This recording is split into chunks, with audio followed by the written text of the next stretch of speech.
Good morning and welcome back to Oxford RFC. It's the second day of this weekend and it is time for the Touch Rugby Development National Touch Series. We've got plenty of games all through the day, so make sure you stay tuned and make sure you stay dry. Different to us here out in the rain. Joining me on comms for the first game, Chris Waremouth. How are you? Morning, Griff. I'm good, thank you. I'm really sorry that I've not been able to bring yesterday's weather to the Development Men's and Women's National Touch Series today, but at the moment it's perfect conditions. You know, the rain is forecast to come for the next couple of hours, but at the moment it's dry, and I think by all accounts, if we do get a bit of rain over the next hour, what it'll do, it will soften up the pitches nicely and create a little bit of great conditions for sliding later on when it comes to knockouts this afternoon. Yeah, we saw some slides yesterday. It looked a little bit painful, to be fair, but today, as you were saying, if the conditions are a bit softer and the boots, then we'll see a few spectacular finishes. The first game, Cheltenham Development Women's against Bristol Jets. Chris, do you know much about these two teams? So Cheltenham have come in leaps and bounds over the last 4 to 5 years, and last year won the Development Mixed National Touch Series, had two teams in that. They've become a real fulcrum for the sport in that part of the world. Bristol renamed themselves from Bristol Fijians to Bristol Jets about 18 months ago. They used to play like Fijians, I think they still do, so I expect them to fling the ball about a bit.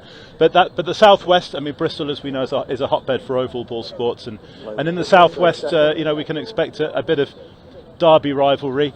Just looking down the team sheets here for Cheltenham, to be honest, I don't recognise many of those names, but that's the point of the development tournament. In terms of Bristol's, Kathy Farrer, who's wearing number 505. She's an experienced head, having been around the England high performance setup for many years, playing at repeated European Touch Championships and World Cups. So I expect her to be a calming presence in the sub box and on the main field, and for everything to go around her. So I think this one's going to be a bit too close to call.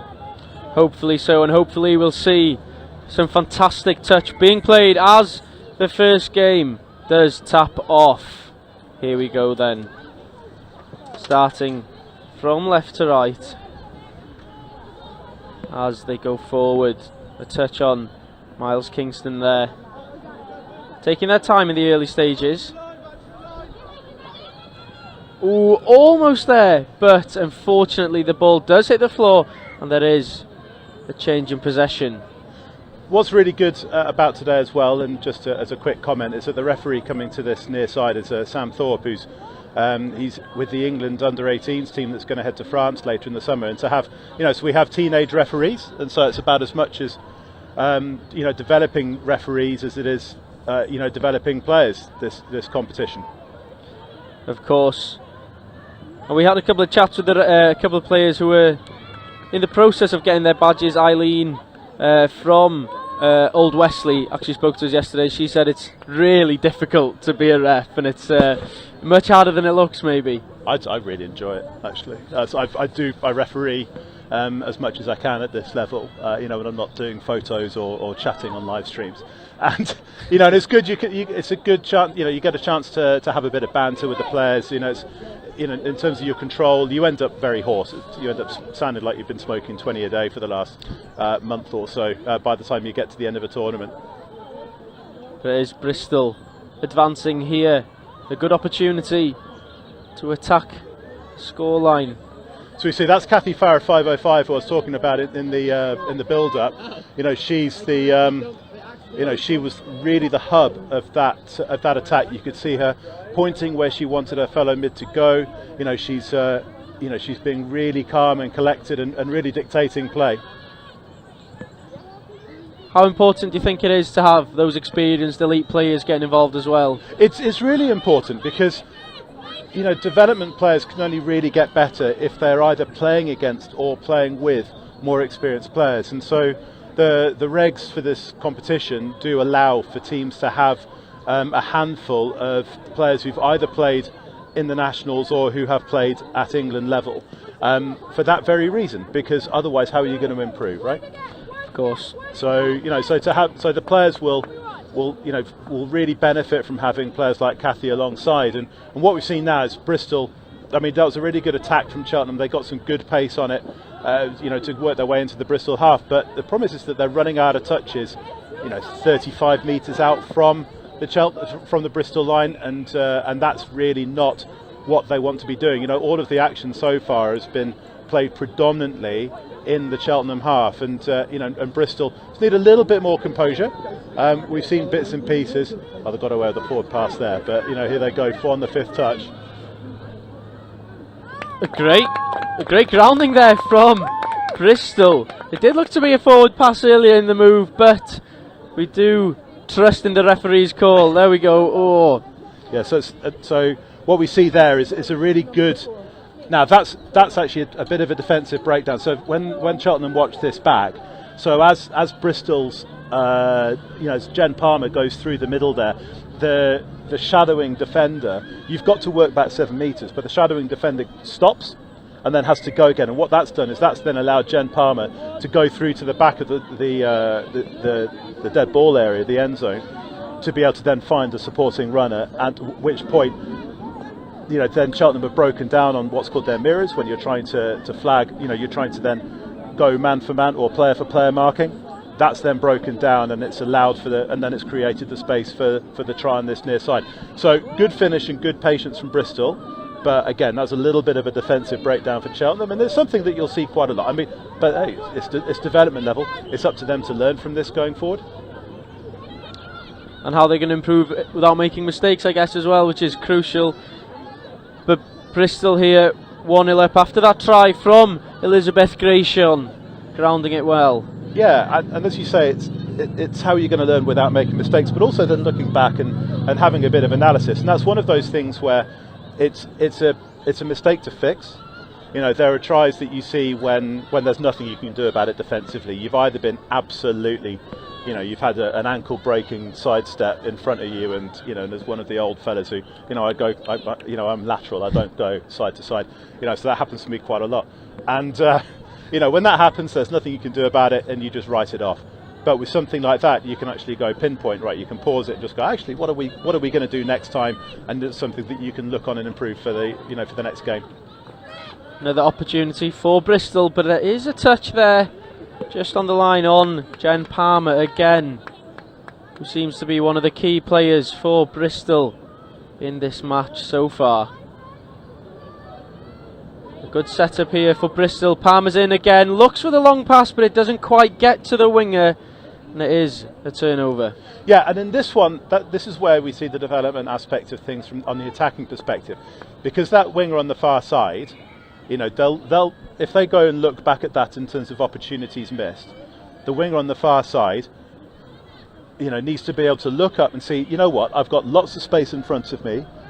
At the same point, I'm asking that mid, I'm asking Jen Palmer in that perspective to throw a 20 metre, 15 metre pass, and at this level, that's less likely than you would have seen yesterday at the elite level.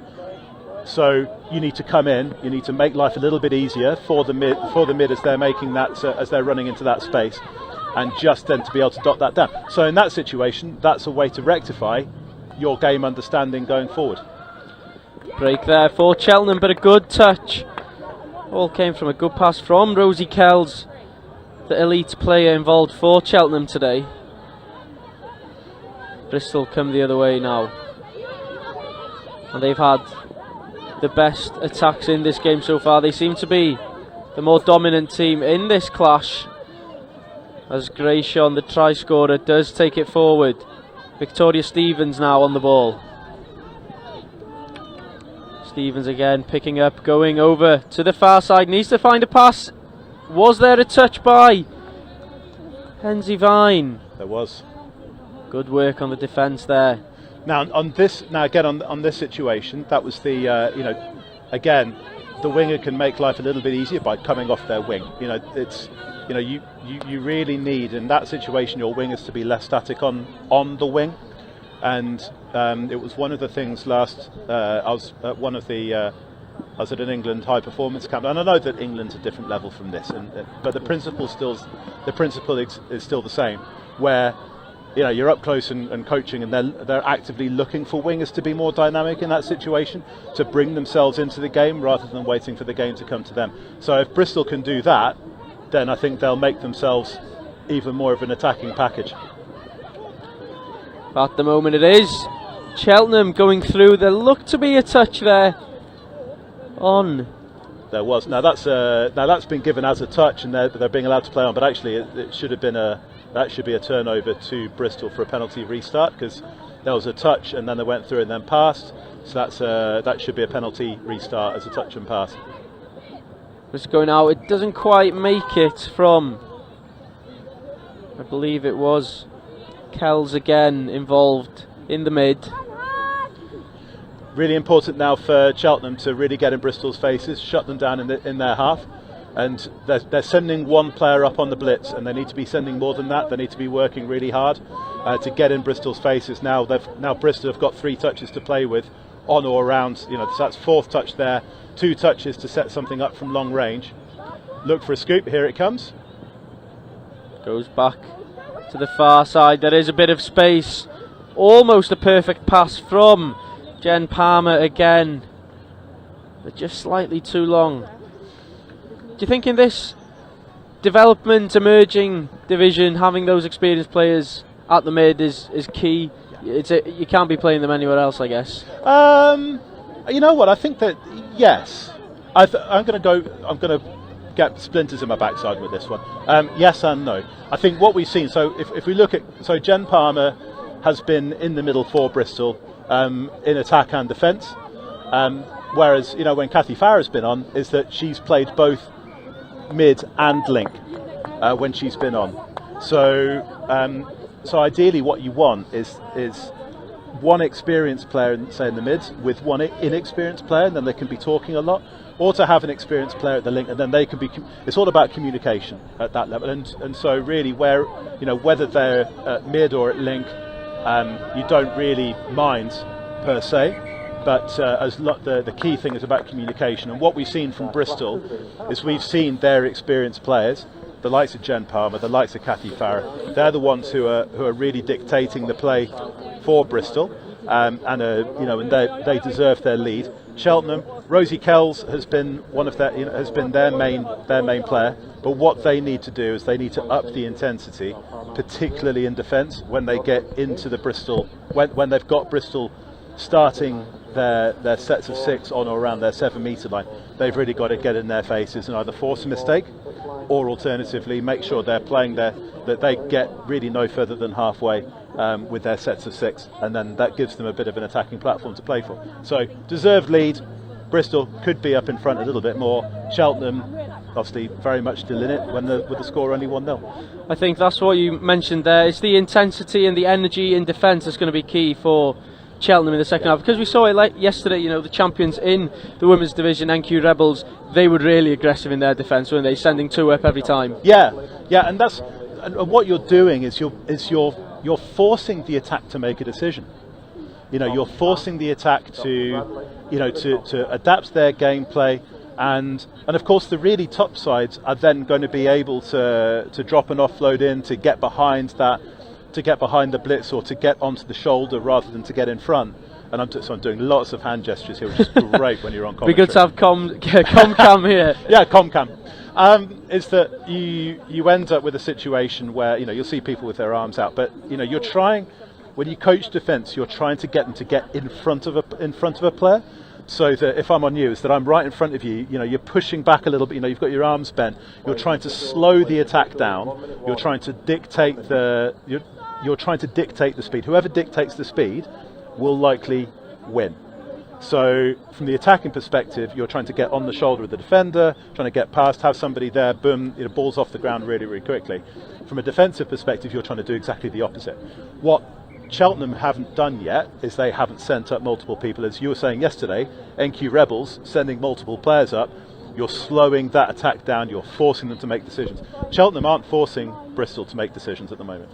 So if they can get into their faces, and then all of a sudden you're then going to be asking Jen Palmer, Kathy Farrer, you're going to be asking them to go, right, what do we do now? and that's what's not happening at the minute.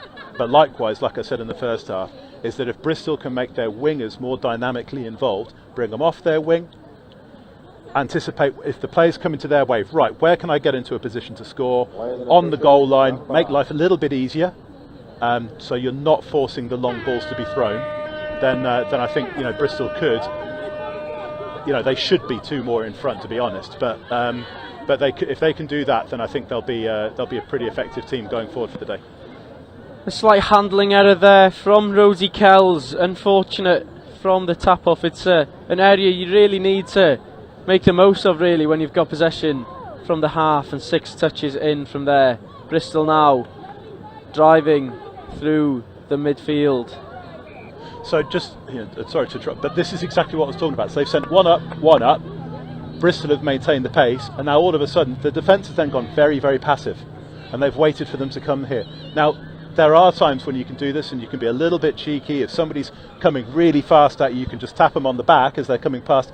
They'll go flying past by about 2 or 3 metres, and that in effect slows it down. Bristol are being very good at making at playing the ball from where they're getting touched and initiating the touch. But Cheltenham, one up, and then all of a sudden they're waiting for the defence to come to them. Ultimately, hopefully, as they get a little bit more warmed up as the day progresses, they'll get a little bit more aggressive. But it really is you'll be blowing after a couple of minutes of doing that. I guess it is that first game nerves as well. We saw it yesterday when the Rebels took on Nottingham. It wasn't a vintage performance, but then they found their flow. A good chance here for Cheltenham over the top. Oh, spill there, almost in for Leah Farrell on the left wing. That's just about slipping through her fingers. Oh, that was a lovely wrap coming from Cheltenham's Gemma Upton, the 97. So she's lined up on the right link, and what she did is she then went around the back onto the left. There was a breakdown in communication in the Bristol defence. All of a sudden you've got the overlap, and that was just it was a little bit of a high pass, and and Cheltenham could have been in front. A little bit unfortunate, having to jump up and catch that ball, and the winger wasn't able to do that. But that's just a nice bit of a simple play, and very well disguised, because it just almost happened in slow motion, almost so slowly for the defence to actually see it.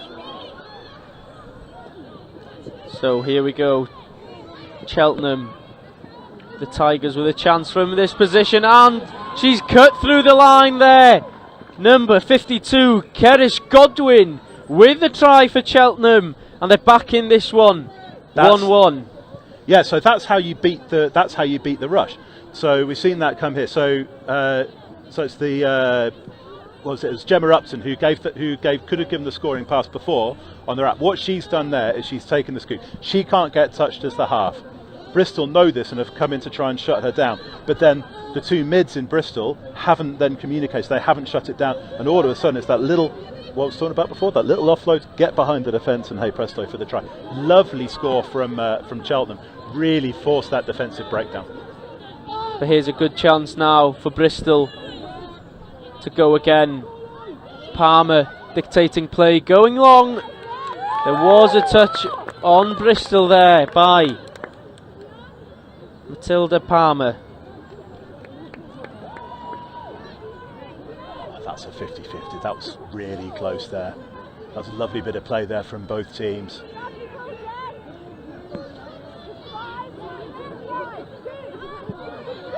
Jen Palmer, good scoop.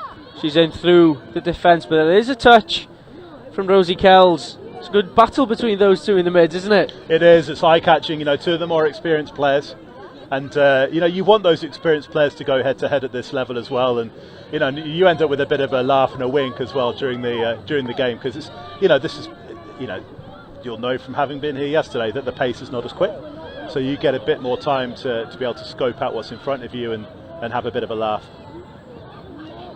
Good aggressive driving from Cheltenham, getting up the field.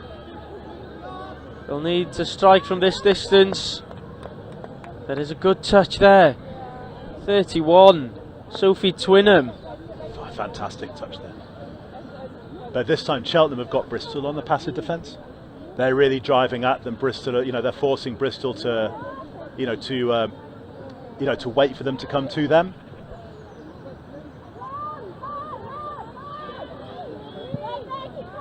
Bristol, that's the fourth there. It's going to be difficult to create some magic from this distance. Going the far side. A good pass. Ooh, almost there. Full, I think it's Lanadine? Lanadien?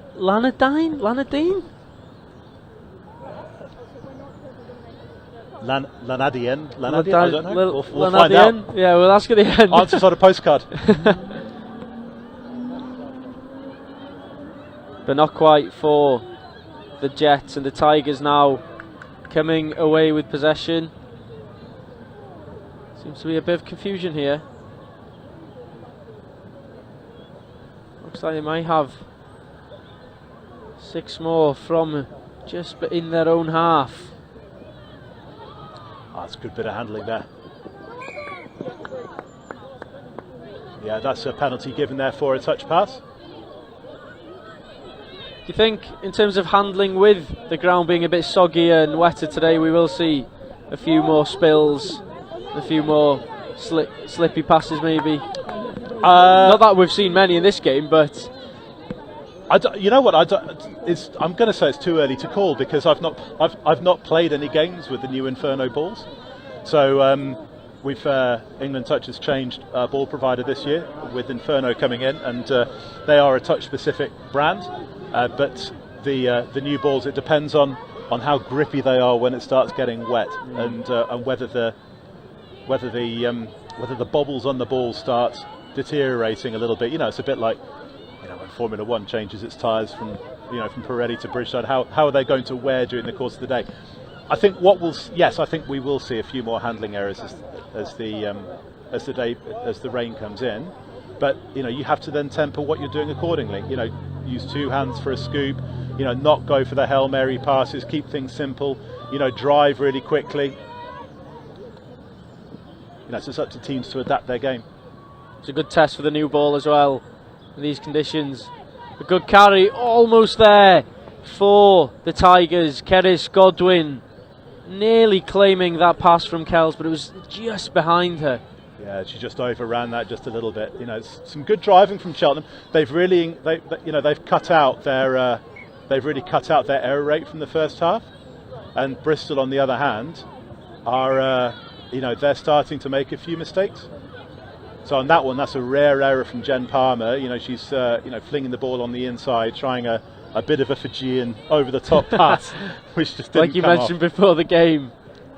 But there's just under 3 minutes, nearer to 2 minutes left of this match. It looks like the Tigers are almost getting through the line there. Good touch from Davis. But the Tigers take their time. And here we go then. What can the Tigers do in one of the final plays of the game? It's wide. Oh, it was inches away from Leah Farrell. And that would have certainly been a try to potentially seal the game with only 2 minutes to go here. Yeah, what was interesting about that is that Bristol are defending quite tight, with their 5 players going to their right in that, so when Cheltenham went to their left. But what had happened is that the wing on this near side has stayed wide, so all of a sudden there's 10 metres to be able to play with, to be able to manipulate, and Cheltenham needed to play a little bit more heads up to identify that. Palmer again involved in the Bristol play. It's out to the wing, it's over the line, and it's a try. No, it's not. Is it not? Touch. No. Oh. Jen Palmer was touched on the way through. Well, that's a crucial touch. Yes, it was. Yeah, absolutely. And as half, it was. It's the 5th touch, and it was a half. So she's, I think they're giving it as a ball to ground maybe. Anyway, but regardless, that's a good bit of defence, desperate bit of defence there from Cheltenham. Desperate defence. It is 1-1, and Bristol will have the final chance possibly in this game. The final possession just inside the Cheltenham half. Perfect position to launch something from. 40 metres out, 6 touches. So first touch coming now.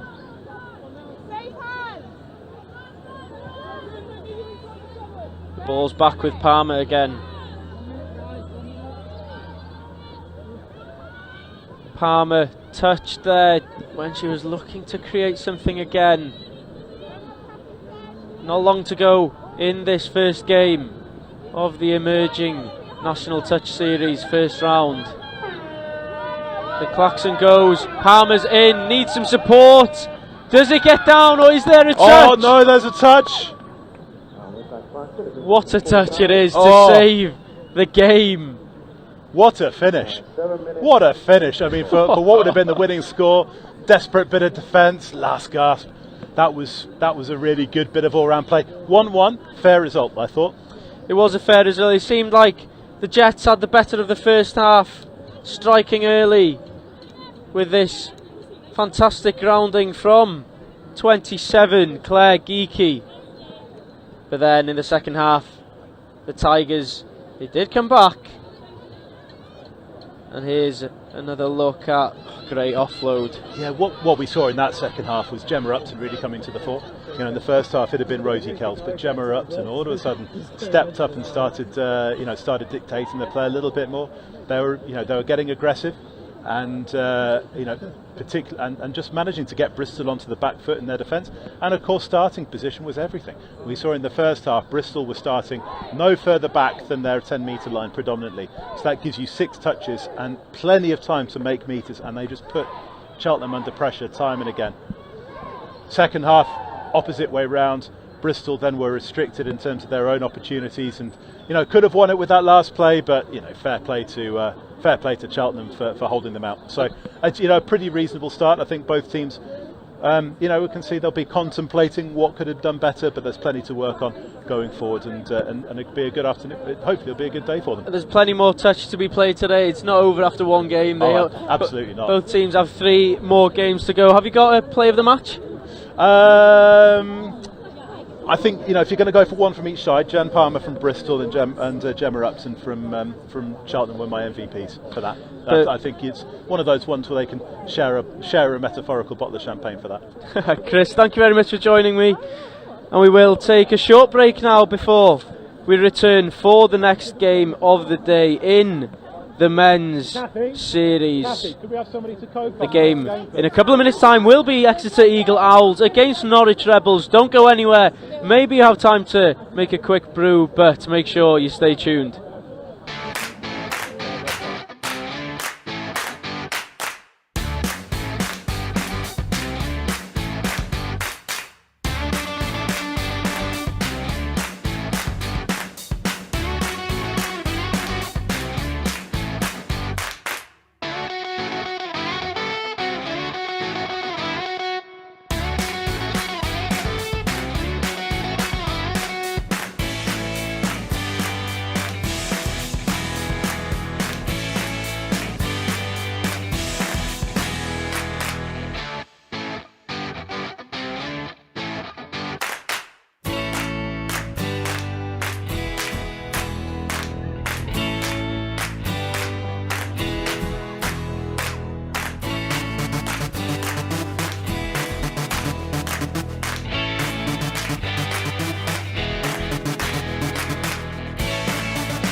Yeah, we were meant to have all 3 of the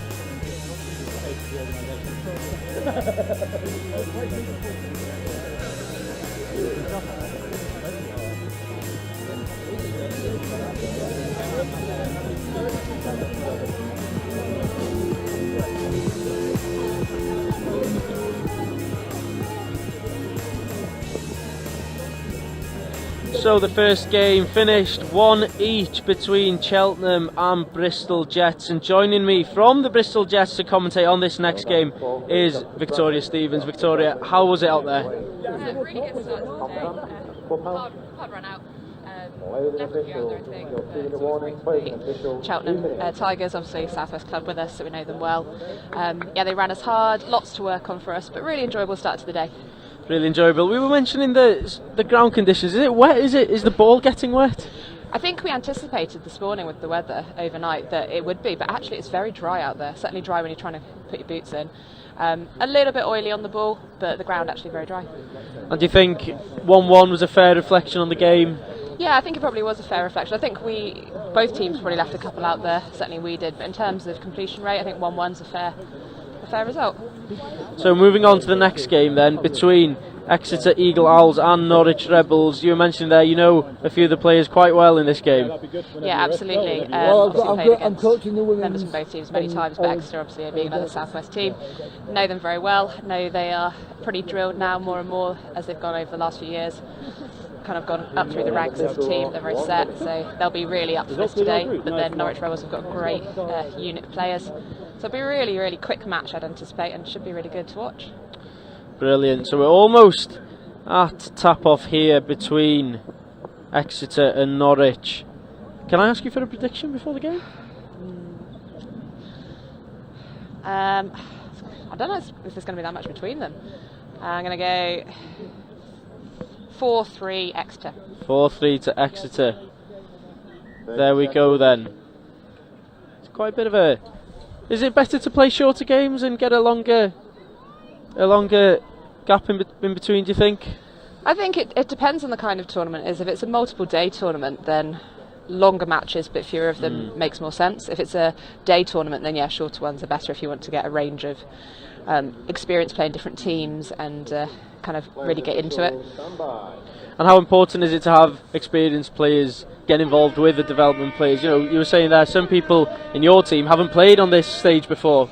Yeah, I think it's hugely important. I think that's how we develop touch across the country in general, is you have those who've been playing for a long time or more experienced players. Obviously you can have a couple of elite players playing in the NTS as well, with those who are new to the game, because we want them to fall in love with the game. Touchdown straight away. There we go, quick start from Exeter on the far side. A good diving finish as well, what you love to see. Very trademark from Exeter, that's one of their set tap-off moves that they frequently play, but it's so effective. And they run such hard lines from the outset. Great spray ball out to Jack Limmer, who gets over the line in the corner. But I have no doubt there'll probably be a response straight away. Do you think it's going to be a bit of a try-fest? I think so. We'll see. I think it'll probably be whichever team can keep the momentum highest for the duration of the match. They'll probably come out as victorious. Whoa, great attempt. A little show and go from Norwich, but isn't quite over the line. We do go back and they set again. They will go to the far side. A looping pass over. Oh, what a fantastic take. The ball was left there by Chris Turner, but it's discussion going on with the refs.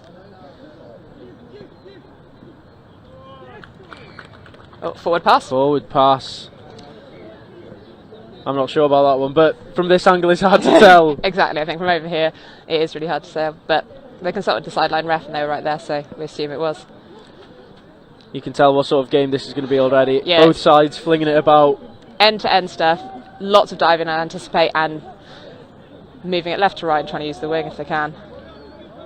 That's the fourth for Exeter. They're going to have to create something fairly spectacular from here as the ball goes to ground from Alex Jopling. We might see a bit of a stalemate here. It's hard to score from deep inside your own half. As Norwich, the Rebels, start to create something of their own, driving hard here. Really cutting in. Down the short side they go. Plenty of space. Go long. There's step. It's almost slowed down slightly as they go back across the field. Good touch from the wing. We're into turnover. It was Chris Turner on the far side again. Plenty of action in the early exchanges here. Yeah, especially as we're only a few minutes in and it's already end to end.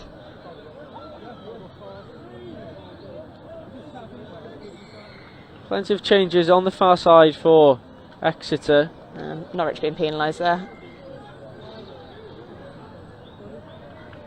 So Exeter have 6, 5 to go from here on in. Trying to draw the touch. They go from left to right, teasing the defence. See what Smurds can do here. It goes long, and it's in the corner for Turner. I think, is it called forward pass? No. Yeah. It's called a forward pass. Fine margins. Yeah, very much so. Seeing 2 now go over the line. Unfortunately, slightly forward. But it shows the energy and the eagerness of both teams to attack. Absolutely, and I think it shows also the training both teams have been doing in the off-season. Because if we remember, it's the first NTS of the year. There's obviously been regional competitions and stuff going on in local leagues, but it really does show that everyone's been working on it in the off-season and ready to go for the season. Yourselves, have you been training in the off-season with Bristol? Or? Yeah, so Bristol Jets, we train all year round, once a week, but we're also very fortunate. We have a very active league in Bristol, and there's another one in Bath, so most of us are playing 2 or 3 times a week, most of the year round. Not always with the same component of players, obviously it depends when people are available, but yeah, we're lucky that we get to train all year round. And some are not as eager to get out and play in the winter. Not so much. Bristol in the middle of winter is not necessarily the most fun to play touch, but we're seeing lots of players coming back now as it gets a bit warmer. Good scoop from Rory McAuliffe, but a touch on him there, sees possession, change over. It was actually Mike Holland.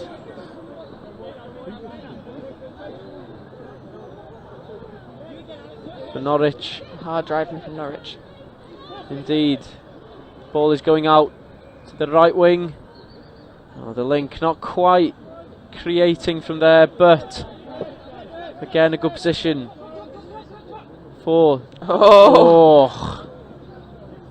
Wow, a great dummy pass there, sending his man to the shops.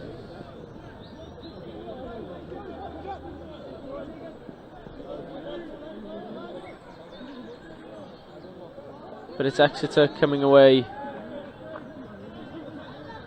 and driving in. Another opportunity, takes the touch. From Andrew Smurden. It's going, it's gone. Great pace, and it's a great grounding as well. But it's not Loss of awarded. control, unfortunately. Almost there for Jack Limmer. For strong driving and strong carrying from Andrew Smurden. Andrew Smurden it was.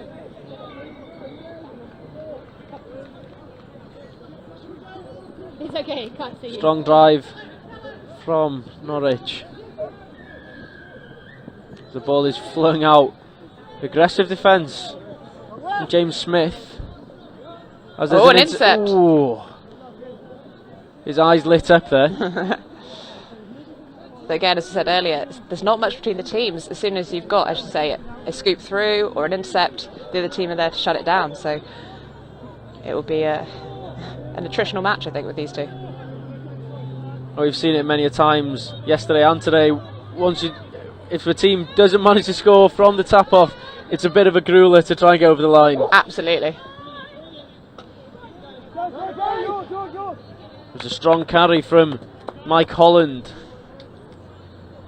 But a good tap from the Rebels. They have possession on their 7-metre line. Ooh. It's slick the way some of the teams manage to do their substitution, isn't it? Is it something you work on hard in training? Yeah, absolutely. I think it's one of your fundamentals at this kind of level, and obviously at elite level as well, is if you can crack your sub-play, subbing off and subbing on, you've got a great attacking platform, and as you said, you should score from it straight away. Oh, almost. Unfortunate. Very almost there for Norwich. but great hands, and changing direction of attack was effective from the Rebels. I was talking yesterday to Malcolm from Hot Custard, and he said because they were quite a fresh team, they hadn't had many trainings, they didn't have many substitution moves. How difficult do you think it would be if you didn't have the really smooth hard ones? Yeah, it is really hard. I think you go back to, I think anytime you have a tournament where you've got a team that haven't played together very much, you just go back to your absolute basics, because to be fair with touch, you can have as many moves in the world, but if you're not doing your core basics well, then as you said, if you're not tapping off well, if you're knocking on frequently, if your passes are going to hand, you're not going to score. So if you've got a mixture team or an inexperienced team that haven't played together much, you kind of, you do very basic tap and sub moves, but if you do them well, you should still score. So Exeter here on the attack. Lots of possession Exeter, lots of scoops through, but not quite completing their sets at the moment. Taking the tap.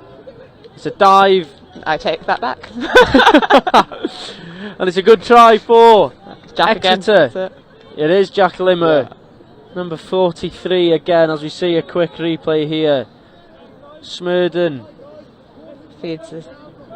Oh, just a pick and go. A good scoop there. And he's over. Norwich need to capitalise on this field position now after 2 touches. They take their time.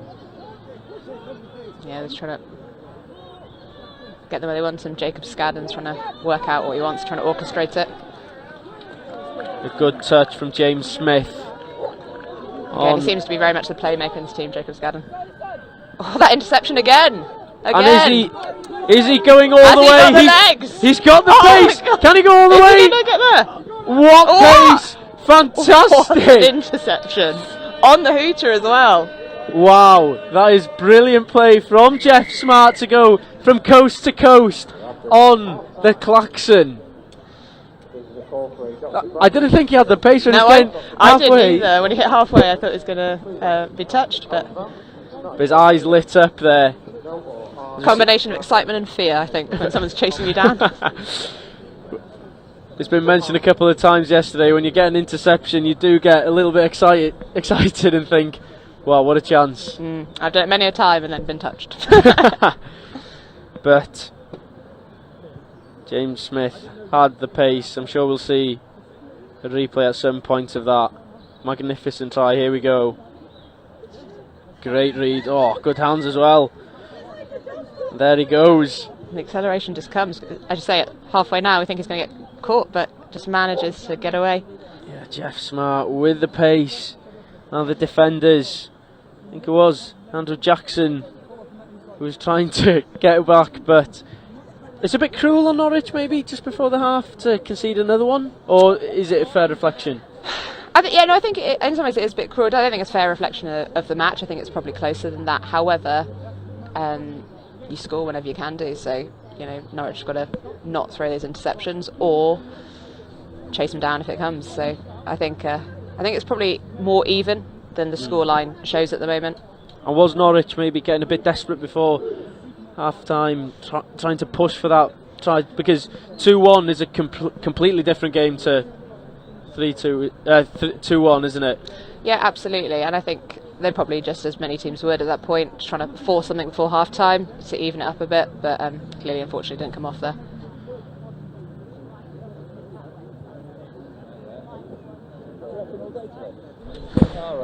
So 3-0 at the moment to Exeter. Do you expect them to come out quickly, or are they going to try and see this one out?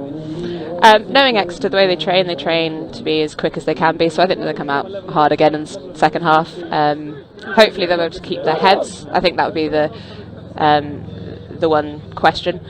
Norwich clearly are going to come back hard.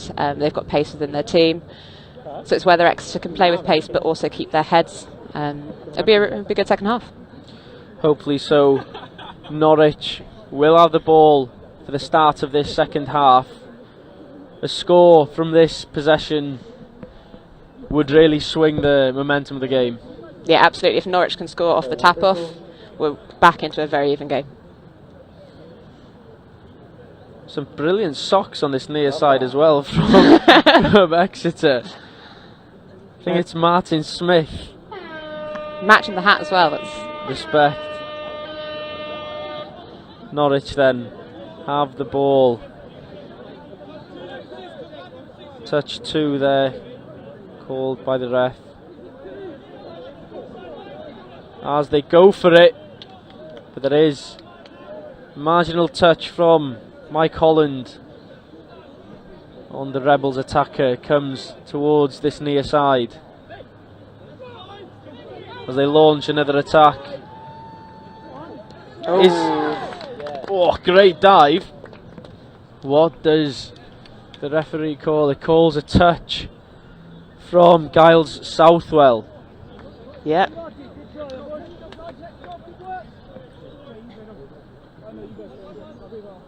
As you said, it'd be interesting to see what Exeter do now. Are they going to go all out pace again, or are they going to try and manage the game?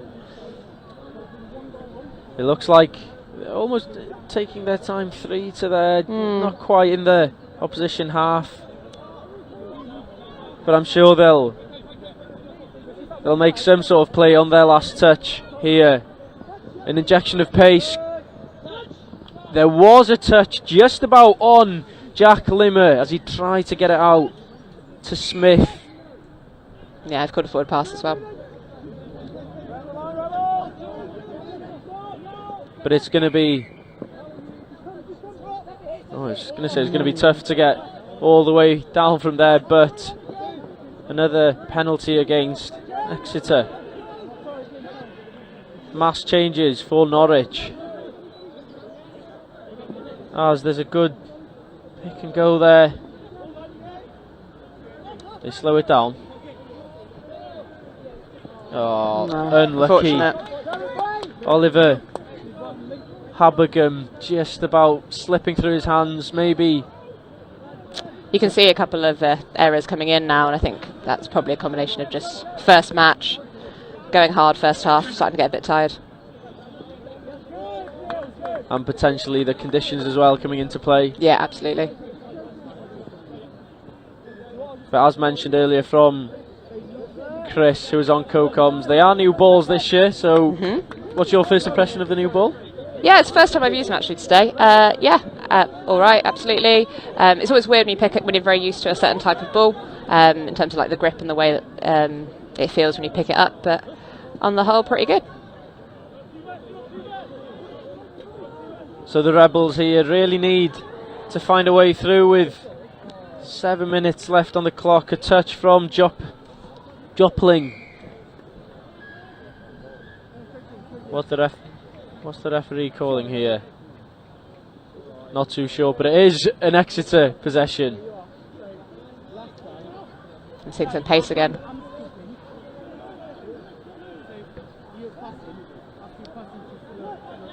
Exeter taking their time, slowing down the game, drawing the touch there from Andrew Jackson. Do you think Norwich need to be more aggressive again in defence to try and, regain possession back further up the field? I think yes, probably. However, the nature of how Exeter play, they will look for that. If Norwich increase the pressure in defence, which would be a good thing, they need to make sure they don't leave any holes, because Exeter will often look for that man shooting up and you get in behind or throw that miss pass. So I think it would be useful for Norwich to do, but they're playing as savvy as they can do in terms of not giving any extras to Exeter, having already given them an intercept. The ball goes wide. Unfortunately, then good hand. It did look slightly forward as well. Yeah, you're right. It is back to Exeter ball, but it is going from... Both teams are attacking quite well, making some serious yards. It's still end to end. And Exeter are making it difficult for Norwich to get many touches in their own half, in the Exeter half.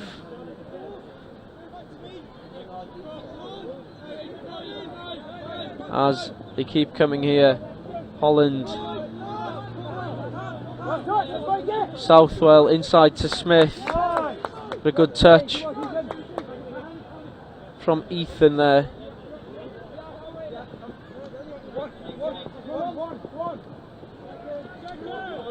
Some aggressive defence there from Exeter now. Sure, they've been instructed to try and pin them back. Yeah, definitely. Only 5 minutes to go here. Do you think because it's a shorter format, teams can inject more energy into defence? Yeah, I think so. I think you realise that you have a short amount of time, so you can. Oh, it and is we've a got try. a score for Norwich. And there you go, Norwich are back in this one. Maybe a lapse in concentration in defence from Southwell, as we see it again here. Yeah, it got turned. The try, I think it was Habergam there. Good name. And it was a good try as well. 4 minutes really to go in this opener in the men's development series.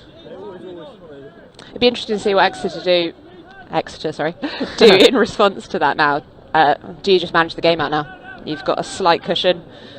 You don't want any more mistakes. Great touch called. Smith with the pickup. The ball, good scoop. Oh wow. That was a hopeful throw there, to say the least, from Smearden. Was it their last touch there? It seemed a bit of a waste if they had more plays, surely it was. I think it must have been. I actually haven't counted, but I can't see that Exeter would throw that pass, that hopeful pass, as you said, with if it wasn't. Otherwise, that's a wasted set. So, Norwich. Driving well now. Perhaps lifted a bit by the score. Oh, unfortunate. It was a long throw from Perticaro there. And Exeter can slow the game down. Yeah, it's not long now. Unfortunate from Norwich. And Exeter look like they've got this one in the bag.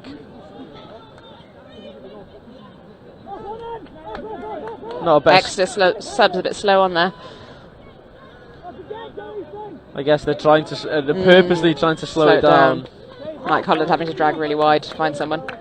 Smith coming off his wing. A good ball inside to Jopling, and the ball is down. Change of possession. But Norwich have a long way to go if they want to score again. They come to this near side to try and make some changes. Some fresh legs on the field. There could be an overload on the left. Decide to come back, or taking their time, but there's not they're much trying time. to pull them apart. It's a good touch. Yeah, it's a good cover. Unlucky there for Neil Guess. And it is pretty likely from here on in that Exeter will take maximum points from this game. I was going to say, definitely lost of control there. Have you tried being a ref yourself?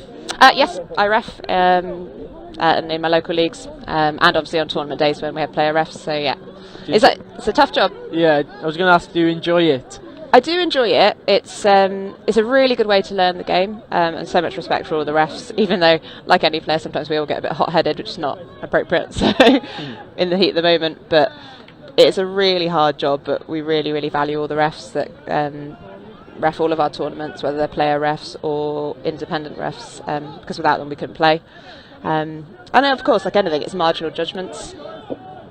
Oh, almost for Norwich. It would have been difficult for Norwich to get anything from the game, even if they did get a grounding there. Absolutely. But it was Giles Southwell, my bad, Jacob Scadden pulling the strings for the Rebels. As Exeter can really take their time here. The clock is ticking, it's almost in the red.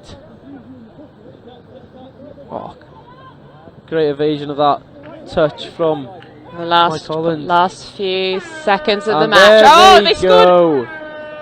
That's a way to crown off a victory And from on the klaxon. Dan Another extra try. Guest. A good win for Exeter, 4-1 against Norwich. Vicky, what were your thoughts on that game?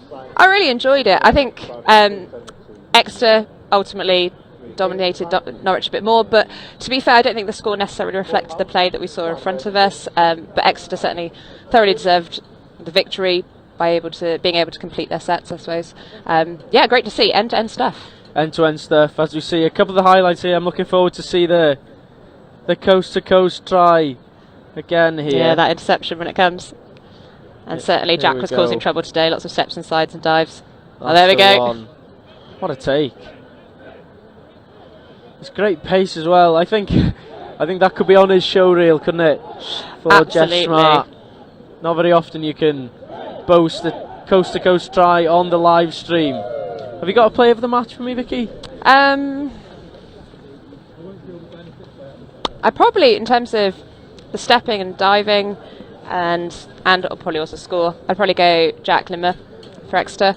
But there's several people. I mean, certainly out with Norwich, Jacob Scadden was absolutely directing play. It was really clear to see. He was really fundamental, I think, for them. And obviously lots of the other Exeter boys as well. But I'd probably go with Jack from Exeter for today. Vicky, thank you very much. Do you know when your next game is? Is it? I think imminently. So Imminently, yeah. I'm going to go there now. I think it's best that you do go. Vicky, thank you very much for joining me, and Thank good luck you. in the rest of your day. Thank you very much. Don't go anywhere at home. We have got another game coming up in a few minutes' time. Oxford Women against London Vipers. Don't go anywhere.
Playing official 2-minute warning.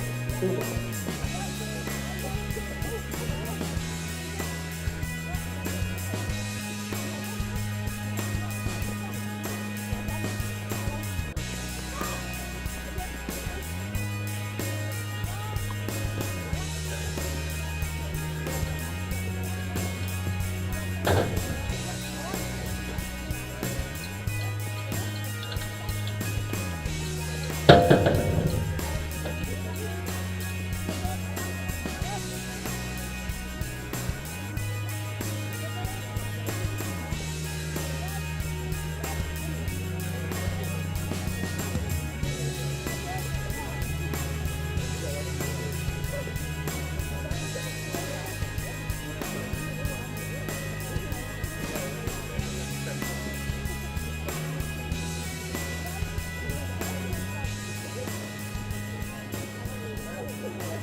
So, full time in the previous game, Exeter taking the victory against Norwich. And joining me from the Exeter team is Andrew Smaden. Andrew, how are you? I'm alright, thanks. Yourself? Yeah, not too bad. It's colder today than it was yesterday. Is it? Yeah, it's a bit chilly. Yeah, yesterday was nice blue skies and today not quite the same. A little bit of drizzle. It is. How was it to be out there? It's good fun. It's hard work. First proper tournament of the year. It's it's definitely hard work, but it's good. It's always good to get the first game out of the way to blow those cobwebs away. Yeah, I think everyone's starting their first game with a bit of nerves. Yeah. Maybe not every pass is going No. straight to hands, but in reflection to that game, do you think, obviously you took the victory, but is there improvements? Can you get to go to the next gear? Yeah, definitely. We've got a lot more up our sleeve for the next couple of games. It's quite a new team, quite a lot of new people in different pods from last year. So it's good. It's good work on. That's what the DTS is for, isn't it? So it's for development. So it's brilliant to be out here again with people you train with for the last 3-4 months. So yeah, exactly it. So this game here between the London Vipers and Oxford in the women's division. Do you know much about these two sides? Not really, no. No, I haven't seen these guys play before. Being down in the southwest, we kind of keep ourselves to ourselves, you know. Seems to be a bit of a click down there. Yeah, us Devonians don't like grockles, so yeah, we tend to stay down there. And I'm joking, but no, I don't really know much about these actually. But it's actually quite nice to be able to sit down and watch it. But at the same time, that's what the development series is all about. Yeah, maybe seeing people you haven't seen before play the game. Exactly. Because obviously we got the mixed stuff coming up in July, and so it's quite nice to see how everyone's going. But no, it's just fun to watch a bit of touch. Of course, and Oxford here on the attack. On the far side, it's hard to see what's going on down there from this position. It's a good carry.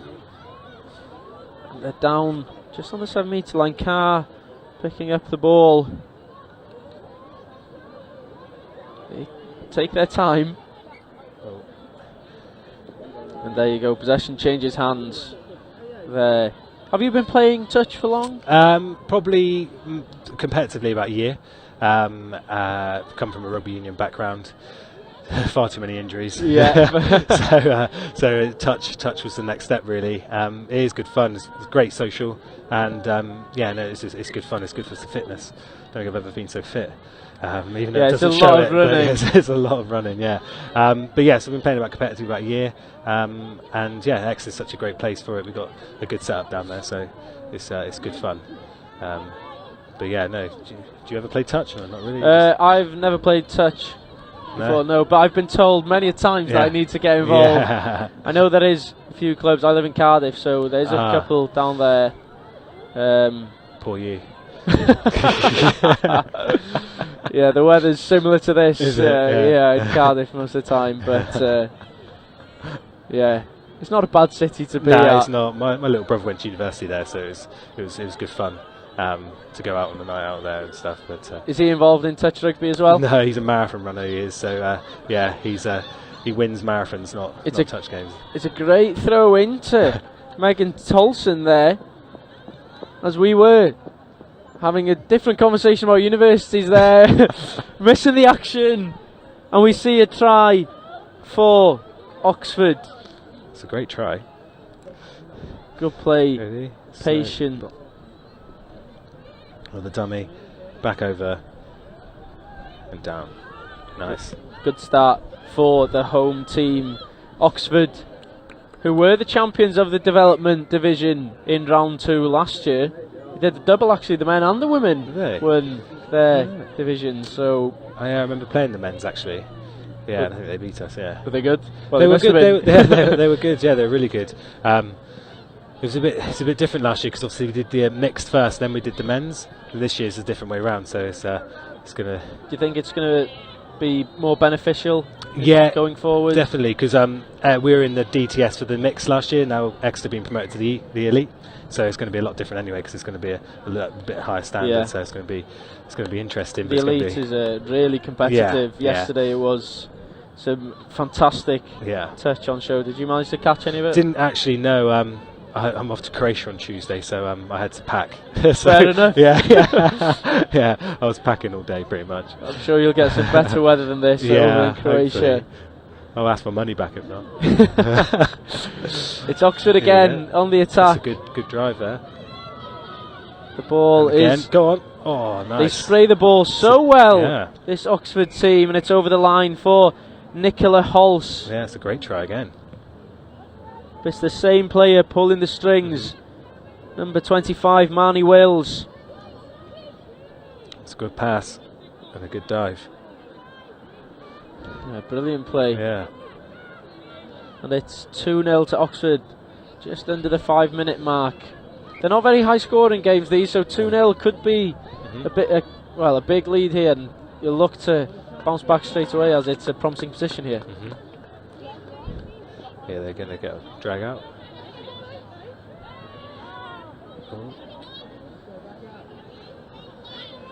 How important is it, do you feel, to have the more elite players, I guess, experienced heads involved in the development side? It's big because it's big for the development, because if you don't have that experience, you don't have those people coaching you through. Touch is all about tactics and all about strategy, and if you don't have those strategy and those tactics and that set plays in place, then you just come unstuck again, especially against the good DTS teams and the high elite and the elite teams.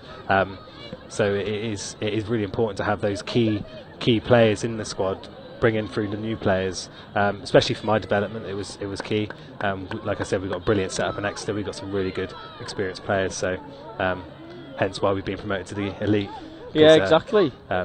It's going to be really fun but really tough in the summer. Well, this is a good play. What a fantastic step. Almost getting the ball away, but it does hit the ground. Alicia Whelan carrying well there. It's not ideal that Oxford have 2 number 16s, but they do carry again. Good hands. Nice. Fantastic. Nice. And there you go. Nice, great try. Oh, it's 4 pass. Herbad, unlucky. I had a dodgy one of them in my game as well. Good call from the referee. Yeah. It's a close one. It's a close one. That is close, but the refs on the pitch, they've seen it. They're closer to the action than we are. They know what's going on. Good shut down by 4. It's at half court. It is. Yeah. Grenville Jones with the aggressive D there. They got fresh set 6 on the line. Here we go then. Plenty of opportunity here for the home side, I guess. In the middle. Oh, they're going to. Oh, she is half. Yeah. Bit of confusion there from Oxford. Unfortunate from Oxford. And the Vipers have a chance to attack from the... It's a good sub, get that ball down. Oh, it's a good shut down. Aggressive in defence, Oxford. Oh no, she's done well to get around. Pushing 2 at a time there. That's a good little drive. Go on. Ooh, almost an unexpected pass. That was a hard touch there. A strong, maybe a strong touch. Yeah. Rather than a hard touch. Yeah, strong touch there. Referees know that better than us. Yeah. Have you tried reffing yourself? I think I might actually have a go today. I haven't really tried, but I'll probably just try and ref the touchlines and stuff to start off with. But they're trying to get more people involved in it, and so I'll probably give it a go. It feels like a lot of, I guess, more experienced players are trying to get into it now as well. Yeah. So I think everyone we've had on co-coms yesterday and today, they've had a go at it at some point. Everyone other than maybe you just had Vicky on from Bristol, didn't you? Yeah, she's good. She's a good laugh. We both were part of the Saxons team last summer for the South West Saxons. Okay. She was in the women's, I was in the men's 30s, which the men's, we both got to the final. The men's 30s won it, and the women's just lost narrowly. Oh, that's a hard luck drop there from. Yeah, unfortunately, we don't have the Vipers' numbers. No. Number 11. But the Vipers are still in defence here. They seem to be on the back foot for the majority of this game. Got it. Oxford have subbing on. They have good position on the field, almost with every attack there. Yeah, they do. Yeah, pushing. They managed to get up the field pretty well, didn't they? They do indeed. Another chance. Go on, pass again and again. Do the hands. Oh, she's dived. It's a great try. Fantastic work. Oh no, touch. Oh. Big call. A good touch anyway. Here we go. 16. Megan Tolson. It's a great scoop from 63. Oh. It's a great dive. Fine margins, aren't they? They are fine margins. That'd have been a good one for the camera. Yeah. Oh, that's a great little step. Great good feet. work. Is she through? Oh, what a leap! That was a good pace there from. But Alicia Whelan. Yeah. Whelan with a diving touch to stop the Vipers from advancing as we see the close of the first half. 2-0 for the home team, the defending champions, Oxford. As we see the highlights of the half. What are your thoughts on that half? Yeah, it's a good half. It's Oxford obviously dominated it. I don't think Vipers got much attacking opportunity, but there are some good lines from the Vipers, like trying to sub off on the pitch there, and that number 11 I think right at the end there just probably needed a bit more support with her running. But other than that, it was a good half from Oxford. They seemed to dominate the attacking side of things. But no, what is the score? Did you say sorry? 2-0. 2-0 to Oxford. Yeah. So fair reflection. Yeah, I'd say so. I'd say a fair reflection. I think the more the Vipers might get tired this second half, there might be a couple more tries coming from Oxford, but we'll see. We'll see what they've got in the bag. Yes, in this group with Oxford and the Vipers are Revolution, Chester Cheetahs and Wigan Warriors. It's a competitive pool, and then in the other pool for the women's is Thames Valley Vikings, Bristol Jets, Cheltenham Tigers, London Eagles and Nottingham. Some strong groups there, aren't there? Strong groups, and yourself in a strong group in the men's division. Yeah, exactly. Yeah, we've got Chester Cheetahs, London Eagles, and obviously we just beat Norwich. So what was the Chester score and London Eagles score? Was we can 3-1 to the Eagles. It 3-1 was to the Eagles. Okay. So yeah, it's going to be competitive. In terms of your team today, how would you rate your chances of coming away with some silverware? Yeah, pretty high. I think we've been practicing quite hard. There's quite a few of us that have played together for quite a while now. We are missing some key players, but other than that, we've got a strong side out. So yeah, pretty excited to see how today goes. We're just going to take each game as it is and just go from there, basically. So that old cliche, take every game as they come. Listen to Jordan Henderson, don't I? So. You don't want to go out there and say we're going to win it. I can say it. You might. Yeah, win. Exactly. Yeah. Well, it's there's some hard teams here today. There's some strong men teams. So it's it's just enjoyable to be back out playing on a full day tournament again. And it's good to see the competition as well. So healthy. You know, even in that game you've just played there for Exeter. Norwich, they weren't out of it at all through the whole game. It just seemed like you were more clinical when you did have your chances. Yeah, exactly. Yeah, we have our set plays, we have our strategy, and we exploited it quite early on in the first half. We were 3-0 up in the space, I think, 5 minutes pretty much. I think it's it's hard to come back from that. So it's a good position to be in. Yeah, it is, isn't it? Yeah, it takes a bit of pressure off. Exactly. There's not a lot of pressure on Oxford here to produce anything massive. It's a good touch from number 2. Hubbard there, and then Carr with another touch. Number 11 for the Vipers seems to be the key figure. Yeah.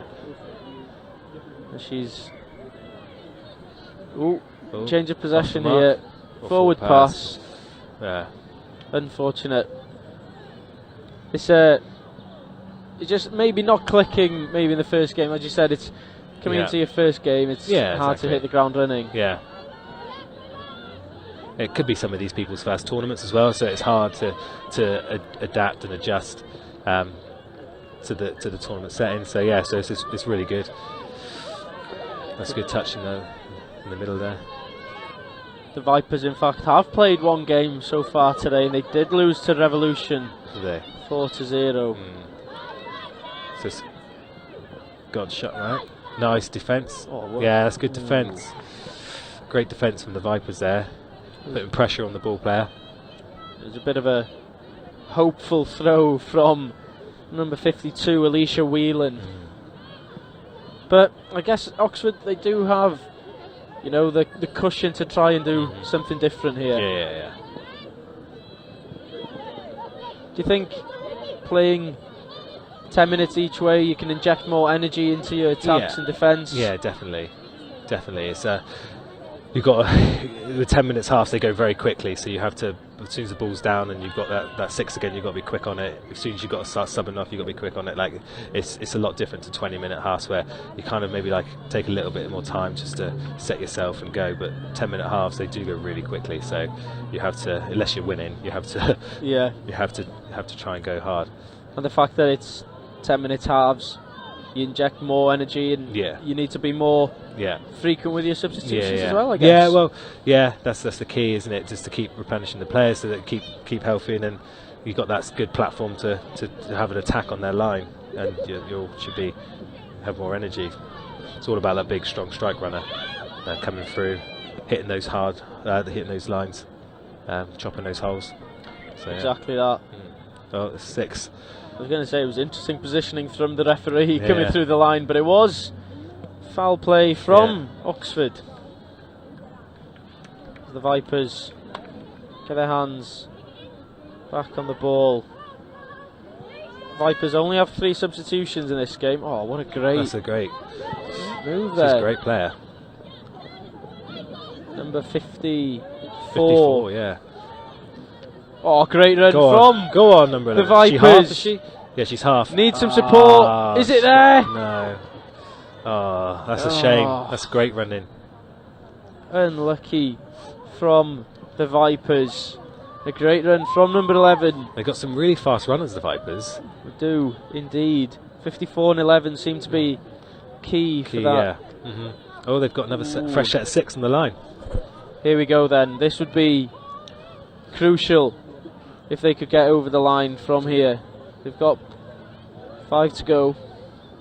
It would set 11 up on a nice chop line just to get a nice strike line. Use her pace.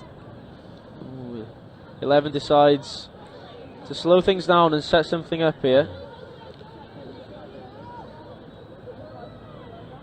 They go on the short side. This must be touch 4. Need to go. Create something here now. Good pass there, great pass. Oh, unlucky. That's a great pass from number 11. But it's a touch from Richards on number 56 again. So this must be last coming now. Nice pass again. Oh, unlucky. Unlucky for the Vipers. They are showing signs of promise though. They are, yeah. No, they've definitely improved this second half with their attacking. Looks like it's the same players pulling the strings, 11 and 54. I think it'd be a good tactic for them to get both on the same time. I think sometimes it's a good tactic to have one strong pod sometimes and a weaker pod, just so that you know that strong pod can kind of get you some tries. But it all depends what other players they've got around them, because they might be the key for those 2 pods. but as you well know, touch is quite a lot about speed. Yeah. So if you've got your quick players running those hard lines, it's quite hard to defend if you just run straight at the mids once they've made the touch. So yeah. Having said that, do see a strong pod here. Yeah. 11 and 54. Oh, 11's coming off. It's a shame. That was Yeah. exciting for Yeah. 5 to 10 seconds. Yeah. As the rain does start to increase here, ball will be getting slicker. Cramping up? Yeah, cramping up a bit, yeah. After one game. Yeah, I know. Not ideal. What happens when you have arthritis in your knees and stuff, isn't it? It's just sound like an old man. Hopefully you can last the whole day. Yeah. Especially if we get to the final. Yeah, exactly. Yeah. But here now, Oxford on the attack, taking their time. I'm sure they'll be looking to run the clock slightly from this position. The commanding position, 2-0. Good step. Oh, go through. She's gone all the way. She half. She's half. She Mirror, finds a pass. Oh, ball down. And it is ball down. down. Great play from Marnie Wills. Nice. That was against the run of play, to be honest. It was. Yeah. Vipers were coming into the game. What happened there? So this shows her experience. Yeah. Offside. The Vipers. They just stopped. Yeah, the Vipers stopped there. Unlucky. But that shows Marnie's experience, I guess, knowing play to the referee's whistle. Yeah. Carry on until you're told to stop. Exactly. The Vipers look to get back into this one. The game seems to be gone, and feels like maybe I'll be having a word with the ref on the touch there, number 11. Yeah. Good touch, 11. Good touch. Here we go then, Oxford looking to go again in what maybe the second half, not vintage performance from the reigning champs, but good defence again. They haven't let us score through. That was good defence again though from the Vipers. They've done well this half, really.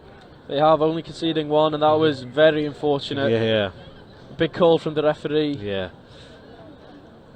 But the Oxford defence, they've been solid, haven't they? Yeah, not they really have. Yeah. Giving any space for the Vipers to punch through. Especially when it starts getting the weather gets a bit rubbish. You want to keep tight in defence so that they have to throw those big loopy passes out. It's quite tricky sometimes. So. Yeah, yesterday it was almost a show reel of people throwing it long, especially the men's division and the women's division. They were all going long with a loop pass to the wingers. It was great to see, but today it's close contact today. You're going to have to be more crafty, I guess, with your moves to find the hole in the defence. That looked to be forward. Yeah. Referees didn't see it. Here they come on. Easy for us to say. Nice step. Nice touch by number 11. She's quick. Aggressive in defence, number 11 as well. She's definitely running the show there, isn't she? Indeed. Yeah, nice. She's telling everyone where to go. She's not onside, that one in the middle. There we go. Ooh, unlucky. Yeah. Almost for Hannah Rickards. I was going to say Richards, it might be a typo, but it is Rickards. Rickards. Rickards, oh yeah. There you go, me just getting it wrong again. Good touch. Oh. Referee consulting. Ref thought that was the half, did he? As they carry on, 11 and 54 on the field at the same time. Subbing on. Another sub. This is 2 right in the middle. They need to get. That's 54 and 11 working well together. It's what we said that they possibly needed. There you go. Nice. They're recycling well. Scoop from. Go through. Go on, 11. Yeah, she's on. Oh, what pace. Needs to be passed, needs to go. Oh no! Can you believe it? That's a great scoop from number 11. 11. She's got wheels. She has wheels. She turned on the gas there, straight through the defensive line, but spilled at the last moment. Would have been a consolation try nevertheless, but 3-0 to Oxford. What a game. Yeah. What a game. Here we see a couple of highlights. Oh, look at that. This is from the first half, yeah? This is the first half. This is on their tries. Yeah, Marnie. Oh, it's a great little dummy. Pass over the top. What a dive. Oh, it wasn't a dive. It was just an easy put down, really, wasn't it? Casual. Yeah. Then again from Oxford. This is the pass over again, and then the dive. There we are. That's nice dive. Great play from Oxford. They really showed their experience in this game, especially Marnie Wills here, listening to the referee, capitalising. Don't play to the whistle. Always got to play to the whistle. Exactly. I guess the Vipers need to learn from this game, don't they? Yeah, definitely. Do you think there's signs of promise for the Vipers? There's plenty of star players in that team, as we said, 11 and 54. Yeah. But Oxford taking the victory. Yeah. If you were having to say maybe a play of the match, I would probably give it to number 11 from the Vipers. She was pretty good, and she obviously orchestrated that team to become competitive in the end. Really, isn't it? It was 3-0 in the end, was it? Yeah, so it was. It's still pretty competitive. So yeah, I think number 11 probably kind of ran the show for her team there, and they might have a few new players and stuff. So it is quite key to have that key player in the mids there running the show. But yeah. Exactly. Have you got another game coming through, Andrew? Straight on now. Yeah. Andrew, thank you very much for joining me. I'll let you go and play your match. Thank you. Yeah, nice to be on here. 3-0 the final score here between Oxford and the London Vipers.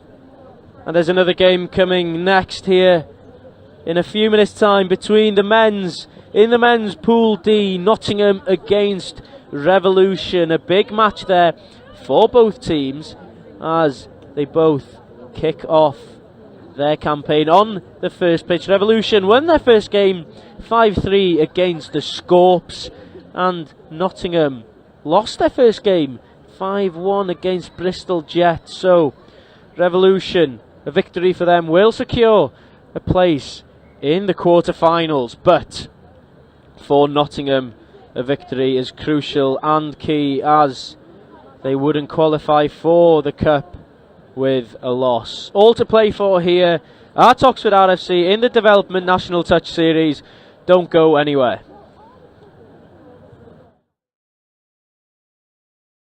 First of all, you've got to be incredibly passionate about the sport and put a lot of time and effort in to raise awareness and create enthusiasm and a buzz around your touch club.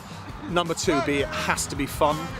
You get, one chance to make a first impression, and when people come, they've got to feel that they're having a good time, and it's all inclusive.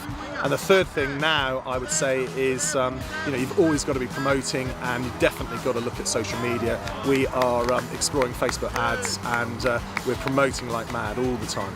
Get as many people involved as possible, give them the opportunity to play, and give them the opportunity to enjoy it.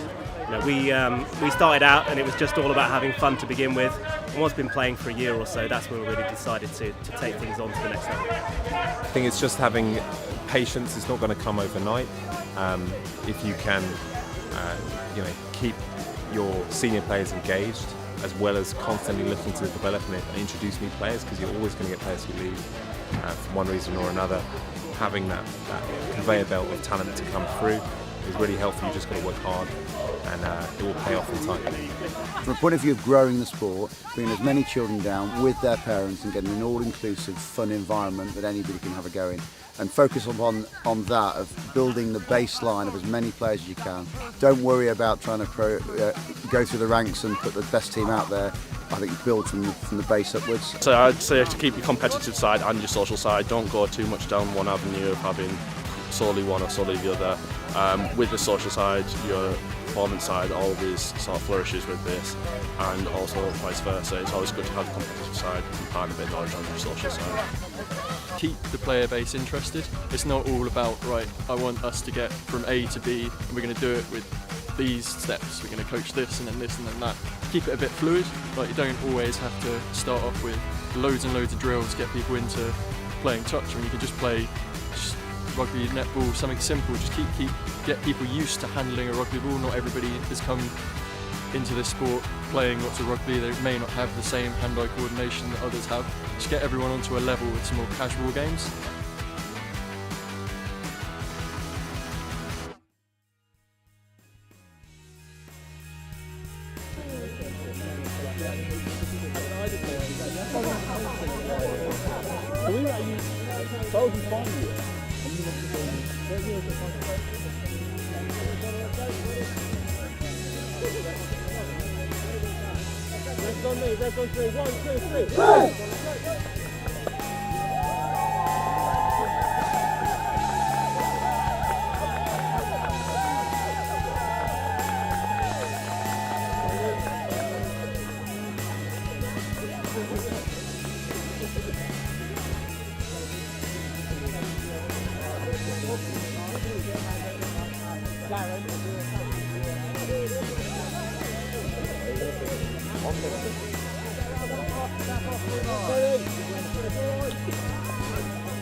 We get one of them to pull the numbers over already. Yeah, unfortunately numbers aren't here. We're back again here for the next game, Revolution against Nottingham, and I've got a star guest. You were on yesterday, you're back again today, Marnie Wills. Hi. Did you enjoy that game? The one I just played? Indeed, you were involved in all the tries. Yeah, it was good fun. Definitely good fun. Two quite developing teams, so it's good to see the ladies progressing in their touch game. It's really good. Exactly. EY Vipers have been training hard, you can tell. They're working hard in London, so yeah, it's good to be back. They will get better as their day goes on and as their tournament goes on. They've got lots of potential there. They showed a lot of signs of promise there, especially number 11 at Izzy. the end there, Yeah. Izzy. Yeah. We had names but no numbers for Vipers. We've got names and no numbers for the Revs as well, but we're off. We're off here. And Revs have the ball. Confession already, they all look very similar in their tops. They do indeed. I'm sure you can. Oh, he's dummy half. And there you go. No. Oh, let's see that on the replay. I've It's got a a feeling he first might be try. dummy half. Let's have a look on the replay. The Revolutioner straight into the action here. Oh, was that a touch? Oh no, it wasn't a touch. There we go. No dummy half. Apologies, 37. No touch.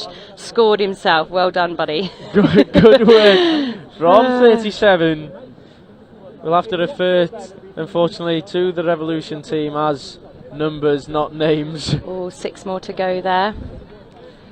Nottingham going from left to right. Nottingham have the ball now, right? I believe so. Yes, perfect. Nottingham have got the ball. Slow set up here, but he's going to have a go. Good touch picked up by. Yeah, good defence. Takes the touch. Really nice cover short side there. Good defence. Yeah, that link didn't bite in, stayed out, middle was there, covering nicely, nice and easy defence. They don't have much room on that short side there for a short side play. Matthew Hall sent the ball back the way it came, but doesn't quite fall in Nottingham's favour as Revolution start to come away with the ball. He's got some speed going here. Oh, fumble. He gets away with that one. They've got good yards. They're already past halfway. Indeed, and Revolution. Do you know much about Revolution and the squad? I don't actually. I know a little bit more about the girls. They're quite a new club. Maybe formed just maybe 2019, I think, maybe just before pandemic hit in the last World Cup. A lot of those players used to have to travel. Many travelled to Oxford to play. Some travelled to Reading, I believe. So it's really good that they've been established up there. And from memory, I think they do have quite a few players in some England training camps. So that's exciting stuff for them. Very exciting. And in this game, 1-0 up. The youngster in the middle for. Yeah, look at him go. Directing as well. Number 11, is he? Not's number 11. shot out. Oh, what nice. a try for Nottingham. That's a great conversion, 2-on-1. He looked to think he could have gone himself then, but he did draw and pass. Well done. Great work. It's the replay. It's the famous Nottingham green on green number on the back. You see that little scooper pick up. He buys himself a lot of time with a little step. Awesome work. Great work from Nottingham, getting some of the youngsters involved, and he came on. He had his influence, and now he's gone back off. Yeah. Nice, playing that ball around Revs. Let's see what they can set up here. Looks like they've got a sweeper coming. Back into men on. Great handling. Nice it's out quick wide. hands. And unfortunately the ball is late. That was good. Good D. Yeah, definitely good defence, but also good use of moving that ball around, especially since they went into a men-on situation. So that was great. Yeah, almost perfect forward revolution. Oh, it's spilt forward there. We have seen that a lot from teams. You know, the ball safety after you just defended a set is just so crucial. I mean, yes, you'd love to get up the other end and score, but actually just holding on to a set is, you know, really, really important because you've just been under so much pressure already. Another sweeper play set up here. Oh, there's a gap. Oh, great touch great from the wing. Defense.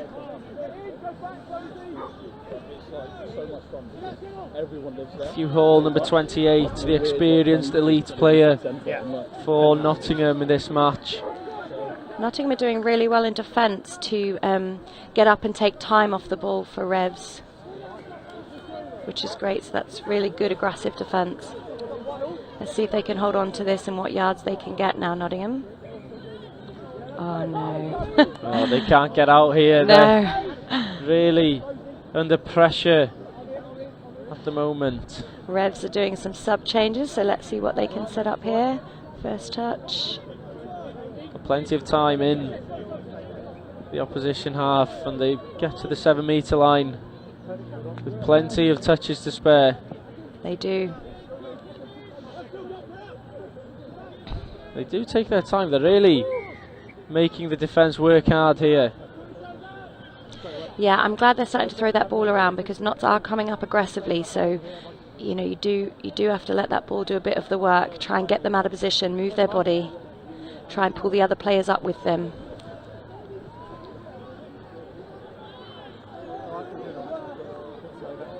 Very patient. Yeah, good defensive shape by Nottingham though.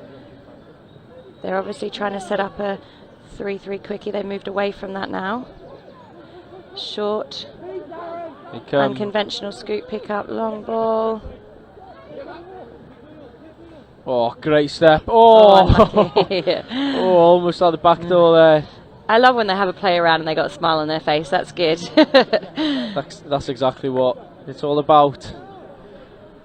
85 Rory Hawkins on the right wing, got the play underway there. Looks to be a bit of a youngster. 2 touches, they've still got hold of the ball. As they look to make some changes. Oh! Wow. I think there was a slip there by Revs players, taking the attacker out. They're all getting up. I wonder if there's going to be a penalty for that. Accidental. No penalty given. 4th touch, not by halfway yet. So let's go, Nottingham. Oh, maybe it was. It was a penalty. First touch. This gives them a nice platform. Let's see what they can do here. What's the call here from the referee? Our little 11's in there again. Nottingham 11. I shouldn't say little, I should say young. Young and effective, very effective. We've got a scoop here off the platform. Good hands. I think it's... Good try, unlucky. I think it is Ollie Simon. It's hard to say what the numbers are. I think there's an 83 and a 53 on this near side. I think it is Ollie, yeah. Involved yesterday. Been playing for a very long time from a very young age. Thanks to his family, his sisters, his dad. Despite being that young, I guess he is experienced. Yeah, exactly. Plenty of potential there, I'm sure, in the future. He's of definitely the got NTS. a few England junior caps already, I believe. I'm sure going forward as well, he'll be itching to get into that England squad. Yeah. Here he is in the mid. Oh, Gets the nice ball. little quickie here, working with his other middle. They do slow the tempo down They slightly. have slowed it down, taking a bit of space away on their short side. That's But a great they've got ball. a nice long ball. They've got a nice long ball there. It does get down in time. Well done, Nottingham. Really patient on that set of attack. And it is a big score just before half time. 8.5 on the clock, 2-1 to Nottingham. And it feels like that has changed the swing of the game. Revs, you know, I thought they were on top, to be honest. For the So did I. They were on top. They were there. They were. All right. But Nottingham. Good defensive touch, number 2. Great defensive touch. Got in early. The attacker couldn't get down low to dump the ball and ended up fumbling it. That's a great turnover on halfway for the Revs. Another opportunity to go here. That's the third touch. They'll look to set something up. Yeah. That number 2 there is trying to be his playmaker, get down low, unlucky. Ooh, That close. touch is called, yeah. But not quite a touch. That's a good defensive touch by the Nottingham link. Get down low, get down early. Good feet from number 2, but doesn't quite come off Quick that turnover. time. Yeah, quick turnover for Nottingham. Let's see how much momentum and yards they can get here. Not long to go in this first half Wingers either, so got through. they'll need to create something pretty quick here. I love how the commentators know there's not long to go. The players don't, do they? Yeah, no, they have no idea. Oh, they're going to have a crack here. What have they got? Last play. Oh, unlucky. Oh, it takes the touch. Well done. Good It half. is 2-1. It is 2-1 Woohoo. to Nottingham. Good half. Very good half, yeah. Would you say Nottingham deserved it, to be in the lead? Here's a quick look. Oh, that was cheeky play from 37. Yeah.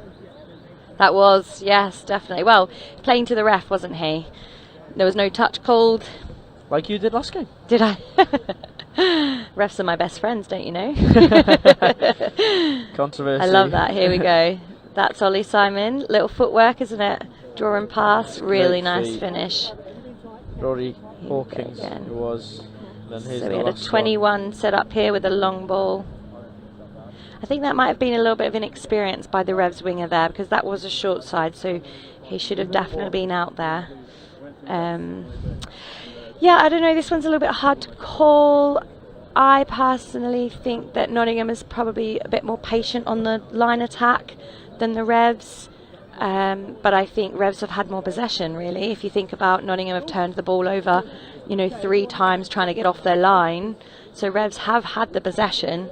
They just have not been able to convert, really. I noticed they are sending quite a few sweepers, and they're trying a few quickie plays. But it'd be interesting to hear what their coaches are saying about, maybe the tweaks they need to make to be converting their line attack, because they have had more line attack possession than Nottingham. Indeed. Saying that, Nottingham did have very strong line defence. They were really aggressive, they were getting up early, they were profiling, they were taking time and space off Revs, so I'm not surprised Revs found it hard to get in there. Do you think Revs, it looked quite patient and calm the way they were trying to draw out the Nottingham defence, but then the Nottingham defence managing to restructure quickly? Do you think maybe Revs need to be quicker in their play and more aggressive maybe in their attack, or eventually the patience might pay off? Yeah, I think they have to start playing where the Revs are actually, where Nottingham are actually shutting. So they are sending a link to shut. So you do have to play that. You have to let the ball do a little bit more work. Maybe that miss pass is the right option. They are compressed, they are cornering, but they are also shutting quite aggressively not. So Revs do need to try and exploit that. So second half almost underway. Revs 1, Nottingham 2. In the green and black versus green and black derby. Nottingham with the ball. Let's see what they've got here. Simon starting with the ball in hand. Unlucky, but a big opportunity for Revs to push forward early in this second half. They could definitely do with a try here, Revs, couldn't they? Even the game up. They're keeping the flow here. Well done. They're just about to hit the 7. 2-4 coming. Oh, great play. I've got a feeling that was the 7 that he's just tried to dive on.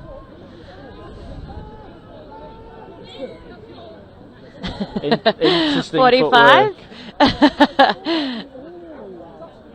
I love my rugby as well. And if you watch the Harlequins, Marcus Smith has a little goose step. He does. One of my favourite things. Pulls it out at least a couple of times a game. That goose step wasn't as maybe effective or as elegant as Marcus Smith. No offence. No he also doesn't get paid the big bucks, right? No, exactly. But it's Nottingham coming away with the ball. Matthew Hall. Matthew Hall again with the ball. Oh, great carry. But it is a touch. So Nottingham there, I've just missed that they did have an overlap there. It was a link that made the touch, so they did have a 3-on-2. That winger was out of place as well. Just couldn't quite see that and execute. It's a nice dump. A great gather there as well from number 1. It was almost on his shoulder the way he caught that ball. Good momentum, Revs. They need to keep this going. 5th coming. Need to have a crack here. Yeah, that's the one. Beautiful. Good touch. Oh. The refs called play on from that offside Nottingham player. And they've played on and they've managed to get that ball to score. Well. A Very similar try to what we saw in your game earlier. Play to the referee's whistle and absolutely. Revs punish Nottingham for switching off. Matthew Hall thought he got the tap but was deemed to be offside, and they're back in this one. Yes, that's good. That was actually all off their momentum, so they did come off their defensive line. They managed to keep that momentum, some really good strong dumps by halfway, kept the flow and was able to reap the rewards. On the 6th touch, do you feel like you use it as sort of a free play to try and just have a stab and see what you can do, or is there still... The 5th touch, yeah. Yeah, the 5th touch, yeah. I think it depends on where you are on the pitch, where you are in the game. If it's static, yeah, you might want to play it around, a bit of one-touch type stuff, which is a very popular South African game. But, hopefully you've played a little bit smarter. You've maybe exited out of your drives or your sub-box transition on 4, and you're trying to keep momentum and have a strike play on 5, or maybe even a phase play as well. Just depends on where you are. Good defence from Revs on Gareth Darben. And Nottingham are trying to draw out the defence here as they go for it on. This near side, good touch again from Revs. Yeah, absolutely. Really good touch there because they had all the momentum. They had a fast sweeper coming around, but they couldn't set up. And that was from a good defensive touch from Revs indeed. As we see, will they get 6 more? Is that what the referee signal? No, it's their 5th. He's hand up for 5. So this is a static play. This is the one you might want to play around with. Some teams like to give the play it and give the turnover away from their opposition's box. I personally don't really mind where it goes. I think teams have good sub-box plays now anyway, so it doesn't really matter where you turn it over. This depends on what they want their outcome to be defensively as well. Good transition there from Revs. Revs. Yeah, this is some really good momentum again.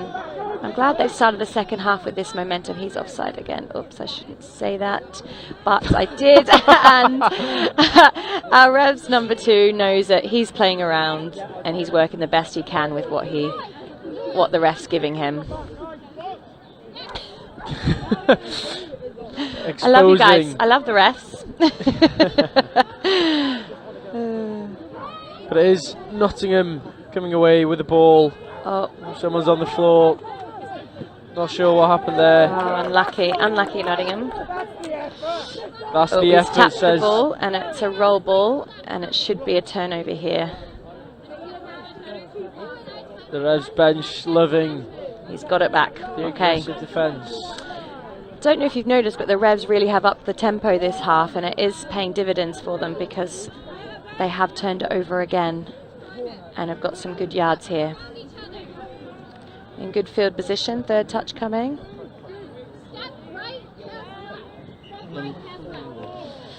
Number 2 for Revs. Seems to be the commander in this team. He is trying to get his team where he needs them. 32 short, he's pulled out of that one, unlucky. It is definitely getting much slippier out there with just the constant drizzle throughout the day. Yeah, nothing like it was yesterday, you know.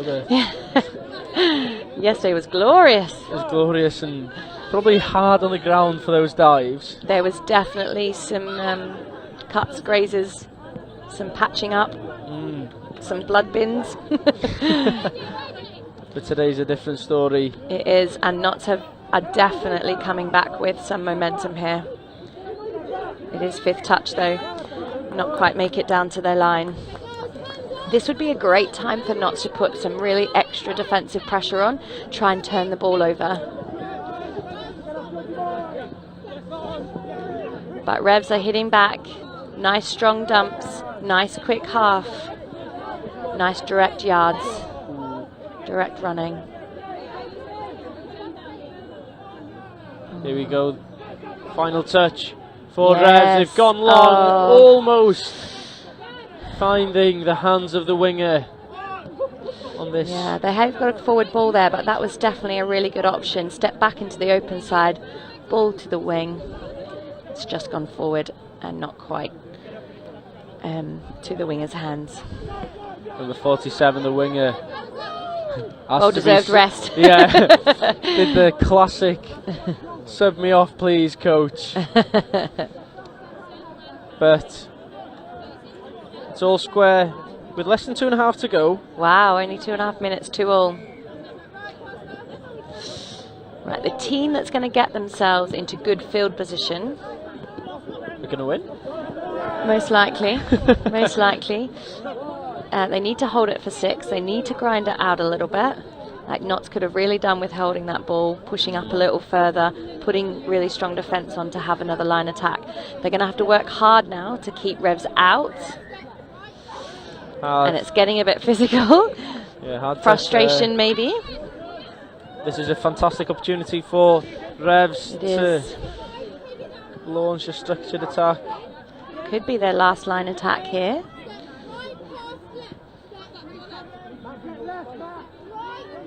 And here we go.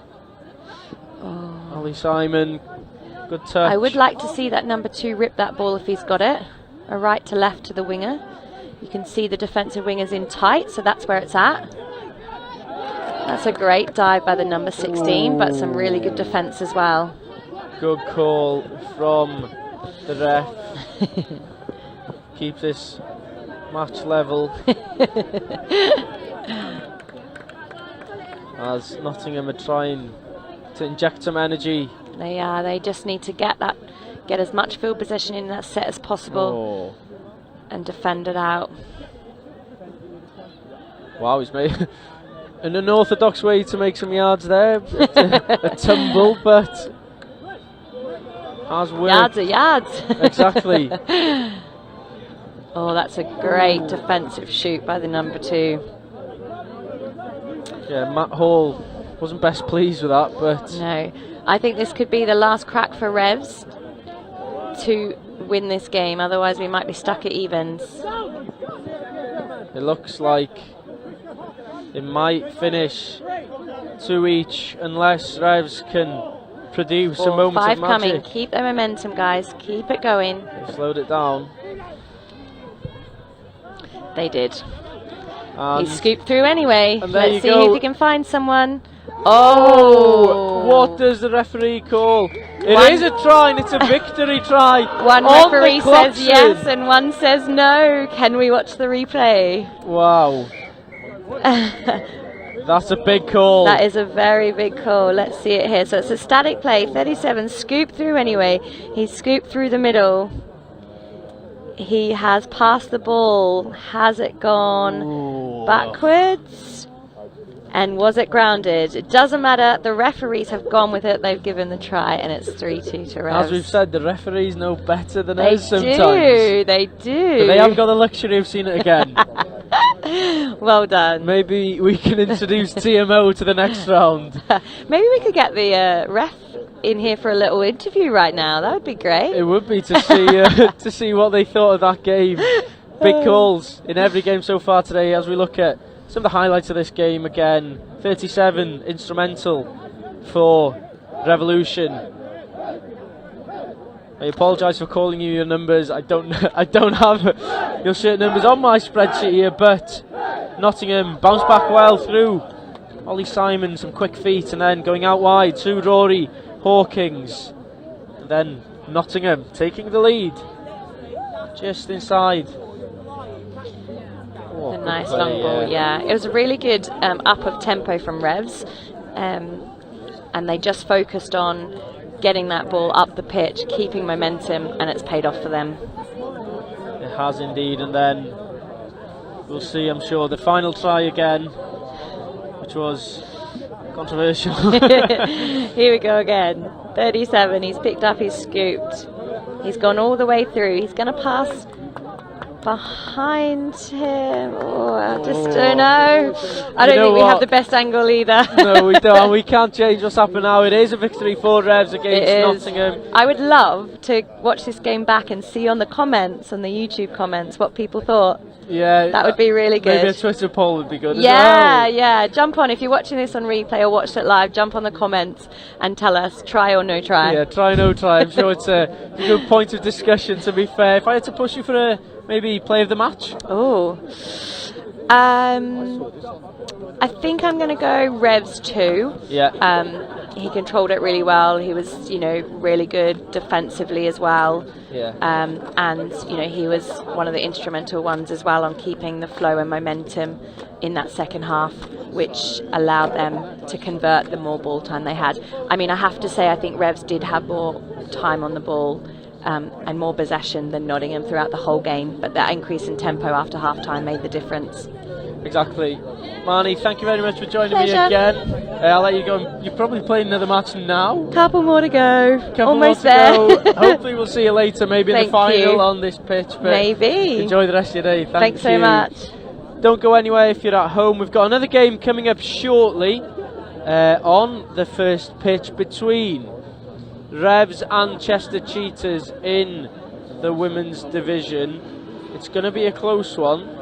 So far today, both teams have played a couple of matches so far, and just loading up to see how they've done today. So, Chester, they've started pretty well, has to be said. They did manage to get... Oh, actually, forget what I said. They haven't played yet, these two teams, and this is their first outing for the Chester Cheetahs. But Revolution came away from their first game with a victory 4-0. The team is getting a nice ovation from the Revs men's team, who have just won their first game. I'm sure they will fancy themselves in this match as well. Join me again in a few moments' time. Here at Pershall, we've started a third age touch section, which folks that are retired or got limited fitness, they can come and play, and it's just been so popular, really popular.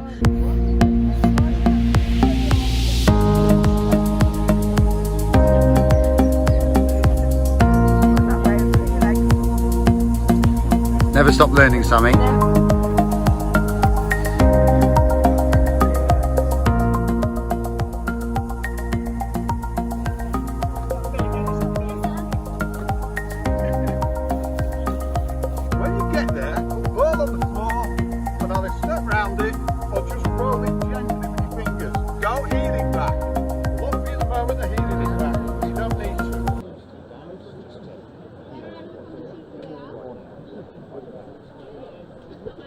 So the teams are lining up here for the match between Revs and Chester Cheetahs.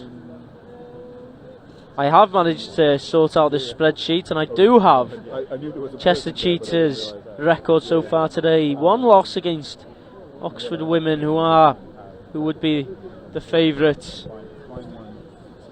for the competition today.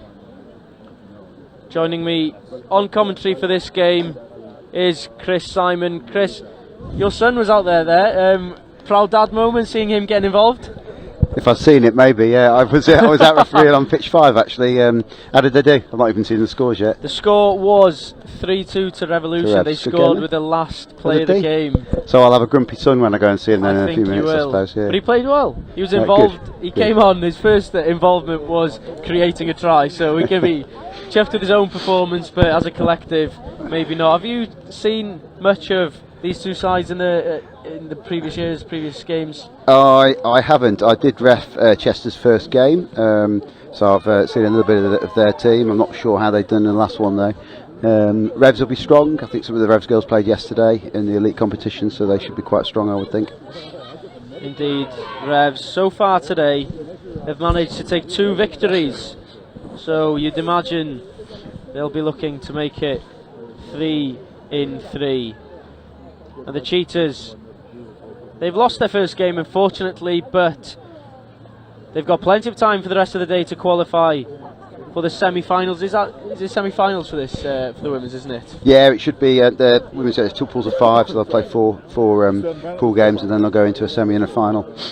Exciting indeed. Do you think the structure with semi-final and final is the players prefer that to maybe a round robin? Yeah, I think there's a trade-off between length of games and the format of the competition, and yeah, we typically try and make player welfare 2 hours. So if you play in 20-minute games like we are today, you can play 6 games, whereas yesterday it was half an hour game, so 4 games. So that dictates a little bit what you can do. So we're underway here. The ball has changed over to being a Chester possession early on, and they will have an opportunity with the ball in hand.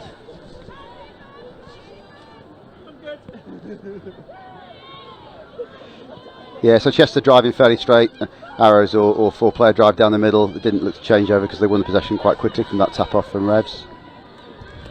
And they've got down the pitch, and they'll be looking now just to put Revs under pressure, assuming they don't score off this. So they'll try and defend it well when Revs attack back at them. Chester trying to use their last touch well, but a touch on Ellie there. Almost going through that, but it's a good field position to try and defend from. Yeah, absolutely. Yeah, the ball and the condition a little bit damp on underfoot at the moment, so whilst the pitch is still hard, it's pretty hard to control this ball. So it passes a little bit shorter, play will be a little bit narrower around the certainly in the women's game. So that, again, Revs are driving quite hard and straight here. That's Claire Ryland scooping through there. She'll be looking for support runners. Good pace there from Claire, but not quite the support line maybe, but Chester Cheetahs get away with one there as the ball hits the ground. Yeah, Claire, member of the England's training squads and also coach of our under-15, so she's actually coaching my son at the England setup, so good player, very good coach, and she'll be one of the sort of leading players in this Revs team. Do you fancy Revs to maybe go all the way today? I think they've got a very good chance. Look, I mean, looking at some of the other teams, I think they'll certainly be very disappointed if they don't make the top 4 and are pushing for silverware today. The other team, potentially the reigning champs, Oxford, playing at home. Yeah, I think I've not seen Oxford's team sheet, so I'm not sure who they've got in their team today. They did win their first game. I think Marnie Wills, who was just on co-com, she's playing for Oxford today. Okay, yeah, Marnie. Yeah, Marnie's been playing the game a very long time, coaching, has put an awful lot of her life into touch, both in Australia and here in England. The touch on Claire Rylands there, as they do look to set up. So Revs can afford to slow it down. They've got a repeat set there from Chester losing the ball. I think they'll be disappointed. I'm not sure what the count was there, but I think only 3 or 4, and be disappointed to lose possession. Yeah, ball goes out of Amy Jones's hands and hits the deck. But Chester now taking over to the far side, looking to make some changes in their box. Ooh, good touch. It was Claire Rylands again. So Chester, a fairly young squad. I think they've got 3 or 4 young players within the England setup. They've got a couple of elite players involved today. Sage Bannister, Joanna Devine and Ellie Davidson. Yeah, I know some of the names in their team. Lorraine Grinter, her son Ben, playing yesterday for the victorious NQ. Well, NQ Rebels got into the final and lost to Scorps. Jess Wright, who's in the Chester Cheetahs side, she's just been selected for England under 18s juniors. Good player, lots of prospects. And I think Esme has just been, I believe, just been picked for the 15s. So she'll be up against her coach in Claire Rylance. A lot of potential on show here then. Yeah, and I think what's nice about the development game is you see probably, dare I say, 2 ends of the spectrum. So you see some of the older players who have maybe played opens, or some of the seniors who are dropping down the ranks and still have the opportunity to play decent level touch, and combine that with some of the juniors and younger players who are coming in, and that's a really nice blend. And I think you're only getting that in this sport, and that's why so many people can play from very young age all the way through to the 60s and 70s.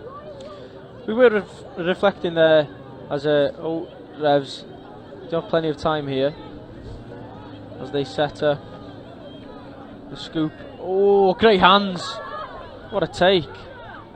Number 42, Natasha Rose. Oh, deemed to hit the floor. Yeah, we were talking there about yesterday's competition.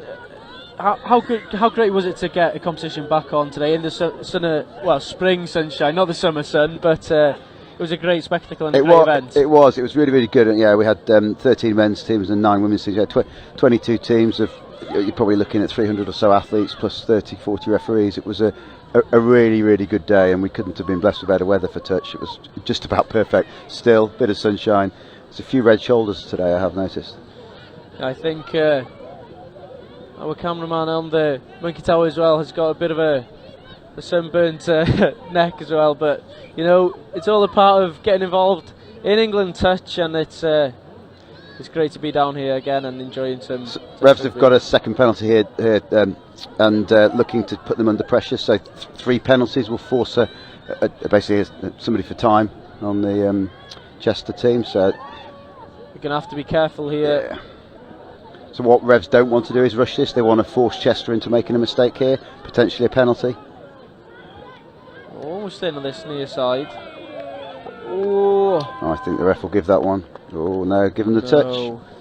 Difficult from our viewpoint here. I think Kathy van der Rit, I think, is reffing over there, and much closer to the action than we are. Almost a pinpoint pass, but Revolution close twice there. Laura Falston and Natasha Rose almost getting over the line, but overall good D there from Chester, under pressure as well. Yeah, it was good defence, and they made it well. I think Revs from a coaching team will be very disappointed not to get something out of that. When you get a repeat set and the repeat set again, and you've got 2 penalties on the opposition, you know, that's when your training comes out, and you want to be forcing another one. Chester Cheetahs trying to drive down the field. This is their last touch. They look to push further forward here, or keep the ball alive. There's a bit of confusion there. Yeah, I think probably just looking to try and do something, and what you should be doing is just running hard. Yeah, and actually you tend to, when you get on your 5th touch, if you can't scoop through and have a go at the line, you want to try and kill the ball on your side of the field and make Revs work harder. And they seem just to be a little bit static in the middle. Experienced insight here. Well, yeah, I think it's a, as I think I was saying yesterday, touch is an easy game to play, a really easy game to play, very accessible, very inclusive. It is a hard technical game to be really good at, and the game moves so fast, and the moment you're out of that high performance environment, you lose track of what's happening. You have to watch an awful lot of the game. So almost a looping pass onto Sarah Kelly on the right wing. But Chester need to drive hard here, as we see mass changes again on the far side in their box. They're not quite maybe driving as hard as they would hope to do. Ooh. Yeah, and over the mark there in the drive, and she stuttered and looked to go back but didn't, and the right ref's call there. I think when you see Chester driving, it's much slower than Revs, and Revs have got that momentum going. They're driving really hard, and for our viewers, probably most of the game at the moment is in Chester's half, and it's probably just a matter of time for Revs actually to get something on the scoreboard, I think. Still 0-0 here after 8 minutes of this first half. A tight encounter, but Revs have been the more dominant team in this game. There you go, and there's an opportunity on the right wing. It came from Claire Rylands. I think they're unsure here. I think they're just checking. I think the refs were just checking there was no forward pass, and it has been given. Good play from Looks Revs. like a set up by Claire Davis there. So that was a 32. Claire running the short and giving the long ball out to the winger, who took it well. It looked initially as though she'd dropped it, but she didn't. She took it very low. A good score. Good finish, and Claire Rylands getting her impact straight away after she comes on. Yeah, you see Claire and Claire, both Claires, Davis and Rylands, currently in the sub box, but they play together. They're good friends. They played an awful lot of touch together. We're playing yesterday, and they'll be. I think they'll work together quite well, and you'll see Rev certainly when those two are on will make an impact. Chester have good field position here, good feet, but the ball is slightly in front of the winger in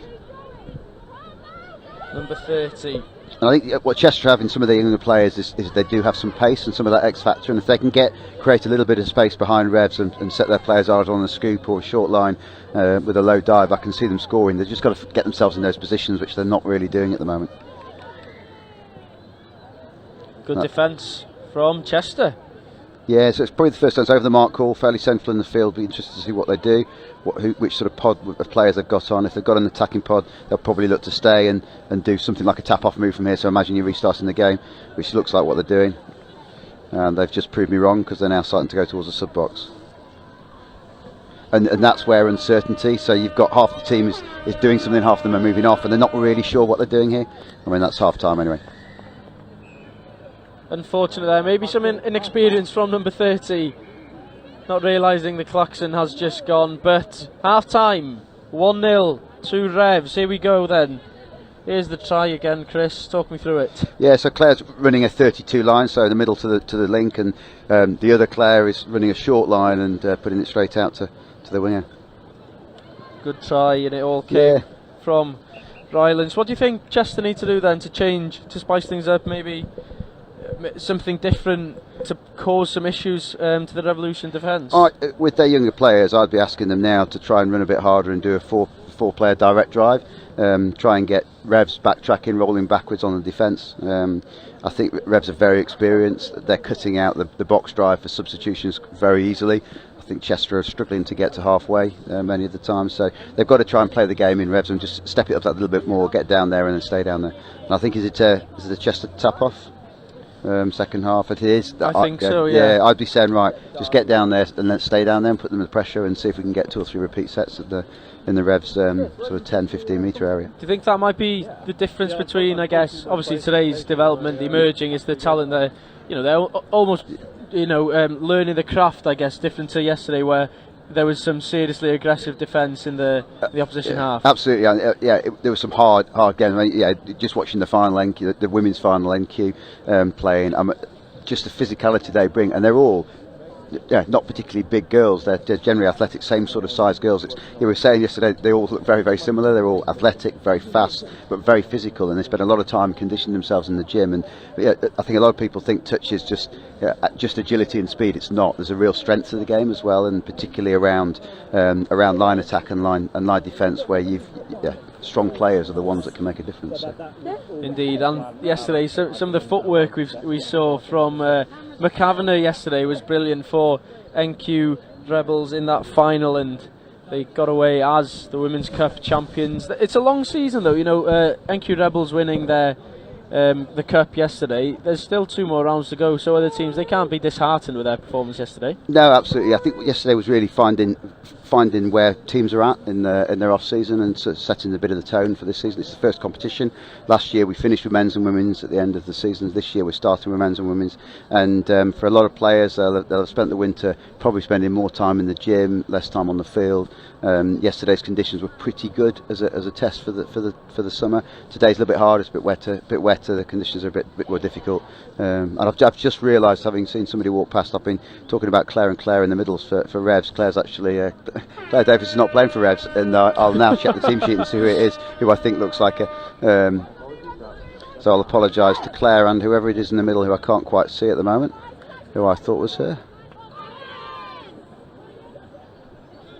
And no doubt I'll be ridiculed on the as people watch this back afterwards.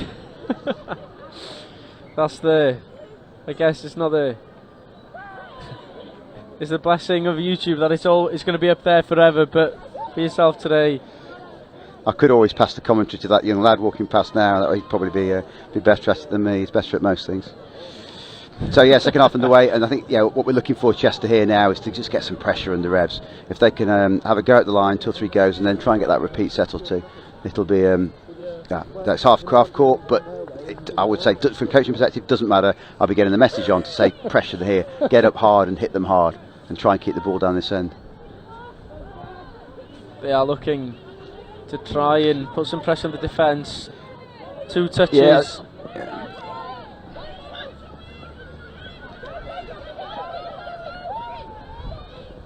Bit of confusion on the field. Bit of confusion in the commentary box. No one knew what was going on there, but they've taken it back for the touch just inside of the Cheetahs half. There was a touch on Rebecca Hickman. And I think it's Rebecca that I was calling Claire Davis all first half. So the worst thing of co-commentating, Griff, here is the abuse you get when people walk past the front and start waving at you.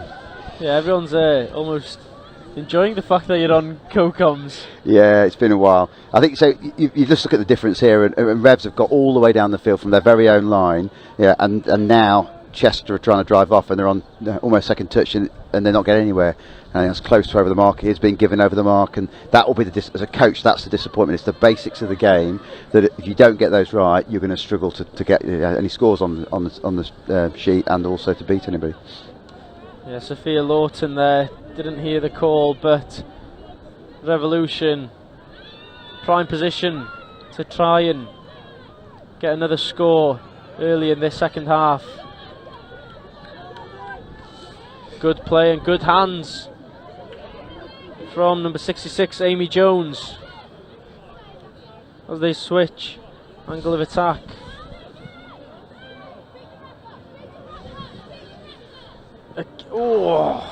They're testing it. They're testing the hands of, I think it's actually Cara Edwards, 66 for Revs. They're testing her hands, putting the ball right in front of her. So Cara, good player, very quick. Another touch family. Dad referees and plays a little bit, mainly refereeing. Brother Theo, I've just been refereeing him playing for Cheltenham, and he's out now refereeing. And that's typical in touch. It's a family sport where anyone can play, and you get a lot of people who play together, and you can do that for many, many years. And Cara is a great prospect, again, another one that's just been selected for I think the 15s mixed. Good work there again was Cara, who we were just talking about. Maisie Rosewell there with...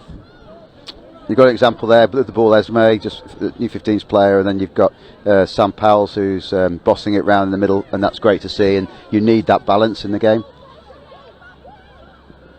So I'll move my partnership from Claire to Claire, which doesn't exist in this Revs team, to Sam Powell and Claire, so who again are friends, and I have checked the numbers this time round.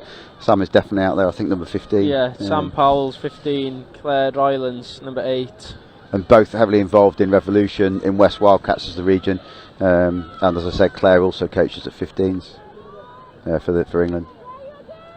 It's exciting to see players, youngsters coming through and getting that experience and playing on international level that young as well, and getting involved as well in the emerging. Yeah, it's great. Series. And I think we've always said, we often get asked by clubs, how old can somebody play in an adult environment, and the answer is so long as they're mature enough, it's safe enough, and the game is risk assessed. There isn't really an age. I mean, typically 14 in an adult environment has been talked about, but there are younger people here, I'm sure, playing today and yesterday, and that goes all the way to the top of the game.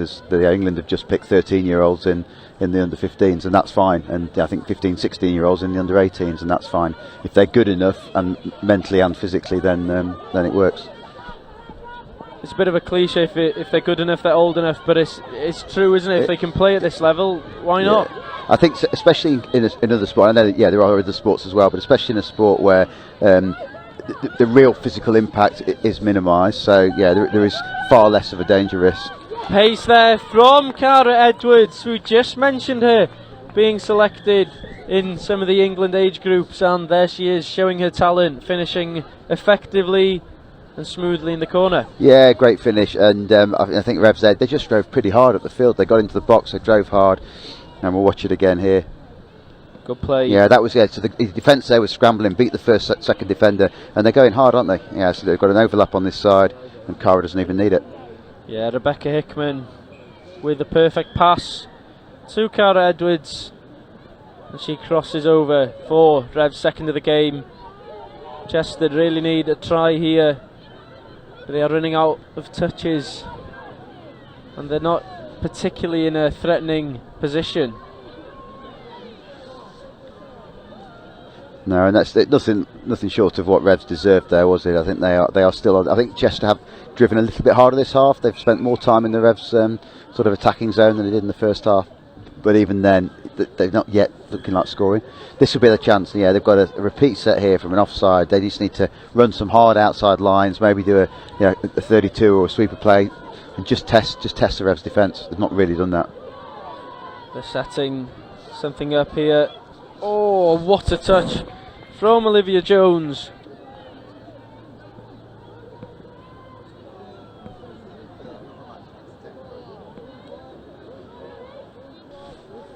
Chester still have the ball here. Almost. Is that a perfect? Is it over? Looked to be a touch from this angle from Poppy Riddleston. Yes, it was. Back they go again. Feels like Chester have been in this threatening position for a while here, but they have used up their touches there. And here I think again, Chester have got close to the 10-metre line on that first drive. That's two, and they're nearly at halfway. And sorry, Revs. And that, Chester they need to be putting them under more pressure there. Really working harder when they've just lost the ball. It's easy to say from here, and it's easy to say when you're a coach. I was saying that to the Nottingham crew beforehand, it's the most frustrating thing coaching a team, because you can only do a certain amount of influencing. And there you go. I think that was Sam scooping through there, wasn't it? And I'm not sure who that was scoring. Sam Powell's, and the ball was with Maisie Rosewell, number 1, I think. Here we go, replay coming up here. Samantha Powell's driving through the gap, and a great support line from Maisie. And I think you've got Maisie on Revs and Esme on Chester. Similar players, both new in the frame and both now selected for the 15. So pretty sure those two are playing together in the England setup. So there'll be a little bit of competition between them. It's a good. I guess we have a good insight here of what both can produce and what both can offer. Yeah, and both these teams have got young players coming through. I mean, Revs tend to have good partnerships with clubs around them, and they work really close in the West Wildcats region. Within the Northwest setup, Chester have got quite their own club environment. Lots of people put lots into it over the years, and some of the players have gone on elsewhere to play their club touch. Final touch here for Chester. Good play from, I believe it's the Chester skipper there, Sophia Lawton. And Revs seem comfortable here, 3-0 up, just over a minute to go in this one, and it's going to be 3 from 3 for Revs, looking strong going into this afternoon.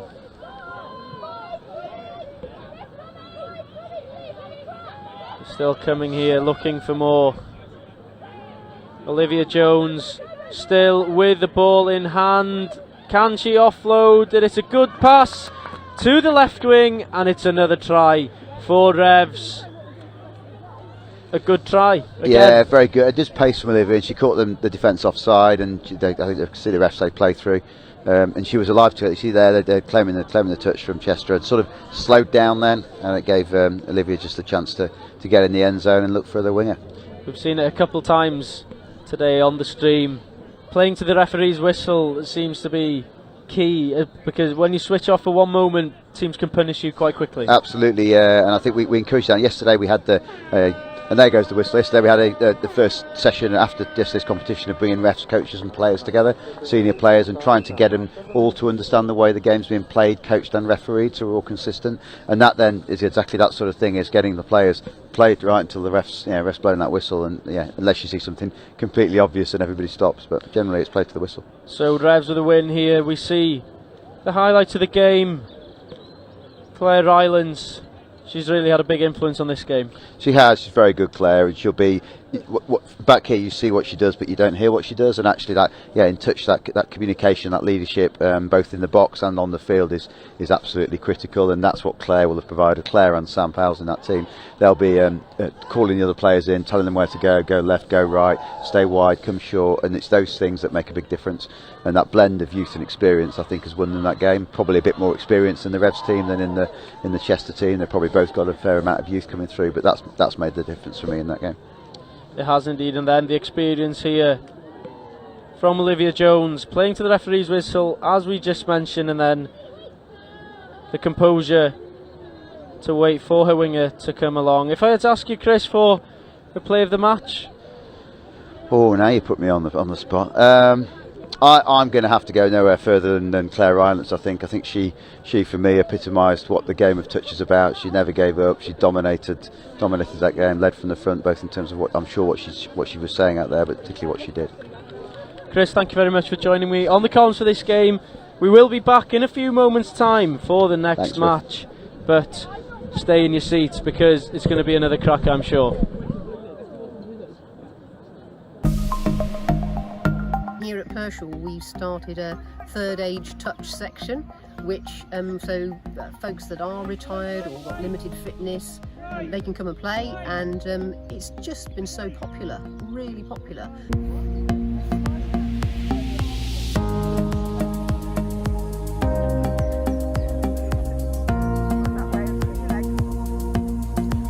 Never stop learning, Sammy.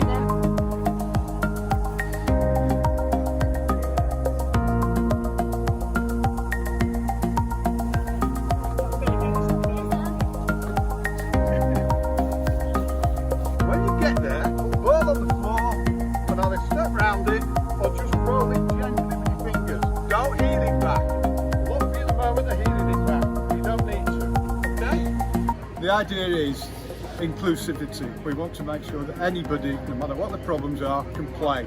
So we've got ladies who've never played before, we've got people with medical ailments, we've got people who are not very mobile. We want to include them all. So we've tried to amend the rules, adjust the rules, to make it possible for everybody to play.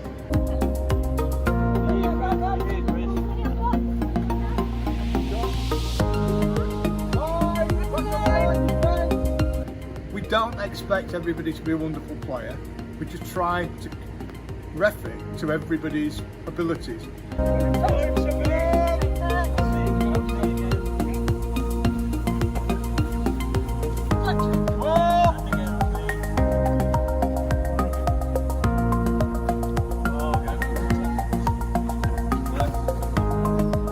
Didn't know anybody to start with, and then I've got to know lots of people. It's very inclusive. I like the fact that it's mixed, men and women. It's very active, it's good fun, and I just like being part of a proper game that we're actually running. We seem to just run around and have a great chat, great fun, and then afterwards nice coffee and a chat. Yeah, makes it nice. And I don't know if you enjoyed the meal, but everyone just got to it, put the plates out, picked it all up. Yeah, it's a nice feeling. Yeah, I hadn't picked a rugby ball up for over 57 years, so decided I could give it a go and gave myself a surprise. Well, I've got 3 older brothers and 3 sons, so I didn't like the idea of joining the WI, and touch rugby sounded a good alternative, and Di suggested it to me. I always wanted to play rugby, but they wouldn't let me at school. I'm hoping that will be kind of like rolled out across other clubs as well. The model here you seem to be really useful and good. get lots more people playing. We've got little ones literally playing touch here as well, and we've got a really big junior touch section, so I just think it's going to grow more and more with more people seeing that this is a great way to run about with a rugby ball out in the fresh air and have fun.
So Revs there with a convincing victory against Chester Cheetahs, and joining me from the victorious team is Claire Rylands. Claire, how did you enjoy that?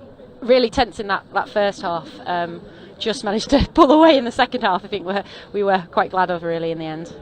I was talking to Chris there. You're coach of, is it the England 15s? I am, yes, yeah.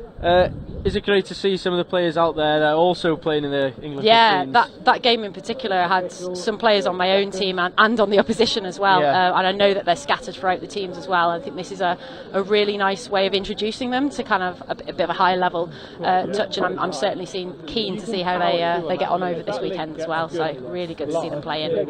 You've won 3 from 3. We have, yeah. What do you rate your chances going into the rest of the games today? Yeah, so I think we've only got one more pool game left against Oxford, and they're close rivals of ours, so it's going to be a fun game anyway. Some of us played with Oxford and Thames Valley yesterday in the joined up team, so yeah, nice to compete against them today. That's going to be a competitive game, but here now we've got PFT against Galaxy. Galaxy won the plate yesterday in the elite men's division. PFT not involved yesterday, but do you know much about both sides? Or so Galaxy are a really established club down in London. They've been going for years and years. PFT, a newer outfit from Manchester. They've got some really good players. One interception, and here we go. Galaxy going all the way. Elliot McDermott. He's got the pace. Number 6, fair play. Tom Overbury almost getting back. Well, he should save his legs. He should save his legs as Elliot McDermott goes coast to coast. We've seen a couple of them today on the stream.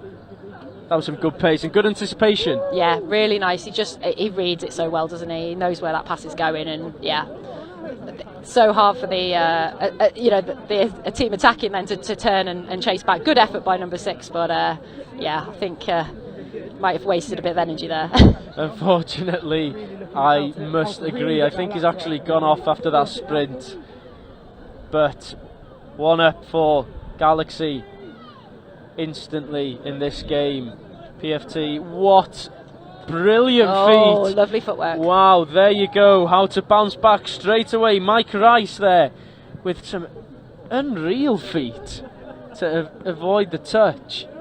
I think we're lining up for a bit of a try-fest here. Yeah, it'd be good to see though, wouldn't it? We haven't seen many tries. We haven't seen a try-fest on the stream so far have you today. not? Oh, maybe this is the one. We've seen some tight games, to be fair, but this one's exploded into life straight away. Our club as a mixed outfit has played a couple of games against PFT over the winter, and they've got some good players, some nice footwork. And Galaxy are really established and know their stuff. So yeah, you might be right. We might be in for a bit of a score fest if some of these players, perform to their best. Galaxy here in a good position. Number 36, James Barron, played yesterday for Galaxy. Ball. A great touch from number 31, Jonathan Clark. But then again, that shows the difference that someone like James Barron can bring to a team, the confidence to spray that pass up. Oh yeah, really nice, really well. You brought the defence in nice and tight. It was just a great chase down from the winger, wasn't it? But threatening. They know that they've got a long ball now. Galaxy maybe disappointed with their performance yesterday in the Elite Series. Do you think they'll be desperate to win this one today? Yeah, I mean, I think they've probably got a whole new set of players here. I imagine these players will probably want to go on better than their elite counterparts and say, look what we've managed to do this weekend. Yeah, exactly. I don't think there's many who have played both days necessarily, I think, in this squad. I think it's just the one. And then Eric Williams, I think he was the coach yesterday for Galaxy. Yes, yeah. So... some good defensive pressure there. Really trying to pin them down, not let them get in over here. It is very aggressive defence from PFT as Galaxy look to come over to make some changes. They've done well there. They're still not over the halfway line. Coming towards their last touch, so job well done by PFT there. Very good D from PFT. They will look to create some power and well, just assert themselves on this game now and try and get some good field position. Yeah, I mean, that territorial battle, you'll say that they're up at the moment. They just need to make sure they finish their set here. Not a great pass from Mike Rice there, but I guess after he scored that brilliant try for PFT, he can get away with that. Yeah, I think they'll let him off that one. Not again though, please. No. Mike. Galaxy coming over. Let's see if PFT can pin them down again. They've got over halfway this time. Some fresh legs for Galaxy as they take the touch. Oh, unlucky from Barron there. PFT regain possession. Ooh.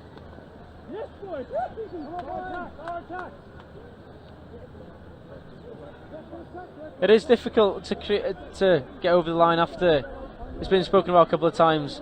Once someone doesn't score from the tap off, then it's a bit of a it's a territory game. One, yeah. So you're just looking for completing your sets, getting a really good drive, and sometimes just grinding out a few sets. So actually going, we're not necessarily going to score off this, but we're going to try and get as much field position as possible, and then we're going to back our D to hold them in. Oh, he's got through there again.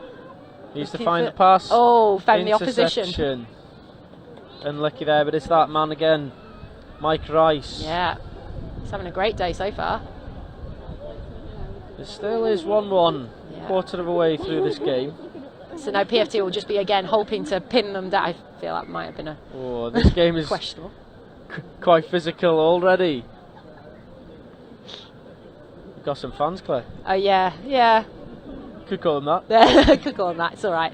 They are actually friends. Oh, untidy. What will the refs give? Yeah, giving ball down. So again, another really great opportunity for PFT here. Yeah, Eric Williams won't be too chuffed with that one.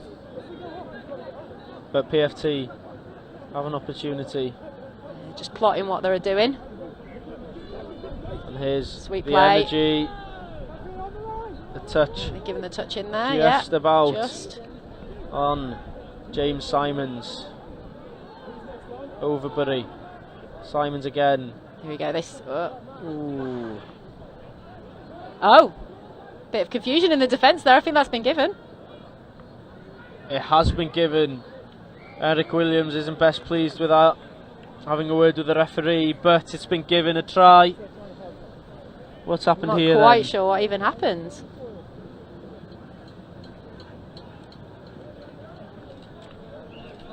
Must have been given offside, I would imagine. Yeah, unfortunate there for Galaxy. But good listening by the PFT player. Obviously heard the ref and then listened and was like, I'm going to pop it down then. Play to the whistle. Yeah.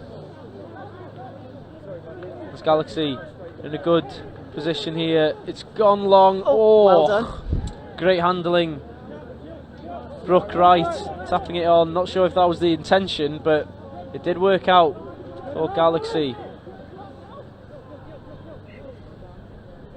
that hip's not square there. The technical one, but the refs have been hot on it this weekend. It is an interesting rule, but I guess you've got to try to get them straight. Yeah. I think if you're making a real, decent effort to, that's okay. But yeah, when you're facing your touch line, you're not going to get away with that. Do you think maybe for people getting into the game, that might be one of the toughest rules to? Yeah, it is one of the unusual ones. I think it's one of the ones actually when you're getting into touch, though, most social leagues will let it go to start off with. There's slightly more technical aspects, like build in with newer players as you go. There's plenty of little technicalities with our game that will confuse a new starter. So yeah, it's one of the ones that we probably let slide a little bit with new players until you kind of get into this level. But by this point you should know. Yeah. Galaxy wasteful with possession there, unfortunately. But they're on the back foot, really, aren't they, Galaxy? I think PFT get another score here before half time, and that'd be great. Here he goes again. Oh, what a stretch there from Alex Miller in the Where's Wally hat. Great touch on Mike Rice. He's loving getting hands on ball there. Ooh. Dean Ivan almost goes flying. And there you go, the poacher. So I think they're given the touch but offside, so no score, but another set. Going for the quick one. Don't think he's going to get away with that. Mark hadn't quite been given, I think, by the referee there. Mike Rice, he's really sniping around the try line, and here he is again. Great, good hands, but really great defence. Indeed, I think it was Elliot McDermott, number 34 there, just about getting across. It's good D, from Galaxy in this set. Here they come, set play. Ball down. Galaxy need to drive hard here. Here we go. Will they go for it? Oh. Unfortunate there from Galaxy as we see the close to the first half. Galaxy 1, PFT 2. Claire, what are your thoughts on the first half? Well, it looked like it was going to be a tri-fest, didn't it, to start off with? Like, so 2 early scores, and then it just got down to the grind. I'd say PFT probably making the most of their possession. I think their defence has been really good at pinning Galaxy in, but they've just not maybe converted all their opportunities on the line. So I would say, Galaxy right in it, and I'm sure that's probably what they're talking about right now in the huddle. That actually, they're 1 score down. They've probably not played their best so far. If they can go out and and switch that round in terms of that territory battle, then they've got some decent players in their squad. They'll be right back in it and do what PFT did to them. Pin them down. I think it's going to be a really exciting second half. Here we go. We'll see a couple of the highlights first. There you go. Intercept, yeah, really nice positioning out there. Just pick it off and then. It almost looks effortless, doesn't it? The way he's running all the way, and Tom Overbury really trying his best, but he was gone, left in the dust. And here we go, PFT try. How good is this Mike is Rice? Great footwork, wasn't it? Just holds them up and whoop. Little cheeky arm lift, and he's been totally missed by the defender. It was Fletcher who tried to go for the touch, but some of these players have terrific feet, don't they? And then this was just confusion, wasn't it? But good listening to the referee. Whatever the ref had said, listened, and easy, just pop the ball down. Yeah, looks simple. Listening to the referee is the key. Do you think Eric Williams, he's going to have a big word with his team now? Do you think they're going to change approach? Do you think they might be more aggressive in defence? I think they probably do need to put a little bit more pressure on in defence. I think PFT, and I think the other big thing is actually their drive play. So whilst PFT have been pushing them down, they've been fumbling the ball. They've been some errors within that drive, and they've not been making it over halfway. So I just kind of really want them to, if I was him, I really want them to focus on that. And then just play smart when they get to the line. They've got some good players, but the problem is at the moment they're just getting nowhere near the line to actually put attack players together. Galaxy, they have lost 2 in 2, so they will be looking to get some, I guess, It would be a sort of consolation win, but they would be going for the plates then. Yeah, I think with these tournaments as well, you want to build during the day. So actually, you might have lost your first 2, but you're going into the afternoon where the knockouts are, and you really want to go into those knockouts strong, no matter what tier of the competition you end up in. So it's about building through the day and putting those performances in. So regardless of the final score, I think they'll want to make sure that they put in the performance in the second half that kicks them on for the afternoon's play. Exactly that. So Eric Williams, the coach, gets us back underway here. Very experienced player, Eric, so he'll just, he's bossing his charges around. He is. In the mid, controlling dictating play, and here we go, out on the wing, and it is a Is finish. that in? It's hard to, it's been given clear. Finish on the far side by McCloy, number 51. Exactly what Galaxy wanted to do, straight out of the blocks there, levelled the scores up. See how good their defence is now. Yeah, maybe the defence is where they've been lacking that energy, and I guess it's being aggressive as well, isn't it? Yeah, But it's that balance of aggression, you can't be over. Yeah, you don't want to be too aggressive, but you want to be getting up and you want to be putting pressure and not giving the players decision-making time, really. Too much, they've got plenty of time. And there you go, PFT striking back instantly. The referee has given it. They just got a little bit too spread on that defence, actually. It's really clever bringing the ball back. I think that link just a little bit too separate from his mid-partner there. But that was clinical from PFT. Yeah, nice, really good. Again, maybe we're on for a score fest. We said that in the first half, and we were... I've got more fans. Hi, guys. Plenty of fans. It's good to see players from every club, getting along with each other, as well as we see Galaxy going for it again. I think that's been given. Oh wow, what a try from Galaxy, as we were distracted by all your supporters, Blair. Galaxy have gone up the other end and got it over the line.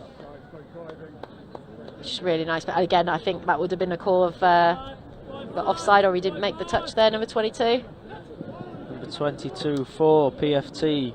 Looked like he had it Spencer. covered, but... Yeah, McDermott just almost sliding by. Yeah, it's going end to end at the moment. Let's see if can PFT strike straight back.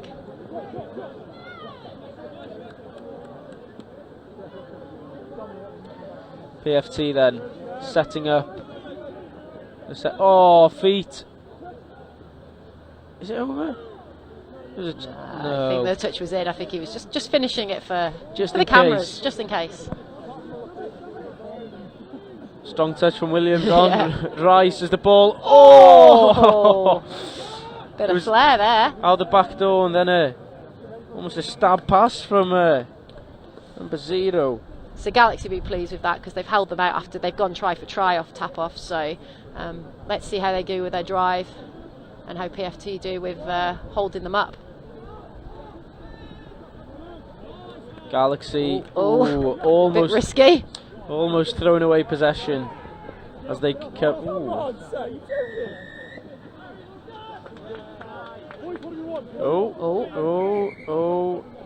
Oh dear. This is something we haven't seen so far. And number 55, Fletcher, he's come off. Yeah. A push on number 19, Harry Armitage. The good thing about touch and the unlimited ability to sub is that you get someone who's maybe just losing their head a little bit, and if you can get them off, you can get them into the box and calm them down.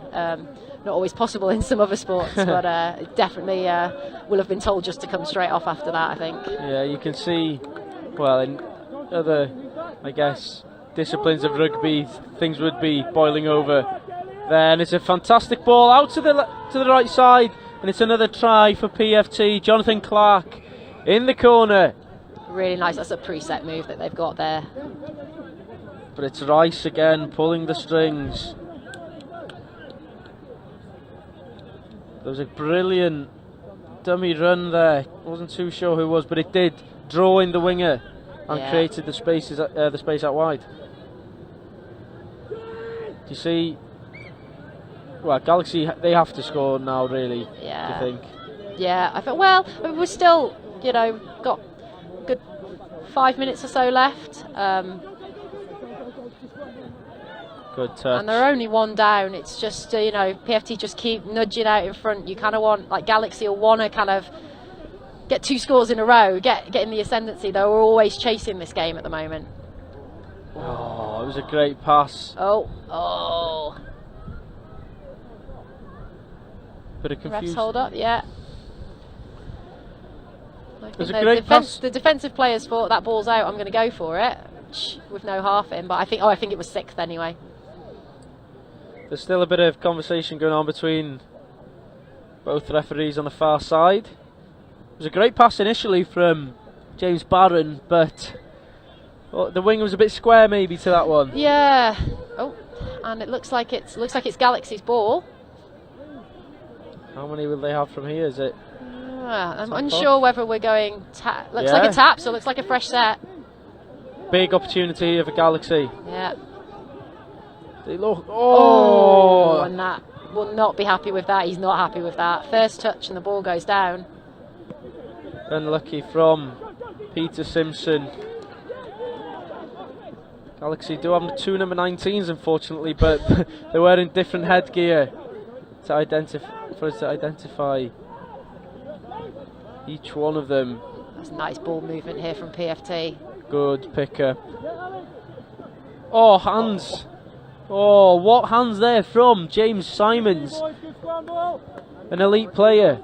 You can tell from that he's played a high level with those hands.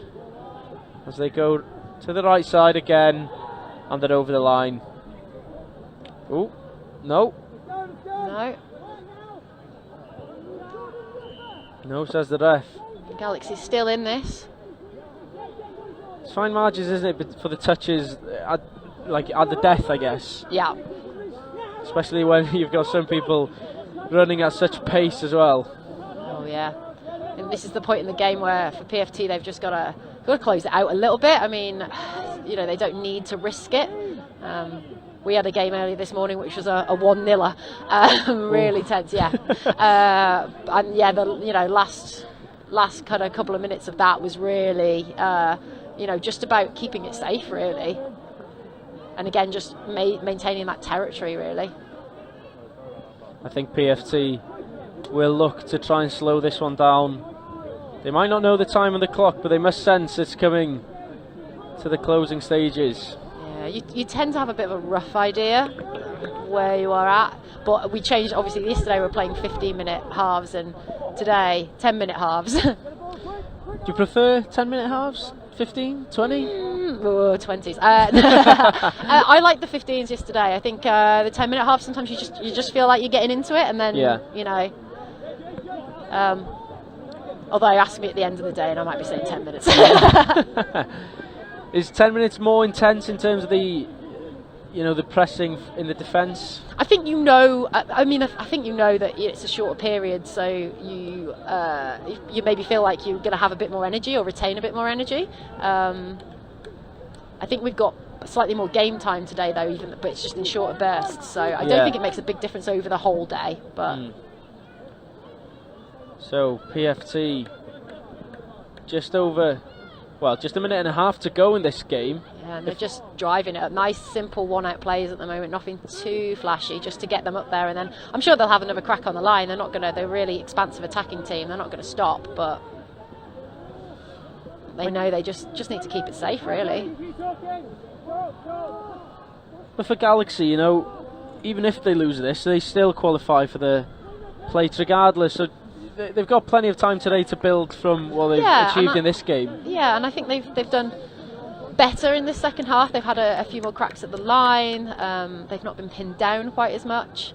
It's just building, really, and PFT have been put on some nice pre-planned moves when they've got to the line as well. Some nice clinical scores, combined with some players with great footwork. This has been a good one for the neutral, I guess. Yeah, oh yeah. Fiery feet and some fantastic finishes as well. Yeah. Galaxy here need something special. They're going for it here, I think they know. They've not got long left. And this is their shot, you know. Can they level it up? They've slowed it down. Yeah. They probably don't know how many seconds they've got left. Miller on the ball. Coming out. Oh, so close. That would Very be it. close. But unfortunate for Galaxy. They suffer their third defeat today. And PFT takes the win. It's been a good game, hasn't it? Yeah, really good game. I think looked at times like PFT might you know, kind of get a couple of scores on and run away, but Galaxy did really well. They just kept picking back at them. They never really went away. Got to say PFT were the better team overall, but I liked how dogged Galaxy were at just sticking with it, and hopefully that sets them up nicely for the afternoon.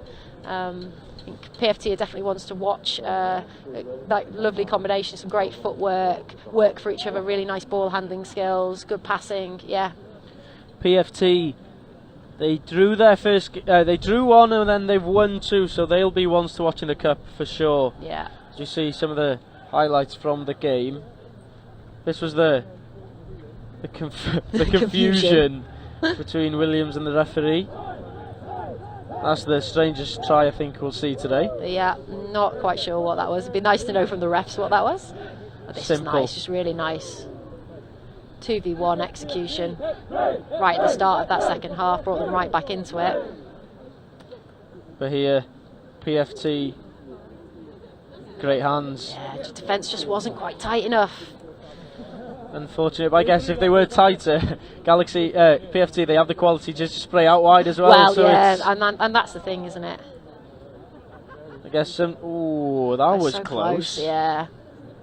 Great work from Galaxy there.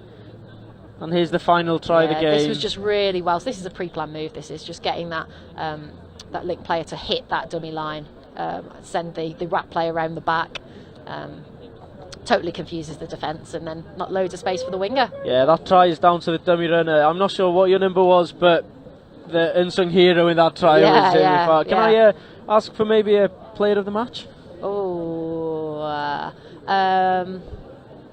I think our dancing footwork, was it Mike Rice? It was yeah, Mike Rice. I really like that score, really like that, yeah. I think as well, actually just worked hard. He sent that pass away for that final try as well. I think often when you're in that position, you can be a bit greedy, but no, he wasn't. He knew that actually it was the winger's score and gave that, and it wasn't an easy pass to give. So I think, Mike Rice overall for me, yeah.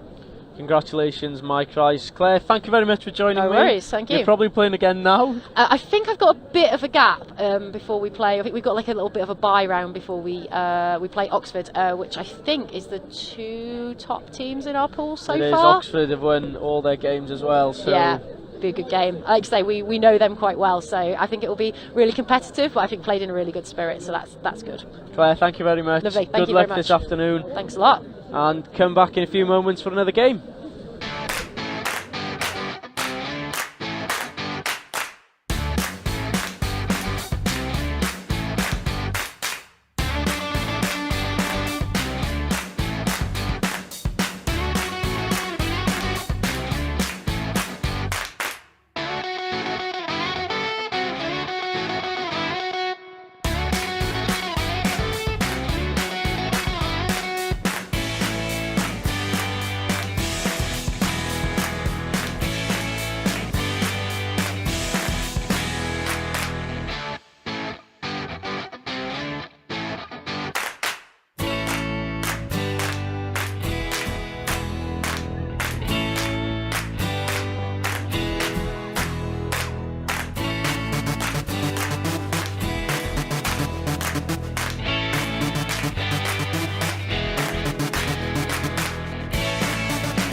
one goes up, you feed off, and then we have loads of space. Look, I'll take through some points. Yeah. First off for you, mate.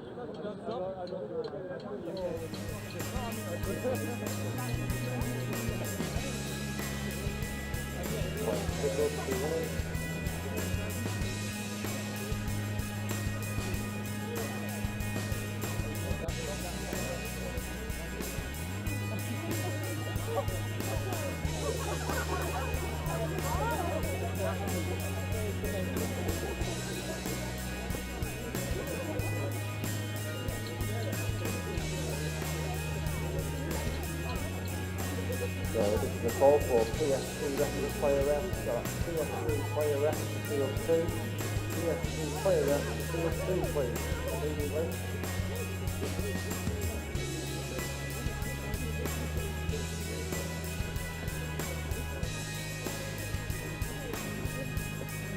So once again, PS2 player ref to field 2 please, player ref, so 1 minute warning.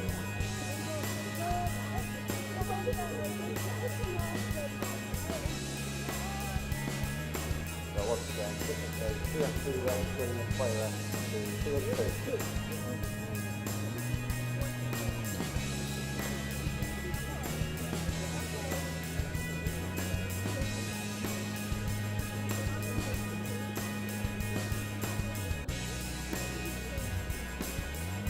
Seconds.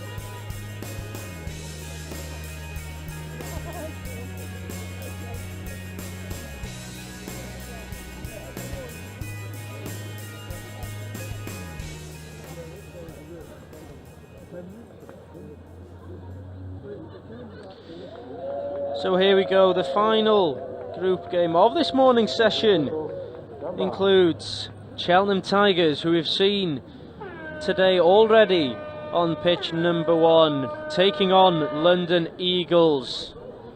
The Eagles in the Elite Division came second yesterday, but what can their development team do this afternoon? It's a good start from the Eagles, getting some good territory early doors. Good scoop there. It's going out to the wing. It was a touch before the pass, and the Tigers get the ball back in their own half. Fingers crossed I will be joined by somebody else on the co-coms, but for now it's just my voice as the Tigers hope to get there. Ooh, almost for number 36 for the Tigers, but just about being caught up by the opposition.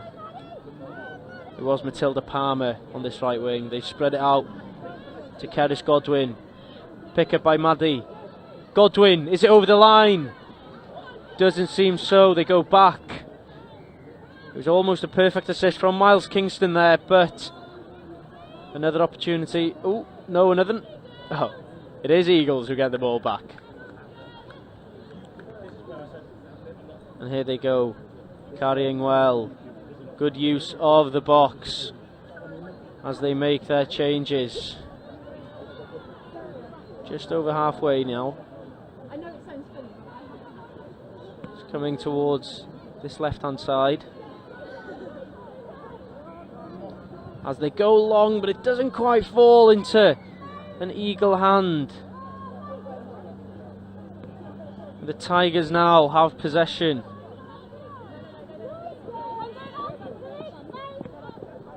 They come towards this near side. Godwin. Fine. Palmer.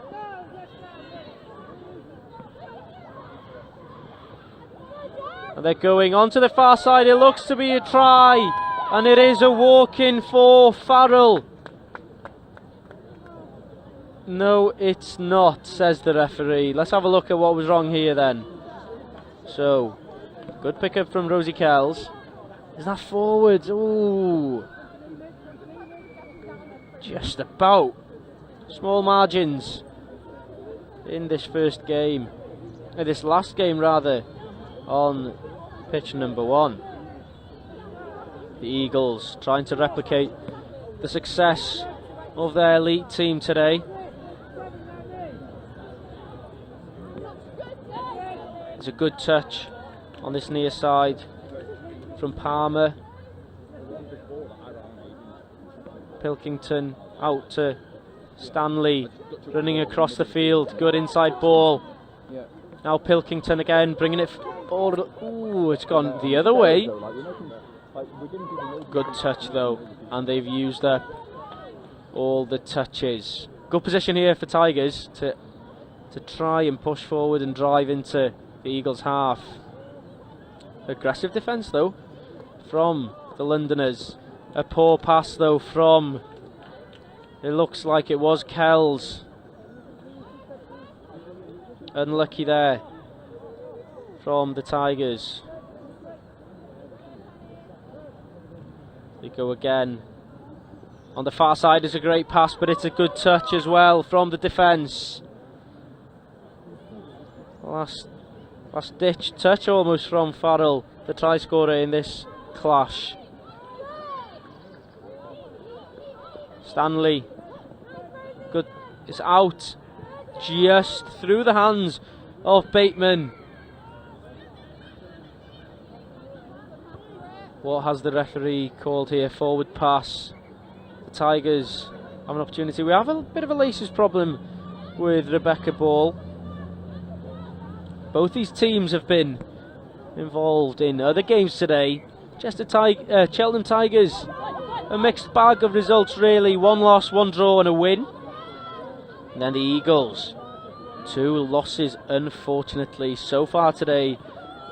But they have 2 games to go, so all to play for in the Women's Development National Touch Series.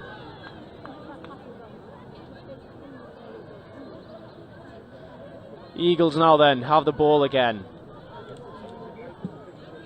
It goes over to the far side where they look to make changes. Carry from Ball. It's with Davis. Laura Balfour, ball in hand. Boots picks it up. Balfour is available. Ooh, but they unfortunately use up their touches. But they did look as if they were gaining more momentum with each touch there.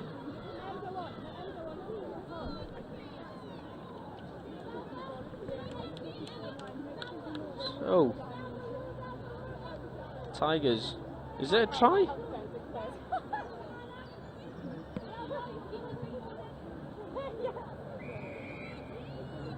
It looks like potentially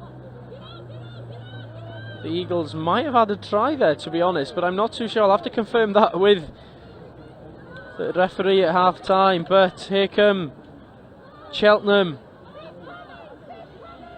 as the supporters on the side shall keep coming. Good step inside. She needs to offload. She does. Maddie Miles Kingston offloaded well, but it is unfortunately a touch. Unfortunate for Cheltenham, fortunate for the Eagles. As they go again, Miles Kingston takes a touch. But Helen Aries is blocked there and shut down. They go again. Godwin takes a touch.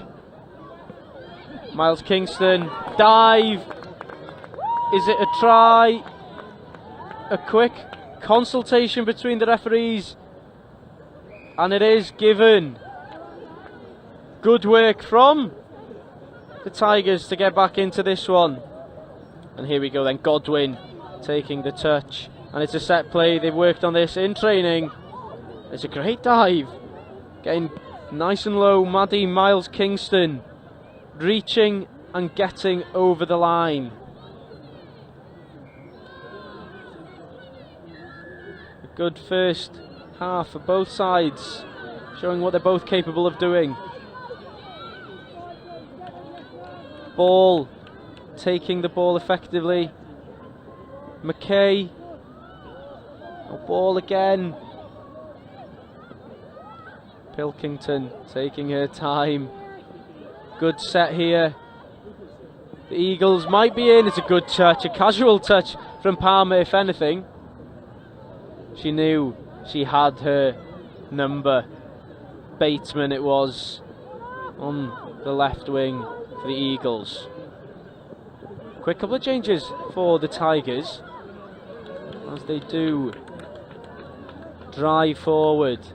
Miles Kingston, the try scorer from early in this game, really getting involved. Godwin, oh, what a step from Godwin. Does she need support? She does, and she finds it in.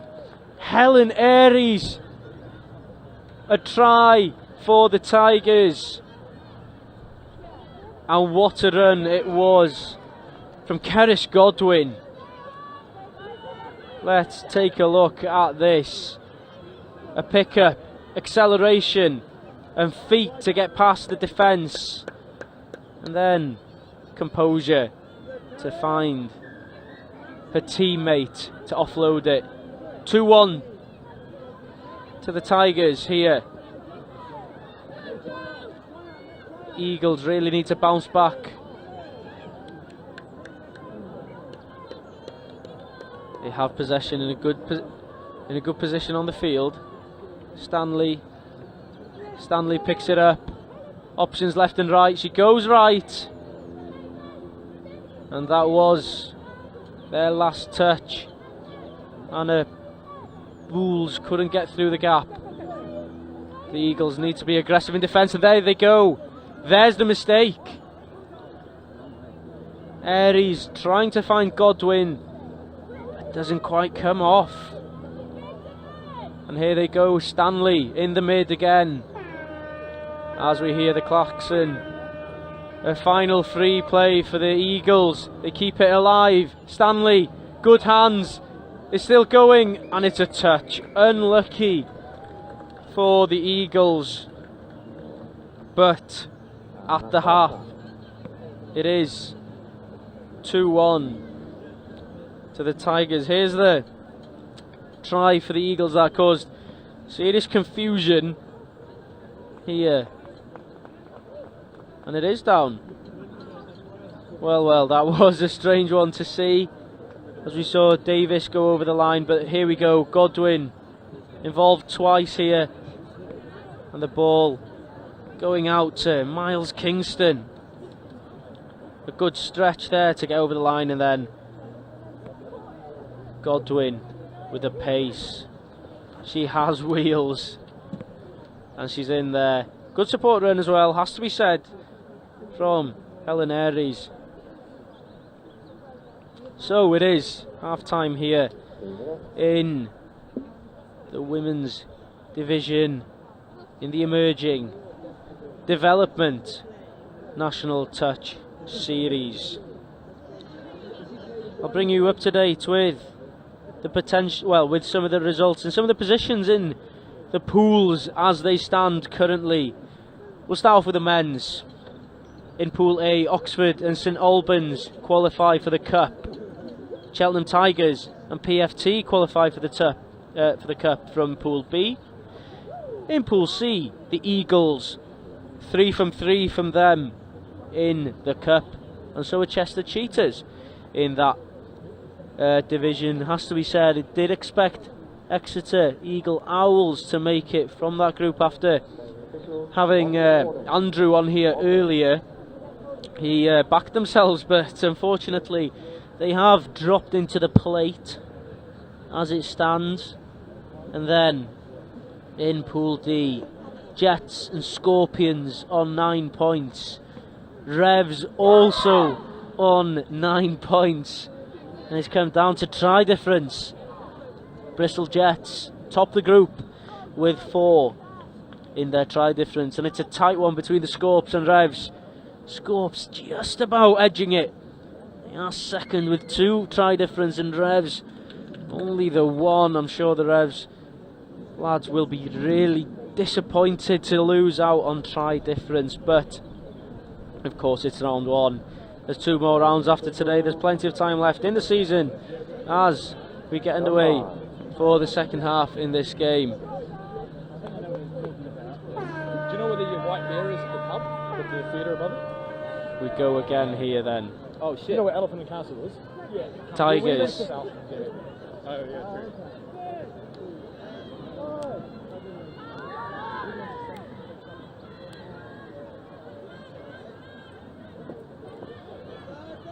The Galaxy lads just going past there, wondering if they were going to join on comms.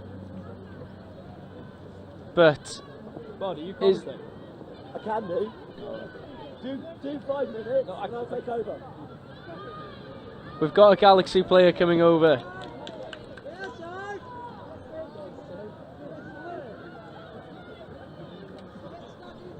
We've got Stefan Fletcher coming over from the Galaxy boys. How are you?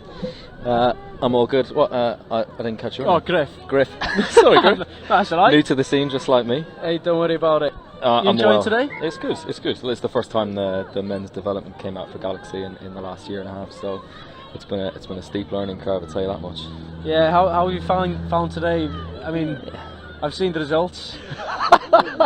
Yeah, so not too good. I mean, look, there's lots of positives to say. Look, three losses is never good, is it? But again, it's all about development, right? And it's about building onto some wins, hopefully in the second half of the day. But getting those core fundamentals in. And to be fair to the boys, we've never played together, so This is the first day. So hats off to us. We closed the margins. Pity with the PFT on pitch 1, we couldn't show a bit of flair to the guys at home, to the Galaxy team watching online. But yeah, it's been a good day. How about you? Been good? Yeah, it's been good. There's been plenty of tries on this pitch, as we see. Another one we just yeah, missed what was it. That? I didn't missed see that. We'll get a replay shortly, but it was another one for Cheltenham Tigers, who are 3-1 now. That's a pretty sinister scoreline.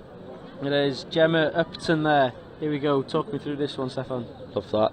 So it's a 33. Oh, is that a tap? Is that a touch? Oh, I mean, what do you call that? You just call that absolute flair, and that's a blitz. That's a burner. Put the afterburners on after a 33 split. There you go. Cheltenham really coming into their own now and enjoying it. Who is this? Is this London Vipers, is it? Or Scorps? It's the Eagles. Oh, it's the Eagles, sorry. Going through the list. Going through all the London clubs. All the arch enemies. All the arch enemies. Who are the biggest rivals, you think, for yourselves? Oh well, they're here today, so I don't necessarily know if I want to let them in on the high level competition we're about to show them, hopefully. But Vipers, maybe I'd say. Okay, interesting. We've had some pretty tasty exchanges, but it's always in good spirits. Yeah, that's what touch is about, right? Yeah, it's quite politically correct way to say it. The diplomatic version. That was a good subbing pattern the girls have done. They just got a little bit lost, but they're spreading the ball out well. It's good dumping there. Good work from Cheltenham there. That's good. That's good space. That's good space. Oh, great pass, and they're in again, Cheltenham. Great touch though. As Stefan we're making a quick swap again. Thank you, Stefan. And have a guess who's back for the third time in 2 days. Can't resist it. I love the sound of my own voice, and I like to inflict it on other people as well. What have we got? CSC Cheltenham wants to score 3-1. Exciting times. How have you found it? Really good. This game's been exciting. The Eagles took the lead early, but Cheltenham Tigers have really bounced back well, and there's been some corkers on this game today, on this pitch today, has to be said. Ooh, right, well, looking good so far. How's your day been? A little bit wetter, a little bit colder. I noticed you're in a nice cosy jumper, a nice cosy coat. It's not such a good day, but it's not too bad. It's not too bad. Hello, what have we got here? So a hard touch given by Bastien Delois. And we have a very continental flavour of referees on the pitch. So downside, far side, Julian Edwards, not so exciting. Middle of the pitch, Bastien Deloisson, he's come over from France. And then this side of the pitch, Celine Swanson, also French, but lives in Bristol. Wow. Cheltenham, I reffed them earlier. They've got a few really good players. Who? Yeah. All right, I'm not going to admit that I don't know a name. Yeah, I thought it was. Okay, fine. 26 is a... Oh, I've kind of had that, haven't I? Yeah, I've done myself there. 26 is a England international. She's a really good player. There's a few others. It was a really... I did them against Nottingham. That was a good game. And then we've got some honourable mentions in the London Eagles team. Rebecca Maxwell's a very experienced player. That looks like Laura Balfour on the ball. No one else really moves like that. No, I'm wrong. No, it is. I knew it. And that looks like Kate McKay taking the ball in there. So a real sprinkling, a real seasoning of experience in this team. Nice to see. Has to be said, you're the one person every time it jumps on comms who gives a massive shout out to all the refs. Oh, you got to give it. Look, it's a very weird thing to do, right? Standing in a field, blowing a whistle, shouting at people, telling them they're offside. I think it's enjoyable, but it takes a certain kind of person sometimes. So, they're here. We've got a little bit of a mix of player reffing and full-time reffing today. We try and have full-time reffing, but at the development events we don't usually get the numbers for that. So, 24 darting through, but just caught from behind there. So just Helen Airy, she's played well today. You've always got to kind of take the advantage and not be sort of greedy, right? So she had a half break and put CSC under loads and loads of pressure.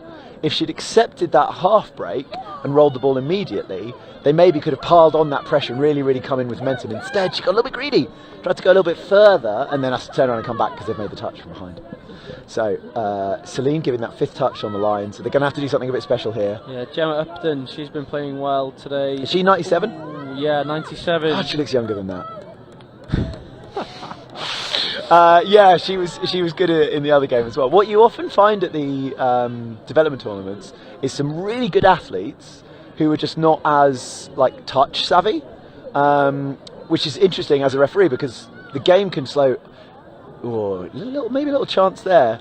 The game can slow right down because everyone's a little bit disorganised, and then all of a sudden one of these speedy players gets on the ball and finds a little gap and it's like bang and it speeds up. So it's very interesting. It can be very higgledy-piggledy, the games, because you have a few people who maybe aren't as athletic but do know the game, and then you've got a couple of others who are very athletic, don't know the game, and will suddenly find gaps out of nowhere.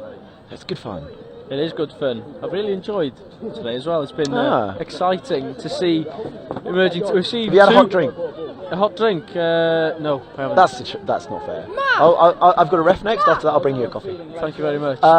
It's a little bit more up and down, isn't it? That's Sabrina Pilkington, I think, there just dropped the ball there. Some of the young guns giving you some abuse here. Yeah, so that's Ollie Simon. Don't like that kid. Nasty kid. He was very good earlier when he played.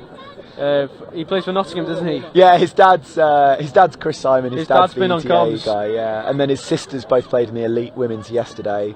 Oh, His mum's playing today actually for Nottingham women as well. So that's in another touch family because we had the Hobsons yesterday.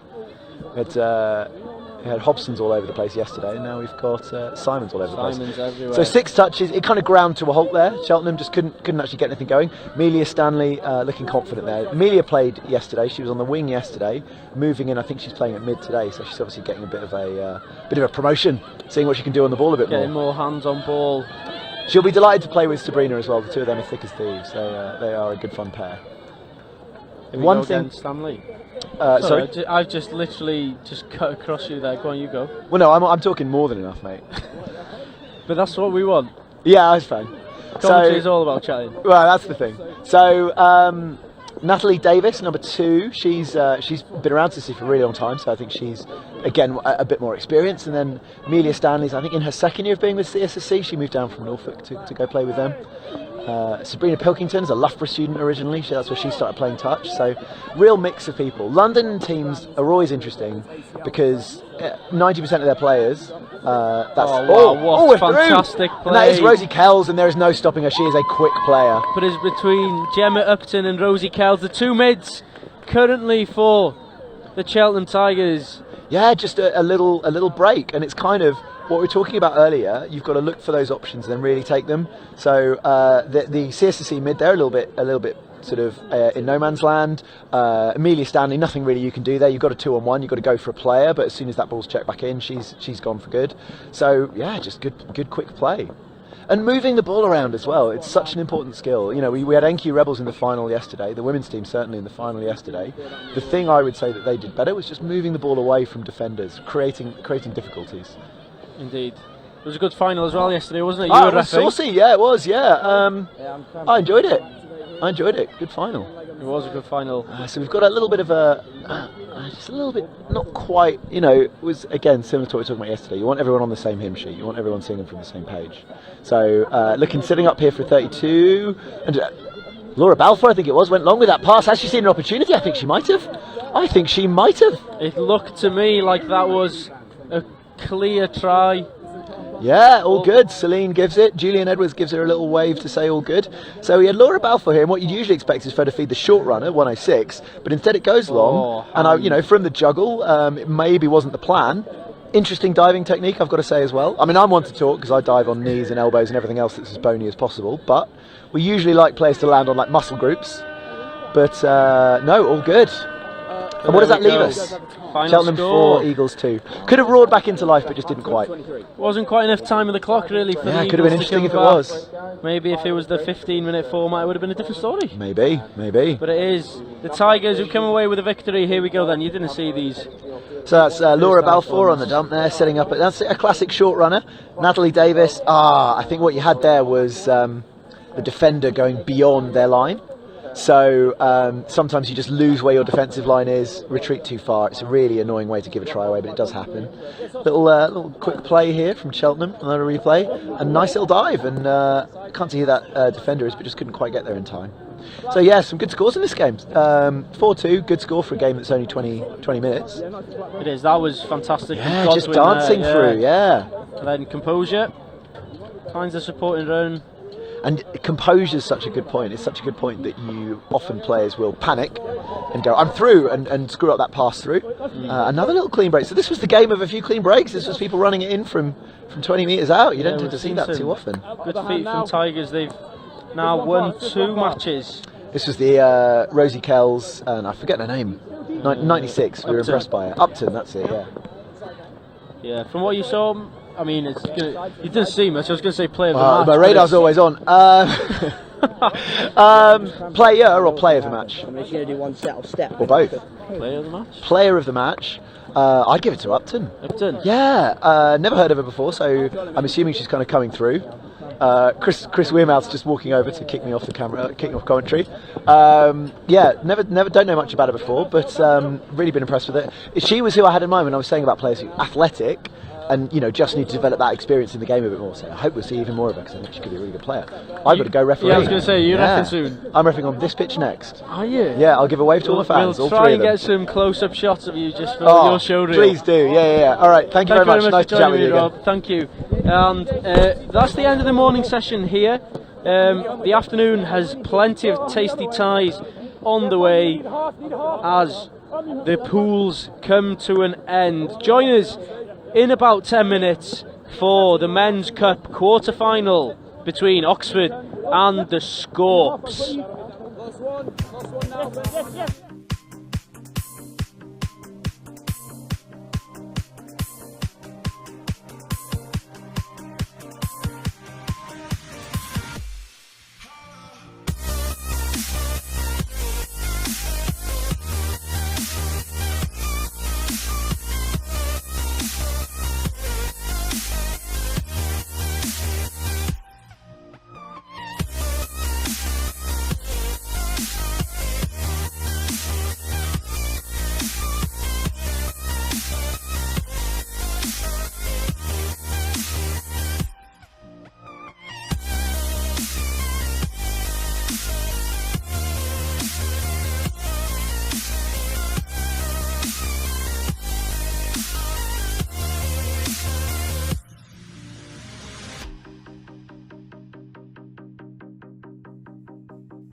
Right, so then in the next tap off, we'll go to 35, travel 5 year warning, 12 minutes on the bolt. So the next tap off is 35.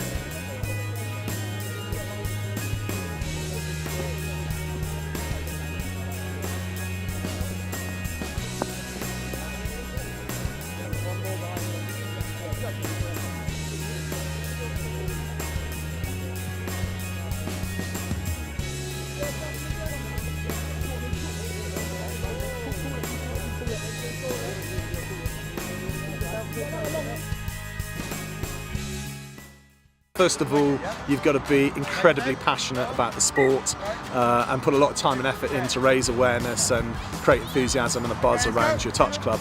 Number two, it has to be fun. You get, one chance to make a first impression, and when people come, they've got to feel that they're having a good time and it's all inclusive. And the third thing now, I would say, is you've always got to be promoting, and you've definitely got to look at social media. We are exploring Facebook ads, and we're promoting like mad all the time. Get as many people involved as possible, give them the opportunity to play, and give them the opportunity to enjoy it. We started out and it was just all about having fun to begin with, and once been playing for a year or so, that's when we really decided to take things on to the next level. I think it's just having patience. It's not going to come overnight. If you can, keep your senior players engaged, as well as constantly looking to the development and introduce new players, because you're always going to get players who leave for one reason or another. Having that conveyor belt of talent to come through is really helpful. You just got to work hard, and it will pay off in time. From a point of view of growing the sport, bringing as many children down with their parents and getting an all-inclusive, fun environment that anybody can have a go in, and focus on that of building the baseline of as many players as you can. Don't worry about trying to go through the ranks and put the best team out there. I think build from the base upwards. So I'd say to keep your competitive side and your social side, don't go too much down one avenue of having solely one or solely the other. With the social side, your performance side always sort of flourishes with this, and also vice versa. It's always good to have the competitive side and part of it knowledge on your social side. Keep the player base interested. It's not all about, right, I want us to get from A to B, and we're going to do it with these steps. We're going to coach this and then this and then that. Keep it a bit fluid. Like, you don't always have to start off with loads and loads of drills to get people into playing touch. I mean, you can just play rugby, netball, something simple. Just get people used to handling a rugby ball. Not everybody has come into this sport playing lots of rugby. They may not have the same hand-eye coordination that others have. Just get everyone onto a level with some more casual games.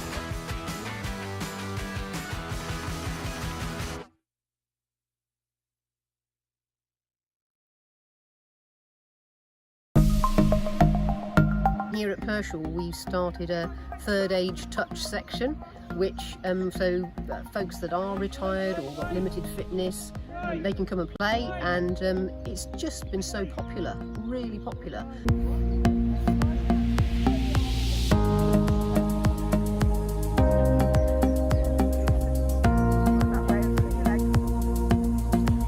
Never stop learning, Sammy.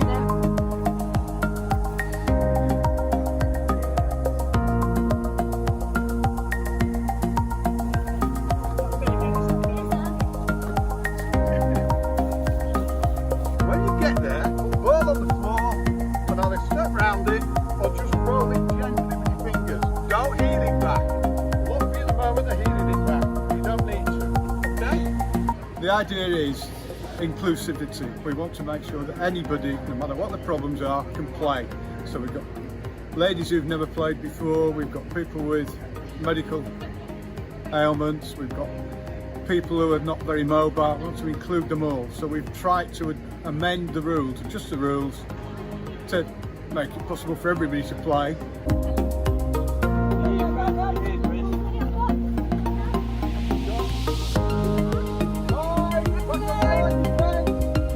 We don't expect everybody to be a wonderful player. We just try to ref it to everybody's abilities.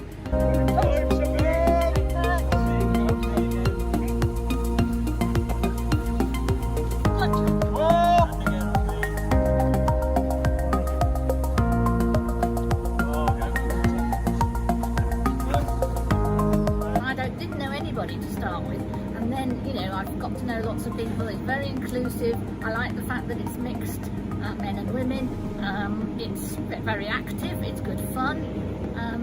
And I just like being part of a proper game that we're actually running. We seem to just run around and have a great chat, great fun, and then afterwards, nice coffee and a chat. Yeah, makes it nice. And I don't know if you enjoyed the meal, but everyone just got to it, put the plates out, picked it all up. Yeah, it's a nice feeling. Yeah, I hadn't picked a rugby ball up for over 57 years, so decided that to give it a go and gave myself a surprise. Well, I've got 3 older brothers and 3 sons, so I didn't like the idea of joining the WI, and touch rugby sounded a good alternative. And Di suggested it to me. I always wanted to play rugby, but they wouldn't let me at school. I'm hoping that will be kind of like rolled out across other clubs as well. You know, the model here, you seem to be really useful and good. Get lots more people playing. We've got little ones literally playing touch here as well, and you know, we've got a really big junior touch section. So I just think it's going to grow more and more with more people seeing that this is a great way to run about with a rugby ball out in the fresh air and have fun.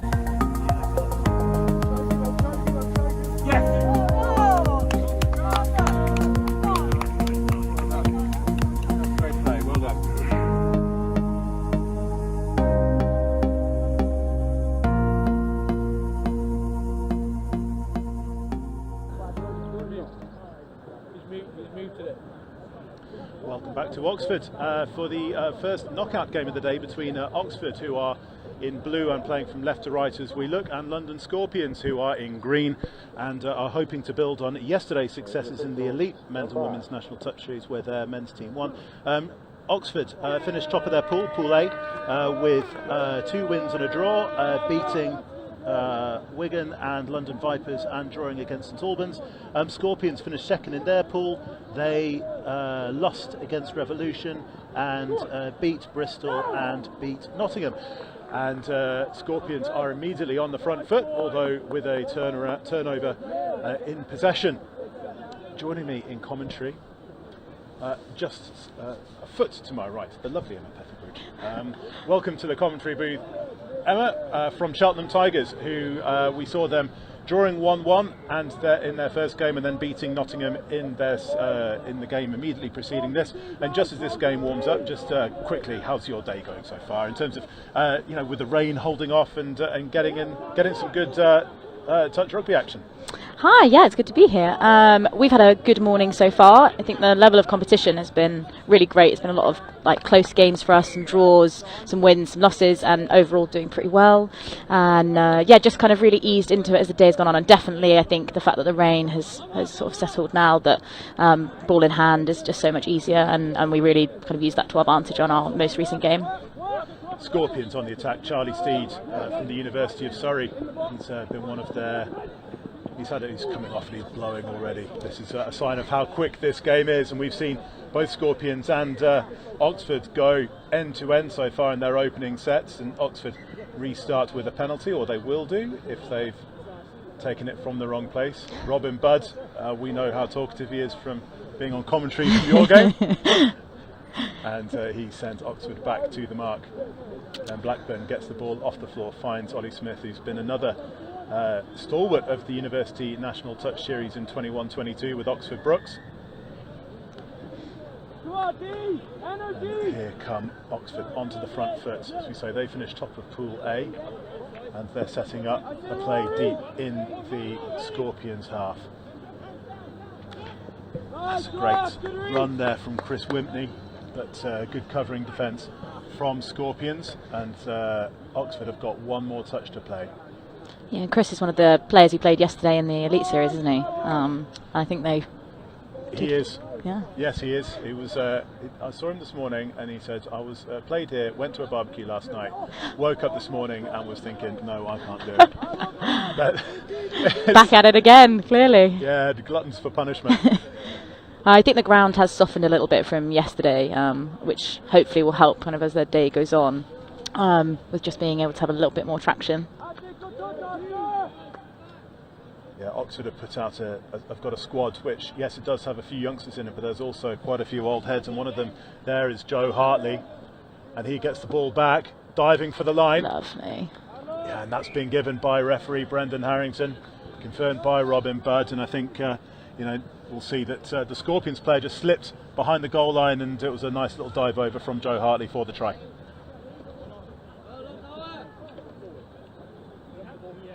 So slow build up from Oxford. Hartley takes the touch, gets the ball back quickly. Yeah, and just a little bit of a slip over. Yeah, they had options either side there, really. Nice creative try there from Oxford. But at Scorpions now back onto the front foot. That's Harry Richards. Feeds Charlie Steed. Richards off the deck, and Scorpions going, oh, that's a little inside ball, but it got touched in flight, was played at. And that's a fresh set of 6. Or has that been given as a turnover? I thought they got touched. No, it's now this is the interesting chat, and in terms of when you're on the field, how honest are you? Hands on heart now. How honest are you when it comes to saying yes, I actually played that, or no, I didn't? I am generally very honest. I don't like to win without it being the real win. So I would always rather that kind of the right call is made, even if you've touched it. It is a bit frustrating, but it happens to both sides, and I think I know how frustrating it can be when it's not given the right way, and I think that's worse. So I always try my best to be an honest pupil. And if this is your first time watching touch, is that the difference is, and if you're playing in a social league, the difference is that if you play at the ball, then it's a fresh set of 6 to the attacking team. If the ball rebounds off you, so you don't play at it, then it's a turnover. And that was a clarification that was brought in a couple of years ago, and that time it let Oxford off, really, because the original call had been that they'd been played at, and then it said no, it's been rebounded, and then Oxford came in with a turnover, and now they're building up to the halfway line. Ollie Smith. I think one of the interesting things about if you are touching the ball in flight as well, is that often, sometimes people will do that as a defensive play, and often if people have come from Union, that's something they really struggle with. That is then, although it's given back to you, it's not done as a penalty. I often see some frustrated Union players when they first start with that particular rule. And being guilty of, and being one of those people who does do that as a defensive play, it is quite funny. But that's because I'm a bit of a cheeky defender. Sometimes it's the right choice. And here come Oxford. They've got a fresh set of 6 to play with, and it gets set up through Mitchell Galea, and now Jose Diaz. He's talking to the people around him. Ollie Smith is there in at dummy half, pops the ball back up to Diaz. It's Bailey Blackburn, who got picked in the Junior Touch Championship squads this week. Congratulations to him. Heading to Vichy in France in the summer for the 2022 European Touch Championships. Can't wait to go. It's a lovely part of the world, that. Yeah. How far away is that now? Vichy, what, in terms of distance? In time. It's the weekend after the 2022 Euros, so we have Nottingham for 5 days, and then 6 days later it's off to France for the Junior Touch Championships. Proper rugby mad part of the world, right in the middle of the Auvergne-Rhône region, so it's beautiful. Loads of mountains, old volcanoes, and you're within touching distance of Clermont-Ferrand, which is the best place in Europe to watch games. Bar none. Not open to discussion. Not open to discussion as Scorpions play Charlie Steed. And a quick one, just finally about Clermont-Ferrand, is that it's the only place where Charlie Steed gets the ball off to the right, and here comes Scorpions just on the attack, turning on the pace. There's a lovely run coming in from Harry Richards, but the ball goes to ground, rebounds from Scorpions. They can't keep control of it. Oxford will come away. I was there for a Northampton Saints Champions Cup quarter-final a few years ago. My parents came along to watch the game and met up with them for dinner afterwards. My mum said, I'm never going there again because it's the only place where the concrete flexes as the crowd are bouncing up and down. Stade Marcel Michelin is the best. It's an amazing place to watch a game of rugby, particularly when it's a big one, and the home team, Clermont-Auvergne, are going great guns, which unfortunately they've done both times I've been there. When they've done so, they've absolutely hammered them. But it's a weekend in France, even so, pretty good, yeah. Anyway, we'll talk about weekends in France all the way during the course of the season. That's been gone into touch, and it's one of those ones where that was a little bit unlucky for Scorpions, because Steed was running a box move to come off as a sub and put the ball down, and it didn't stay still. It just rolled agonisingly over the whitewash. And here come Oxford now with this is the perfect place to start their sets of 6. Joe Hartley takes the touch. Chris Whitney off the floor finds James Allen. Whitney gets the ball back, looking to stretch the play. You can hear Rob Budd from here calling Scorpions back to the try line. Hartley, and what's this going to be? I think that's been given as a pass into the defending Scorpions player. That's Daniel Dowling. It'll be interesting to see what they do here. I think they need to sort of focus on really controlling the ball as they've been moving up. I think they're really trying to work at some pace, and then like here, then not quite settling and knowing who's doing what. Yeah, sorry, that was Oscar Davis, who's been an important part. You say they've really been quite good at getting some pace going through the middle in terms of their driving game, and here they come again. Charlie Steed showing his dancing feet back on the inside. Just died in the wind. I'm going to blame it on the wind anyway. Before Harry It's that completion though, isn't it? They're kind of getting to the line and then it's often kind of not falling to the right person or just to ground. Yeah. Here come Oxford, Jose Diaz and Ben Blackburn. It's a lovely bit of good ball control there from Oxford. Travis Kenny now just gets the ball off the floor as the scoop turns on the pace.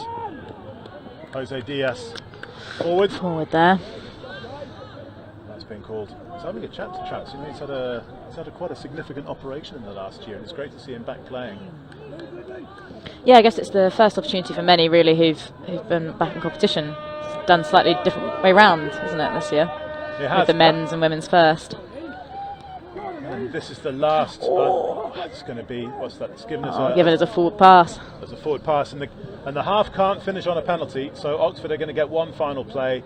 But by the looks of it, everybody's strolling around, and I can just see Ben Blackburn take the touch and just amble into the touch.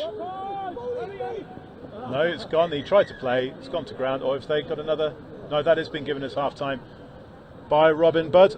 Yeah, the game can't finish on a penalty, so you have to play until it's just a straight turnover or a try.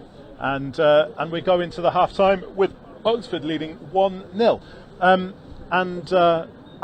Fair scoreline, Emma? Yeah, I think so. I mean, I think Oxford definitely look a little bit more comfortable, and I think that Scorps, given the right chance, if it comes together for them, they are, they're making space, but it's just about, cleanliness, I think, in their passes and really knowing as a unit what they're attempting to achieve. As far as, it's quite interesting to see Scorpions send a team that doesn't really include many experienced players, and that's really what the development National Touch Series is all about, and giving Oxford a mixing and matching, some players who've played at Nationals and Nationals Masters and at the senior England level, a bit of a go, as I say, mixing and matching as well. So it's really a quintessential development game. Absolutely, and you can tell there's some real skill in there. They've got a great pace, and I think, if in the second half, if they can tie some things together, they definitely will be getting across that line, more. And I think, Oxford maybe will be looking to capitalise perhaps on some of that inexperience, if they see the opportunities there. And of course, if the game is tied going into full time, is that we will then go into drop off. Well, it's not extra time. Don't really call it a drop off. Both teams will lose 2 players, so it goes to 4 aside, and then we have 2 minutes straight through. And with the winning try, and if the scores are still tied after those extra 2 minutes, then we go into 3 aside. Next try wins, and we've seen some absolute epics over the years. I don't know if you were at Banbury last year, where it was one of the development teams where Banbury in particular, I think we had a couple of 3-on-3s, and they're extraordinarily dramatic. Yeah, they really are, and I think you either love them or you hate them. I think some people absolutely want to be involved. They want to be on that 3, staying in and really making it happen. And I think they also have a knock-on effect, because sometimes teams will have like a few drop, those sessions kind of afterwards and going through them, and then it means they're much more exhausted for the next game because they've played, some more time.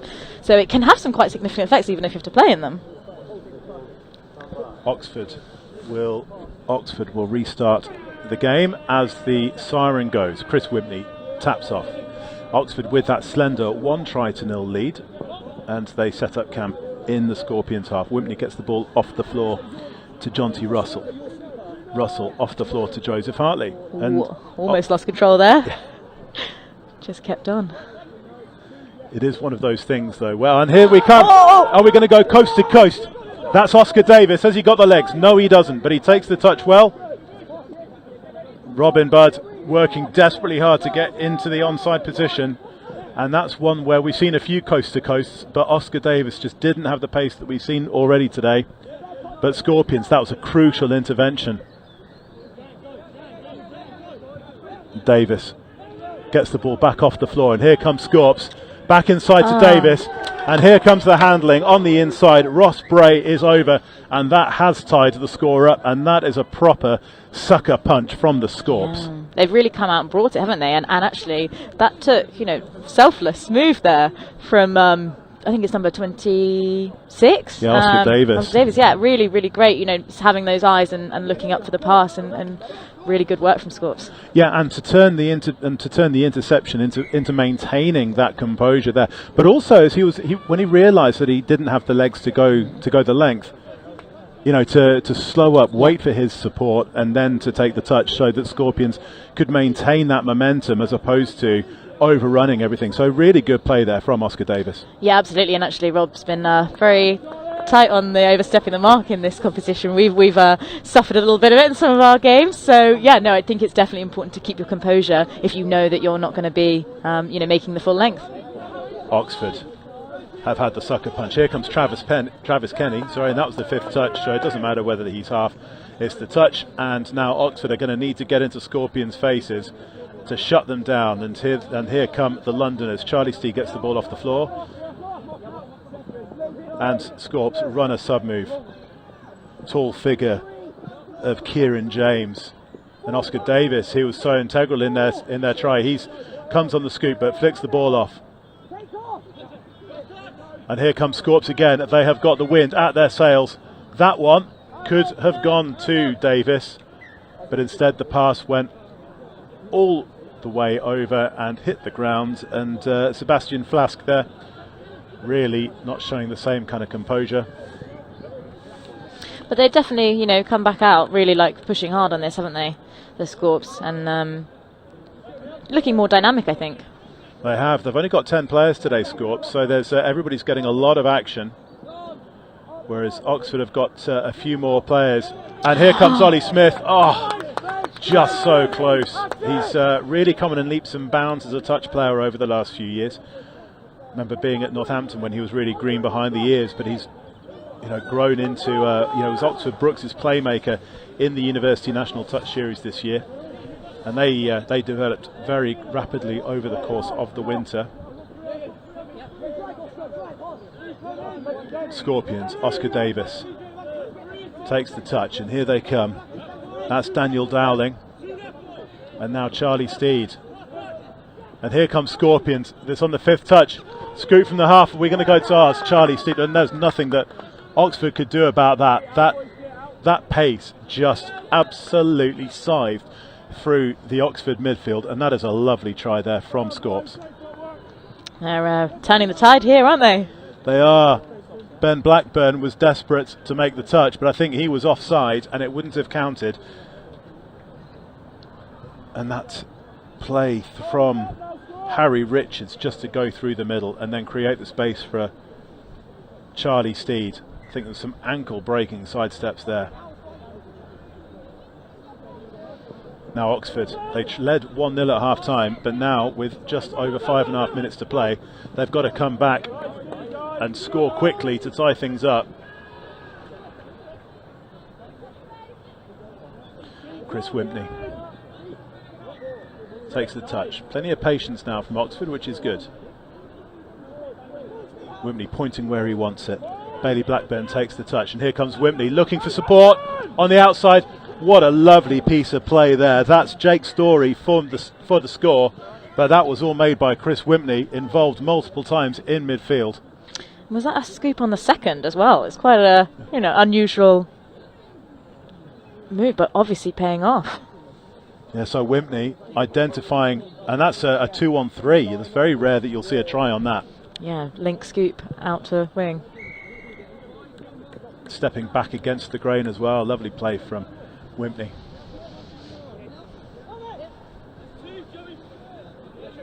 Scorpions. Now this is very much game on with 5 minutes to play. I'm not going to say extra time looming just yet, because this is just warming up nicely, but this is one of those games where I kind of hope there will be extra time, because as I say, it's mellowing like a lovely red wine as Scorpions come on the wrap.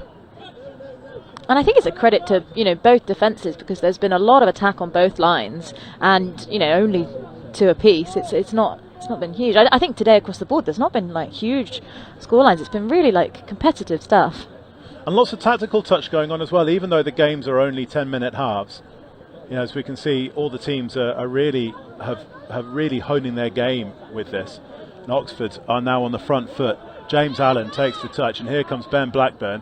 He takes the touch as well, and Oxford come on the scoop. Bailey, Blackburn on the scoop, but that's a touch and pass, a late pass given by Brendan Harrington, who refereed at more events than anybody else in the 2021 calendar. It was just about at every event all the way through the course of the year, and he drives up from Exeter for every one. And it's a long way. Always a friendly face though. But that's a very long and boring drive up the M5, I have to say. That run up the M5 past Taunton, that really is not.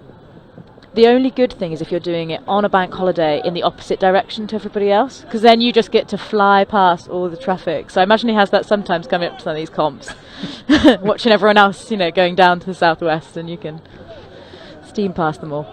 Charlie Steed and Scorpions, that's a lovely try there. Steed came from the right, over onto the left, created the extra player. Oxford can't cope. They've had a 2-on-3 at the other end.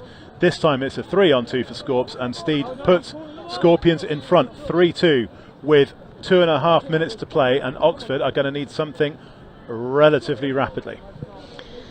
Yeah, they really created the space well there, because, you know, there was the opportunity for an inside ball if he'd needed it as well. I think they just, you know, executed that move really well. Jose Diaz takes the touch. Chris Wimpney, who created Oxford's previous try. That's great handling there. Joe Hartley. Oh, they've been lucky there. What's this going to be given? That's actually going to be... Well, this is one where referee Sam Thorpe needs to be crystal clear. That was actually given. It was almost that it was a potential bobble of the ball there. It looked like the ball, that there was going to be a loss of control there given by the referees, but that wasn't. And with 2 minutes to play, so a little bit of confusion all round, really, I think, on every side, except referee Sam Thorpe and the Oxford players, because they just trotted back to the halfway line, as nonchalant as you like, and we're tied up again at 3-3. It's getting to the point where next try wins. You get the feeling? Yeah, it is, isn't it? As Scorps set up camp on the Oxford 7-metre line. Charlie Steed, scorer of their third, gets his playmaker, takes the ball, he's going to look for support, he's the half. Harry Richards, running back, 7 style, looking to set up a play. Got a couple of touches to play with Scorps now. Richards takes the touch, Steed off the floor on the scoop, turns on some pace, looking for some support. It's the tall man of Kieran James, but that's a 6-touch turnover. Minute and 10 to play. Oxford 3, Scorpions 3. Extra time is beckoning like a siren. It's calling us with its beautiful tunes. Always brings some excitement. Unless Oxford can do something now and score at the death, and they've got a couple of touches to play with. Ben Blackburn. One more touch. Ollie Smith got some pace. Ball comes back on the inside, but that's a touch now on Mitchell Galea. And it's a turnover for Scorpions. 30 seconds to play. Of course, the thing with the sirens is that they're beautiful tunes up until the point where you get into it. So extra time is calling us like a beautiful tune, but if you're playing in this, you are going to feel it at the end of the game. The thing that you don't want is for your first game in the knockouts to go to extra time, even if it's an extra 2 minutes. Scorpions only have the 10 players, so they're going to want to try and save their legs as much as they possibly can. try and score now in the last play of the game. And that's it, full time. And a quick break, and this now is going to go extra time, and we will have 2 more minutes guaranteed of 4 aside. Which is a lot, you know, when the halves are only 10 minutes. It's, you know, proportionally. Proportionally, it's an extra 20% of your second half. Exactly. In terms of how you think the balance of play has gone, is this one now too close to call for you, Emma? Yeah, I think actually I've been really impressed with Scorps in the second half. They've really brought it back, and I think like Oxford, you know, were lucky with some of the calls that were made, and so it could have been, you know, not going to drop off in that way.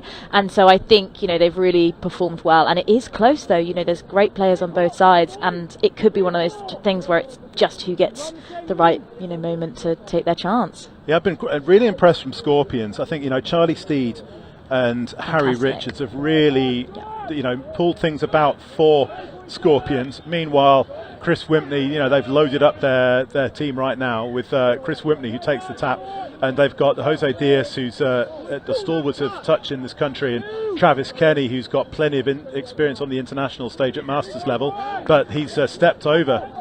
You've got to take the touch from where you got touched, and this time it's absolutely spoiled things for Oxford, because Harry Richards has taken the tap and used that extra space that you get with 2 fewer players on either side, and he's gone round the wing and sprinted in to make it 4-3. Had the pace there, didn't he? That was, you know, excellent work, and just capitalising on that chance. You know, as we said, it could come down to, you know, not necessarily a set play that's pulled off, but just making the most of, you know, the skills of the players. He has. Now the clock is unfortunately not running for this, so it's your best guess in terms of how long's left, but I reckon there's less than a minute left now. Yeah, I think, you know, Oxford really need to capitalise on this, otherwise this will be gone for them. 60 seconds. Desperation time for Oxford. Wimpney just round on the outside, but is that a 6 touch? Yes, it is, and Scorpions now can take their time, amble back to the 7, and then have a quick roll ball and play things out. Now, Oxford need to get into Scorpions' faces, try and force a fumble, force a forward pass, anything to give themselves one final setup to try and tie things up to go into sudden death drop-off. But Scorpions now in the right area of the field. They're into the Oxford half. Here comes the try scorer, Harry Richards. Oscar Davis, influential in Scorpions' comeback in the second half. And Richards as a scoop. Back to Davis. Back to Richards. Goes wide. Richards off to Davis. And these two are just not toying with Oxford, but they're definitely controlling things. And Oxford now coming down to the last 5-10 seconds to play. And here they come. They're going to have to do something special here. Travis Kenny gets it to Ben Blackburn. But Oxford have just run to ground, and that is it. Time is called by Brendan Harrington. No siren there. The referees did the time, and Scorpions 1-0 down at half-time, 3-3 at full-time, and they win this Cup quarter-final 4-3 and will progress into the Cup semi-finals in about half an hour's time. Emma, quickly summarise that up. Yeah, no, I think it was great. I mean, really good efforts from both sides, and I think it just shows, you know, just because you're down at the half, that you've got to come back, bring, you know, the energy, and they just really pulled together as a team. And you know, it came from a collection of, you know, set plays as well as the speed from some of their players. And I think, you know, Oxford, you know, definitely, you know, did really, really well. But I do think it was kind of fair score by the end of how Scorps turned it around. We've got about 7 minutes or so until the next game, which is the women's pool match between Chester Cheetahs and Wigan Warriors. So don't go anywhere, because Emma and I are going to compare notes on the M5 and various holiday destinations in the Massif Central over a cup of tea. So don't go anywhere. Thanks very much for your time, Emma. Good luck to you and the rest of Cheltenham Tigers for the rest of the day. And Griff will be back with you in the next couple of minutes. Don't go anywhere.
So we can't two-pass it to the court, other side, and then bang it. Yeah. We need to just land it. So what a game that was. Who would have thunk it? Extra time in the first quarter-final here at Oxford. The reigning champions out.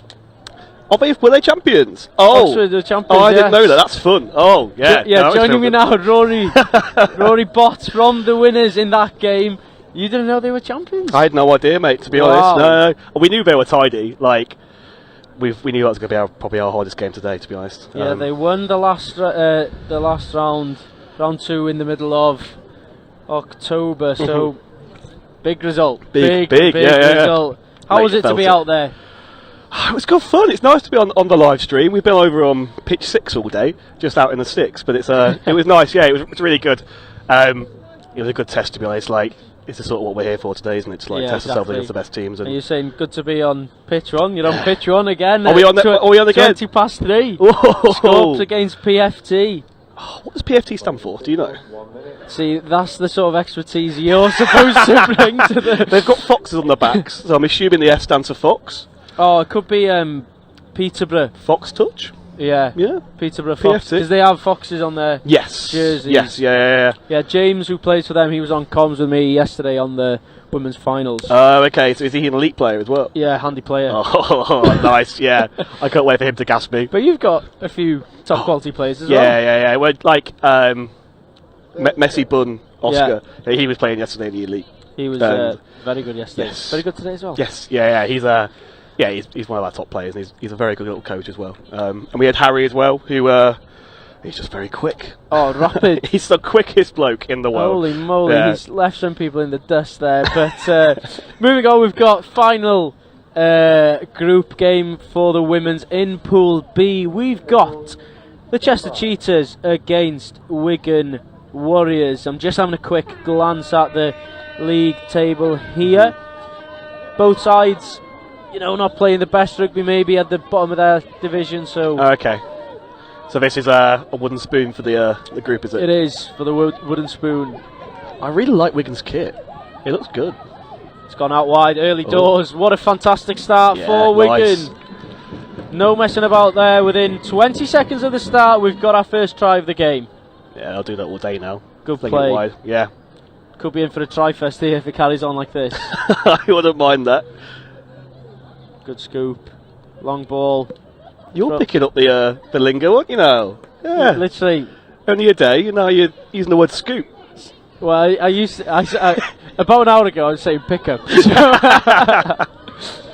There you go.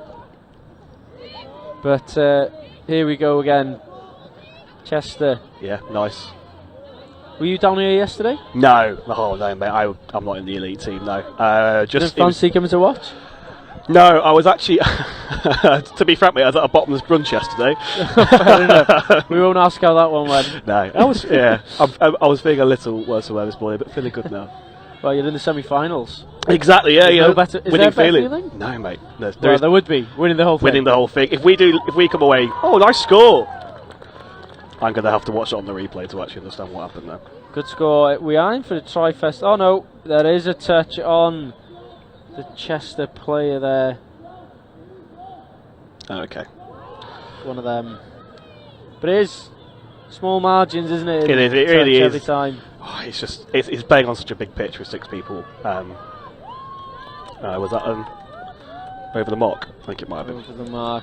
Big call there from Rob. First thing I did on my live stream, I came on over the mark straight away. Got called for a pen. It was great.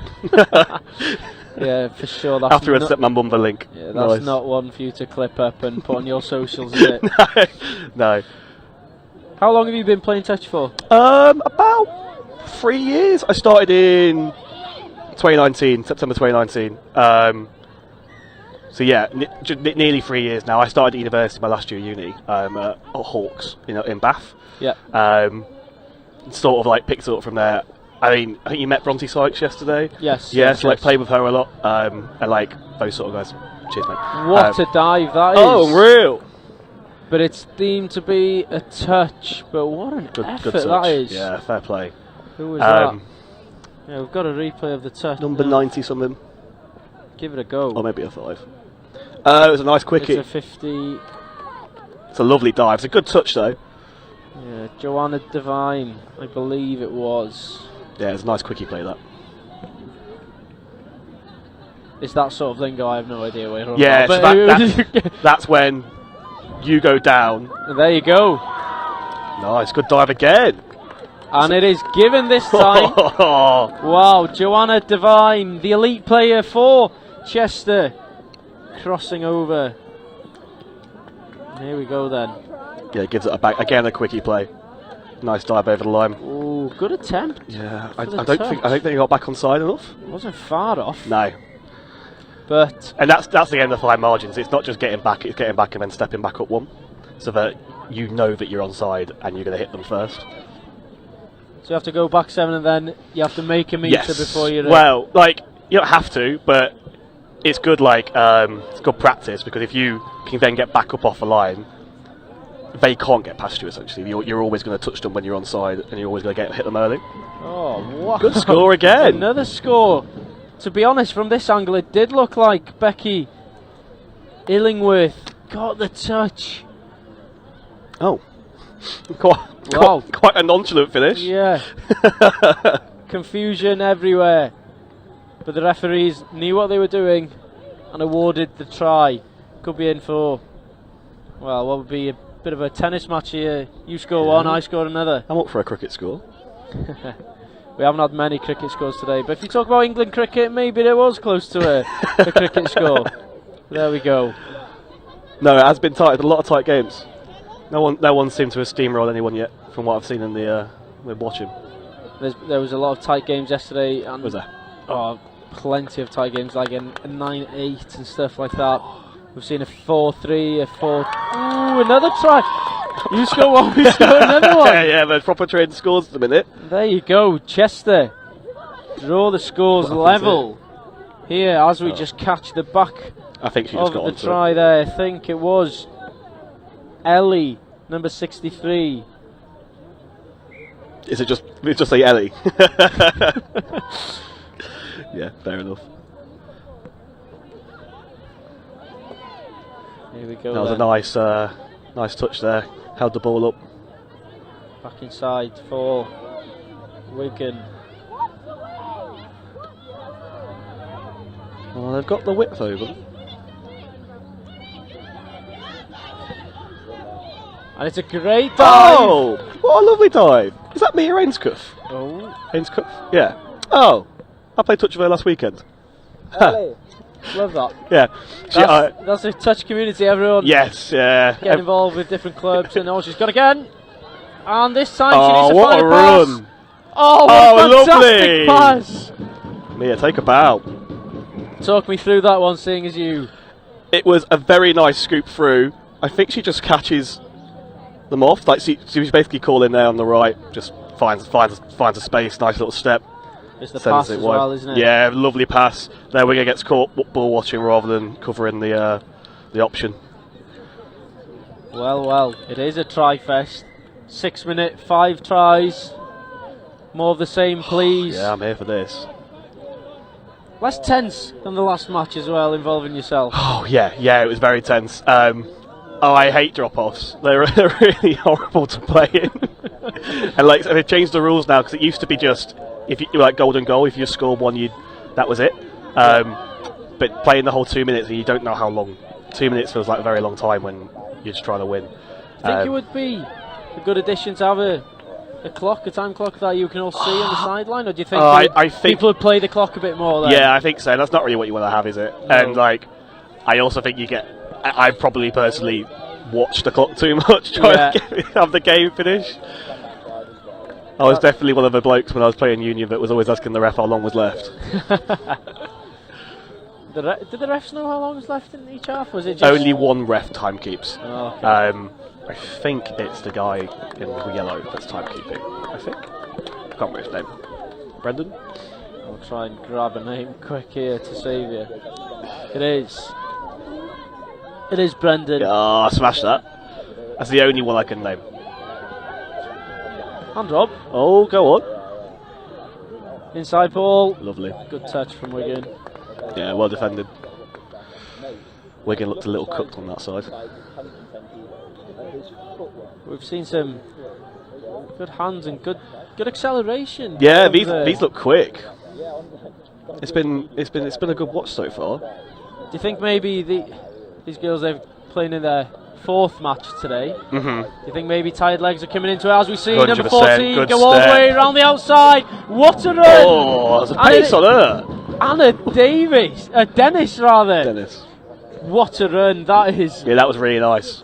Some acceleration there. Again, she just found space. Here's the replay. Just catches them.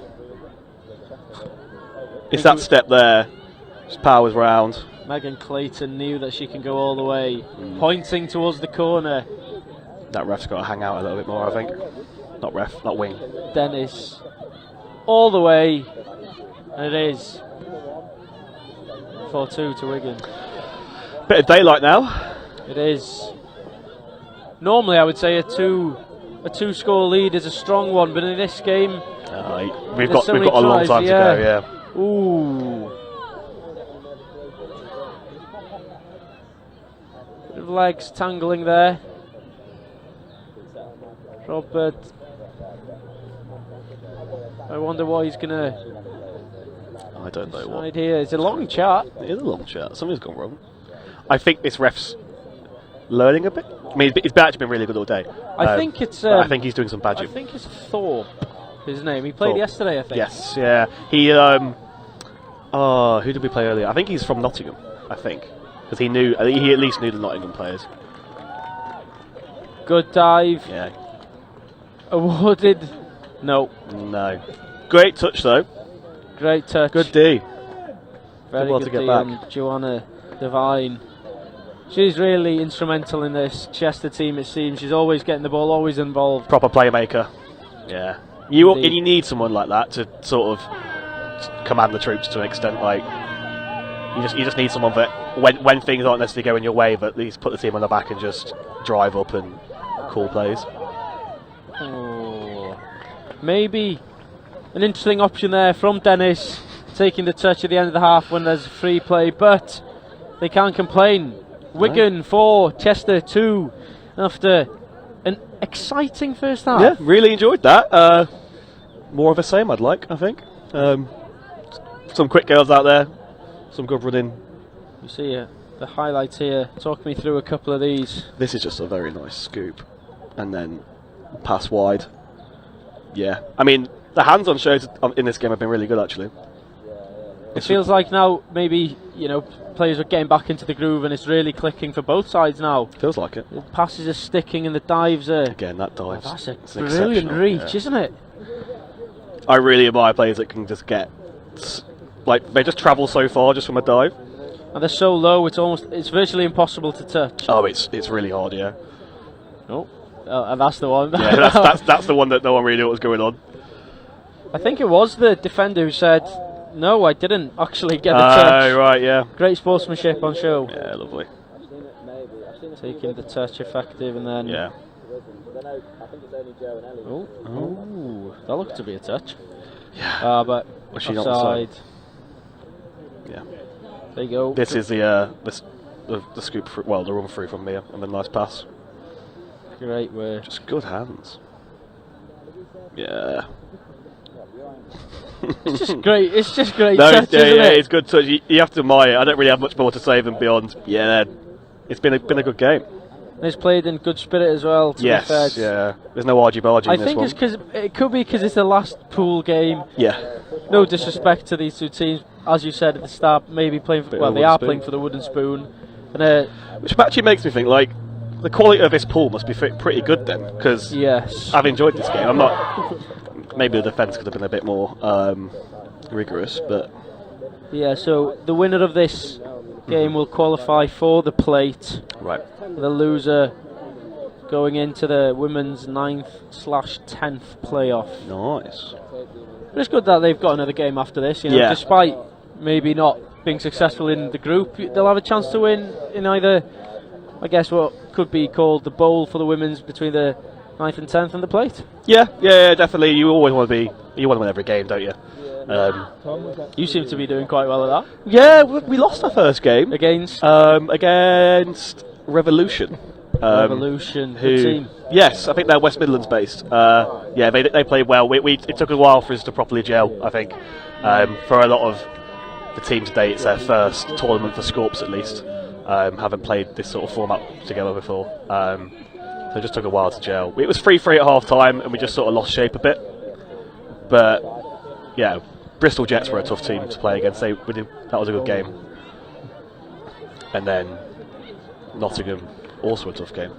Yeah, we've seen Nottingham on this pitch earlier today. Nottingham and Revs both in black and green kit. Yeah, I can imagine that's hard to... It is. Good job that these two sides are in. The bright red helps, doesn't it? It does. Fairly easy to distinct between two teams in different colour. Do you think Chester need to change the way they're pressing in defence, or maybe is it more accurate in attack? Maybe they need to change in this half. Oh, that is a good question. They need to be getting off the line quicker in line D. So when defending on the line, they need to be stepping up. Like I was saying before, like getting back, stepping back up to block that dive. Then you could just sort of get in and get in the way. At the minute, they are subject to those dives a little bit. Attack-wise, they're not getting up the pitch as quick as I'd like them to be. If their driving could be a bit more incisive. Yeah, the first touch there, they just went horizontally across the pitch, but that's good.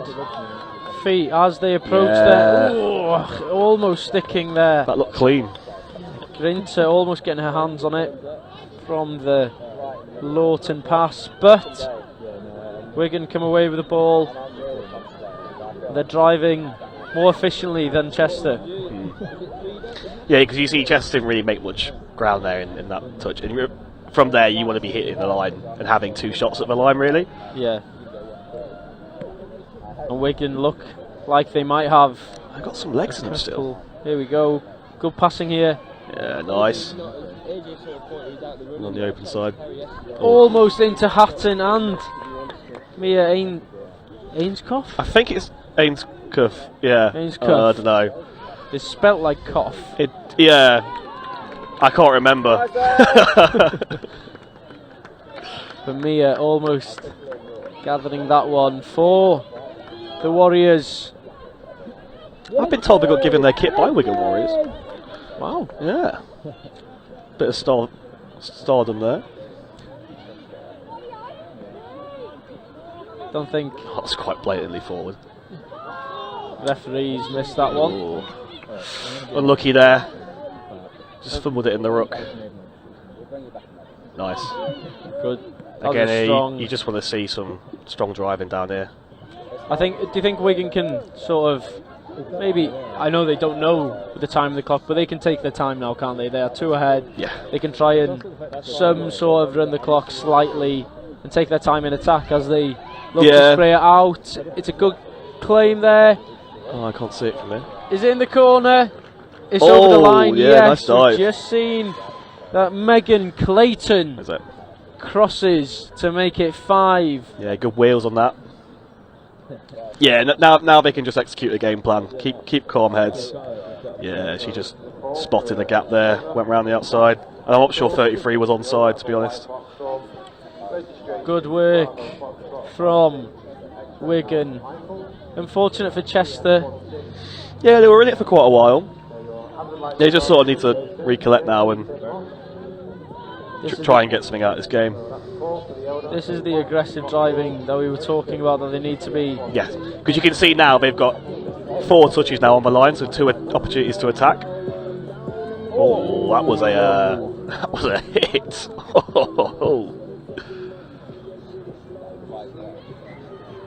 Wow. I thought they would have had a. Yeah, I don't know what the call was there. Thought it would have been a hard touch, but maybe she dropped it. Maybe she was milking the fall as well slightly. Yeah. But here come the Warriors again, going forward with Hatton. The referee. Was that over the mark? Yeah, I think so. Over the mark. Unfortunate there for Wigan, but They're in no rush to get more scores. It's No, they can definitely leave this one out now. Lovely. That was really nice just to shut them off early on. already 2 touches. They're not making 3. much ground. Need to be See, more. this is better. Nice. Do you think the first touch, it's one to come across to, make some subs and make some changes, but is it a waste of a touch to go directly horizontal across the pitch? It depends on what you're looking for. If you're looking to sub off, it can be the right idea to get over that side. In our game, we've been trying to keep defences honest, pushing, hitting centre a couple of times up and then going wide, just to otherwise you're just telegraphing we're going to sub off, and they can defend it pretty easily. Like a switched on team know what they're doing in that respect, and they'll cut you off early and keep you really in that corner. So yeah, moving laterally isn't always the worst idea. It's if you're moving laterally just for the sake of it, and wasting opportunities. Almost weaving through the defence there, Vivas.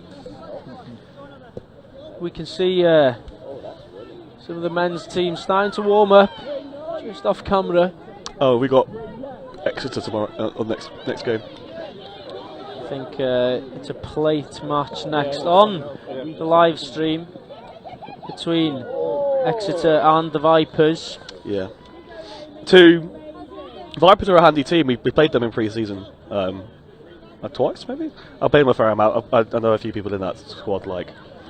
How was your pre-season? Yeah, it was good. We're growing as a club quite a lot, so we've got the opportunity to run 2 squads in a pre-season, do a lot of training, and then have some tournaments. So we played Galaxy Eagles a couple of times, and we played Vipers, and just really getting it in the legs. I don't think as a club we've had the opportunity necessarily the past few seasons to really get game time before a tournament like this. So it's nice to just test yourselves against, and they're 2 very good sides, Vipers and Galaxy, and Eagles. And the Eagles, don't forget them. So I can't remember which ones we played. I think it was the Eagles we played in pre-season. And do you train with the elite players as well? Yes, yeah, we all train together.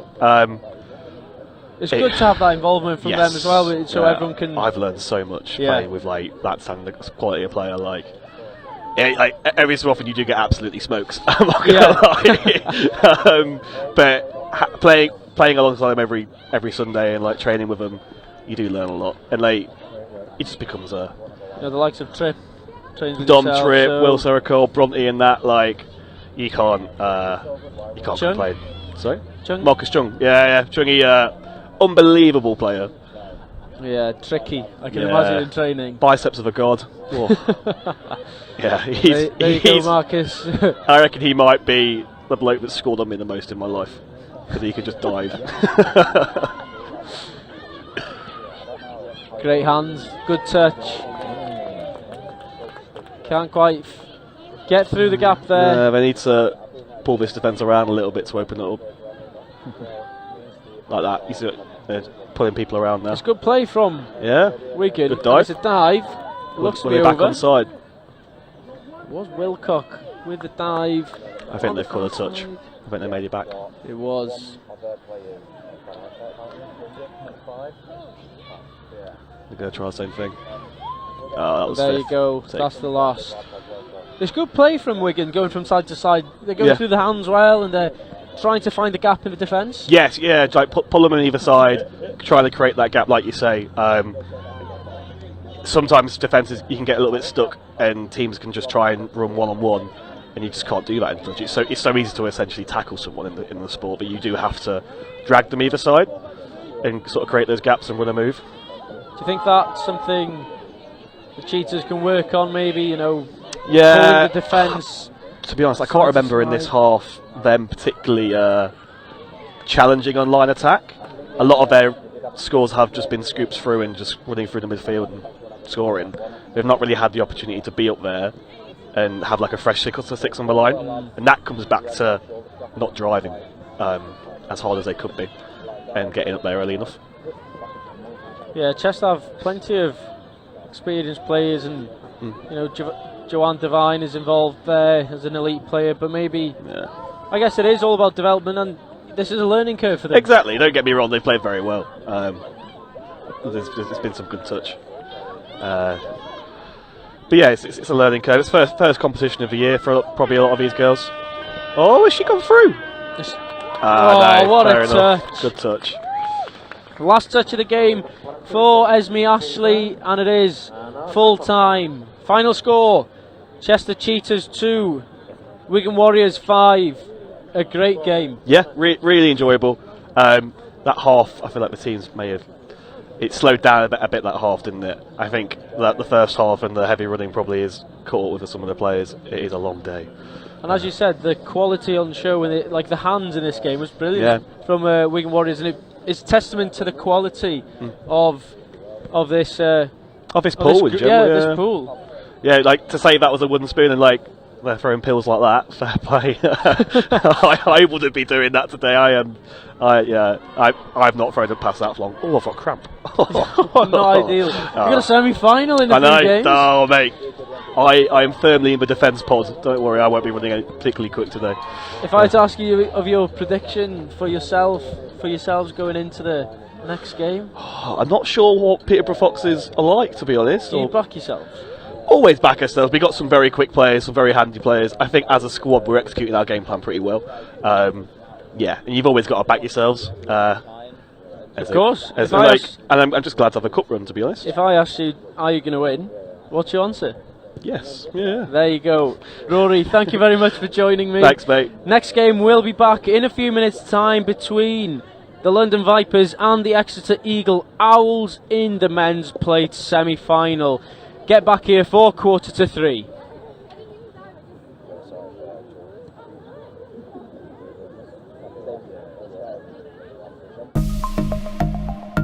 Here at Pershall, we've started a third age touch section, which folks that are retired or got limited fitness, they can come and play, and it's just been so popular, really popular.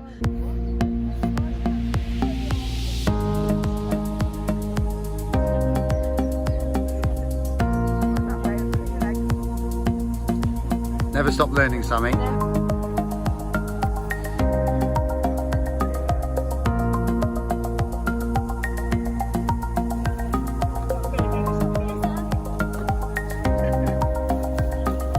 When you get there, ball on the floor, and either step round it or just roll it gently with your fingers. Don't heel it back. It won't be at the moment of heeling it back. You don't need to. Okay?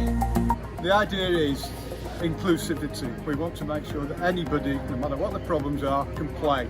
So we've got ladies who've never played before, we've got people with medical ailments, we've got people who are not very mobile. We want to include them all. So we've tried to amend the rules, adjust the rules, to make it possible for everybody to play.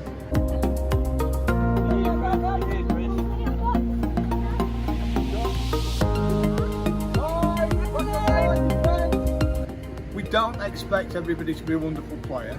We just try to ref it to everybody's abilities.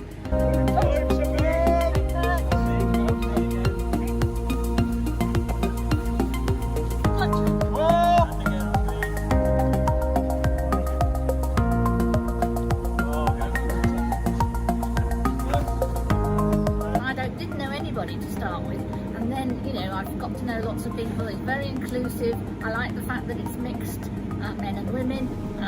It's very active, it's good fun, and I just like being part of a proper game that we're actually running. We seem to just run around and have a great chat, great fun, and then afterwards nice coffee and a chat, makes it nice. And I don't know if you enjoyed the meal, but everyone just got to it, put the plates out, picked it all up. Yeah, it's a nice feeling.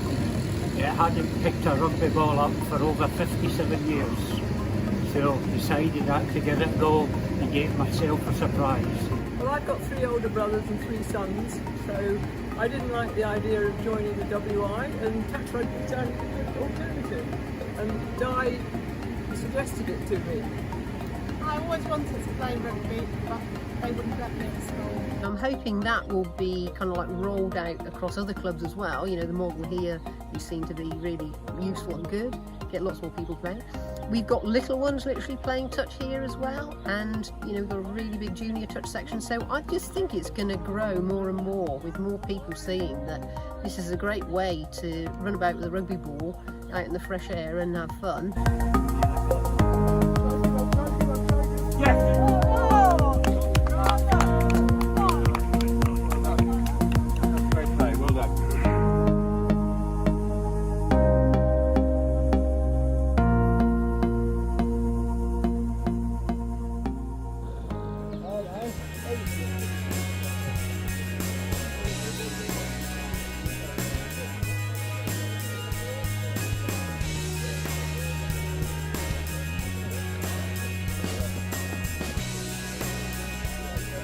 Oh, yeah, we did. Yeah, I didn't know you did.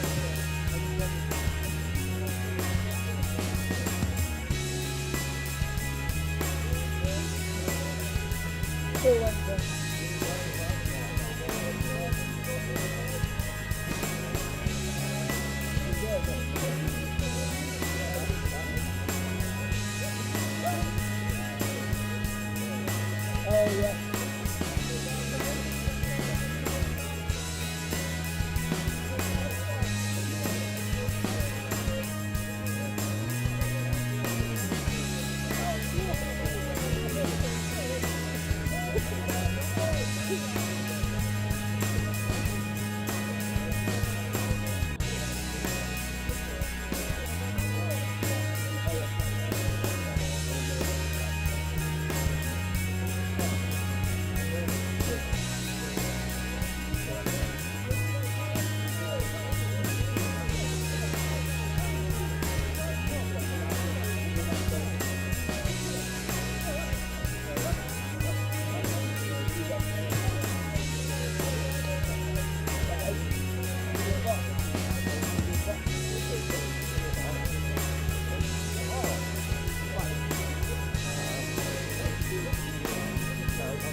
So off the back of that victory for Wigan Warriors, we do have their coach Jordan Melling. Jordan, how are you? I'm very well, how are you? Not too bad. How do you think that game went for yourselves? Obviously a win, so must be doing something Yeah, it was right. good. No, the girls have been improving all day really. I suppose it's the same as any tournament, you get better throughout the day, but no, they did really well then. It was good to save one of the better performances for the live stream. Yeah, Handy. exactly, and get a win on the live stream, finishing third in your pool, meaning you qualify for the plate. That's news to me. Thank you very much. I didn't know that, but yeah, that was good. I believe so. Awesome. That's what it is. It's good doing this because I'm at Command Central now. I know what's going on. You're in command, so you're playing against London Eagles in the plate.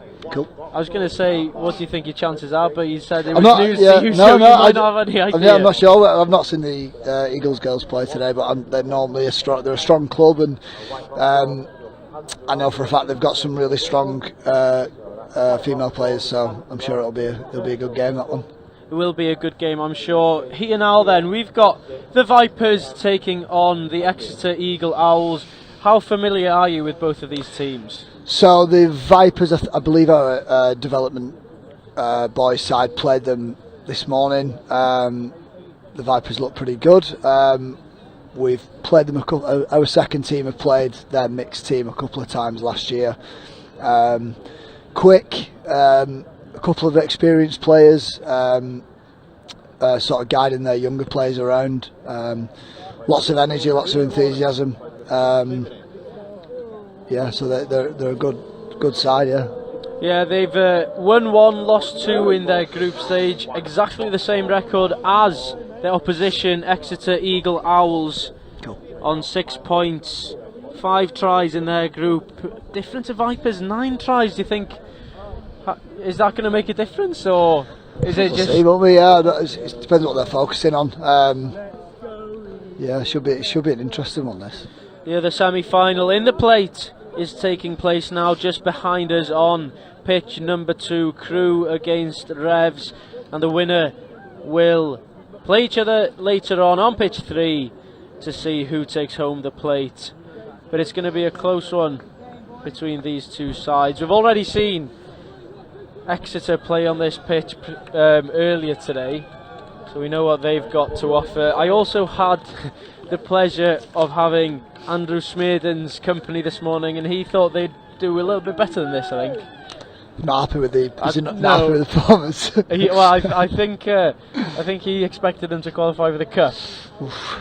Rough one, but tough day. It is. But they're in the plate. Still playing for Still silverware. playing, yeah, of course. He's still in with a shout of something. If you finish third, you don't get a plate. Still, it's bank holiday, so you need something to drink out of. Yeah, exactly. That's what you need. So. Have you got any plans? Don't know how you drink out of a plate. I'm sure you can make it work. I'm sure they will be able to make it work. It's a big match in the semi-final. Is there any players that stand out for you? You know, there's a few.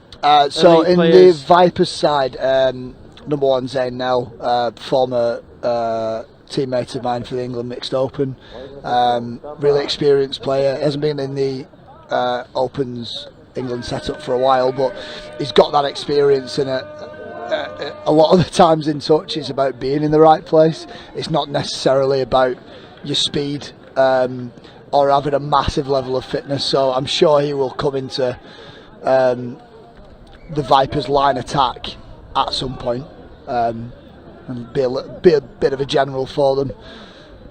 The Vipers starting with plenty of energy. Yeah, quick start, really quick start. So they'll look to set up a hammer. Nice link hole. Great ball. That's really nice. That is. So they've just run what's called a hammer. It's a 33 short, so it's a middle play. The link has come on sort of a hard attacking short line. As we can see at number 8, he's coming in on the short line. He's looking for a 4-on-3. So he's got this hole and he's hit that link hole. He's deemed that to be the one that's open, and he was right. That the try scorers chopped a really good hole. Great start for nice the Vipers. Nice little throw back to halfway as well. Always appreciate that. Everyone enjoys a kick back to halfway as well. I've seen that a couple of times. People. It's about the flick out the back to halfway. I can't do it. You can't do it. I haven't got it in my locker. So Zayn's on now. White boots, number 1. He'll direct them as they transition off the field. They're going over to the far side. Probably looking to make some changes. And So they're working at the box now. So what the Vipers will look to do now they would have liked to have an attacking play on the end of that sub-in transition, but it's a good position for Exeter to attack from this. Yeah, they should get at least 1 strike play at the end of this set if they do this well. So that's 2. It's struggling to make those extra yards here, and they've actually turned the ball over. It's a bit of a shame that they're in a really good position to kind of get a good strike play on 4 and 5, and they've put that to waste. It is a shame really for Exeter. It was a promising position, just inside their own half. Expected to get at least 1 shot at the line. Yeah.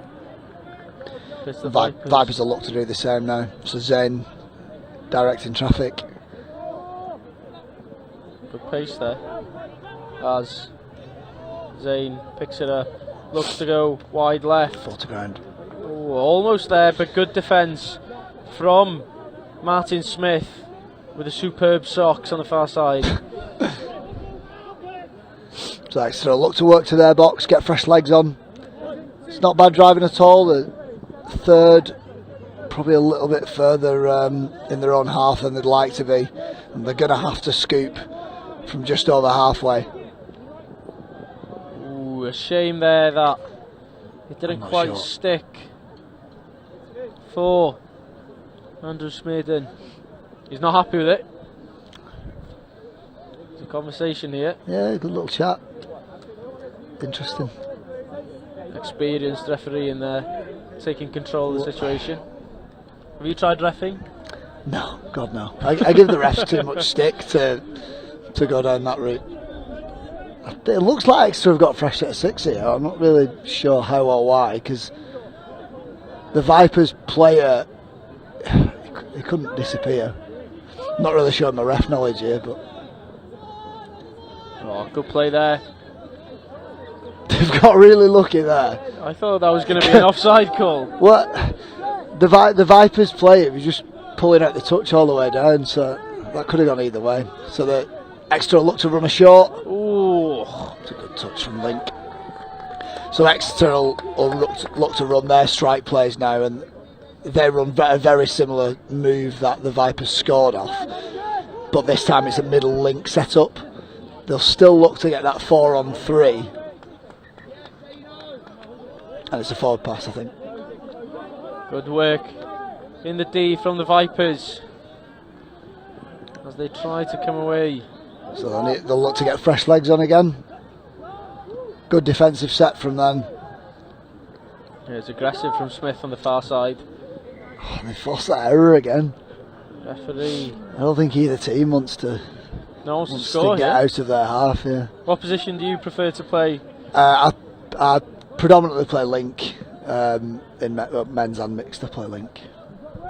Is that, yeah? Do you enjoy playing link? Have you Yeah, tried playing yeah, elsewhere? no. Have you tried the wing? Nah, I'm not quick enough. I haven't got the dive. There you go. I haven't got the dive to play link. Never mind wing. No, I'm not fit enough to play mid. I'm not fast enough to play link. To play wing. So you're just in between. Yeah, I'll just chill out. Did you get a chance to watch any of the action from yesterday? I came down with our boys yesterday. I played I shouldn't have played at all really. I came with a calf injury and I shouldn't have played, so I just coached our boys for the day. Got to the. We finished third overall. Yeah, we had a really young team yesterday. And a big win against Galaxy. Yeah, some of our young lads were outstanding. It's their first taste at this level that we were missing quite a few experienced players yesterday, and yeah, we had 16-year-olds and 15-year-olds doing the business, so that was good. And finishing third puts you in a good position going into the rest of the season. Yeah, no, we're looking at the team and who we were playing yesterday. Really happy to finish where we finished. Hopefully I'll be fit for round 2, but we should have a few more bodies back and try and go one step further. And get to that final.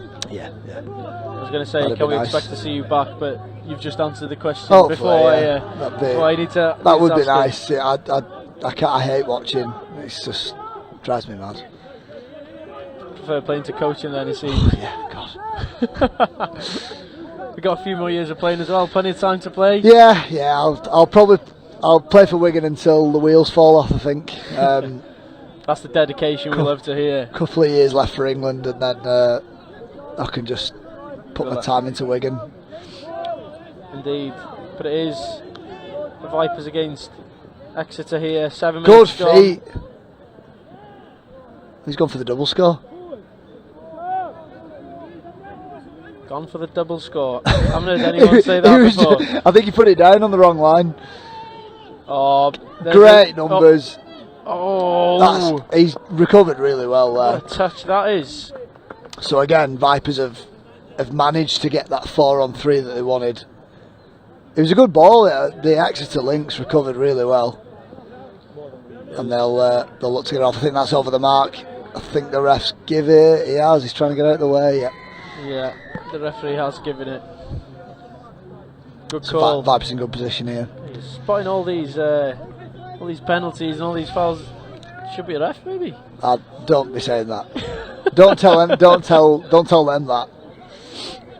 I'll put your name in the hat for the next competition. Please don't. Vipers looking to get their second of the game. It feels like Exeter have been maybe the better team after.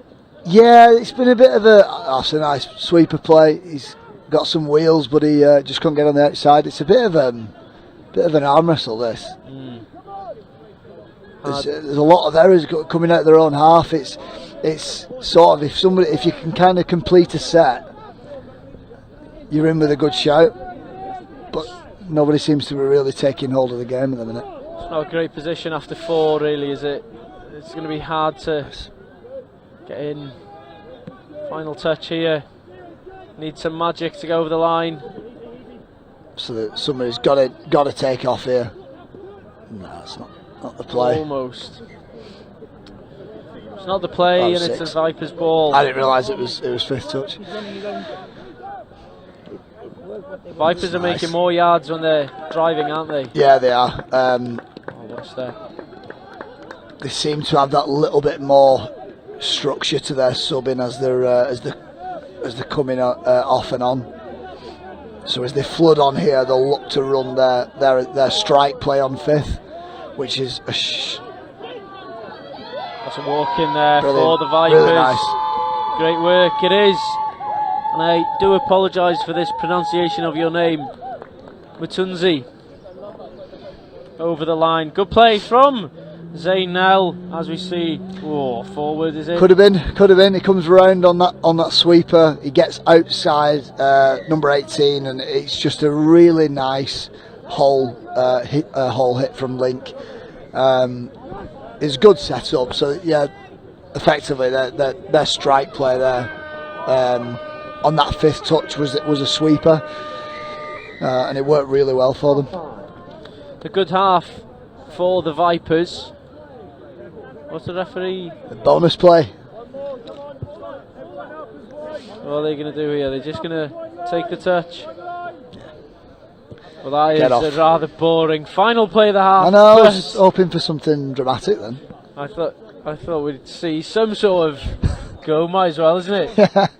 But I think everyone. What time is it now? Look, in the afternoon, everyone wants to just get off and have a break. here we see the tries for the Vipers. Oh, great hands there to get it down from that height. Now, both their scores have just been really good. A really good bit of hole hitting from Link. The first one was off that hammer play, and then that one there's really nice. The wingers. They made that look so easy, didn't they? Yeah, that was really nice. It was a really nice play. Really nice 5th touch option. Vipers, I think, look like they've just got a little bit more experience that's sort of getting them through, especially that middle portion of the half, because it was a bit of an arm wrestle for a bit. What do you think Exeter need to change in the second half to maybe change the arm wrestle in the swing of their favour? Well, in their favour. It's been errors coming out of their own half. They'll probably want to cut out their game. I think if they can up their subbing a little bit, I think that especially the first 3 touches. You'll notice when the Vipers are coming off, their 3rd touch is around halfway, which is ideal, because then 4 and 5 are in good attacking position.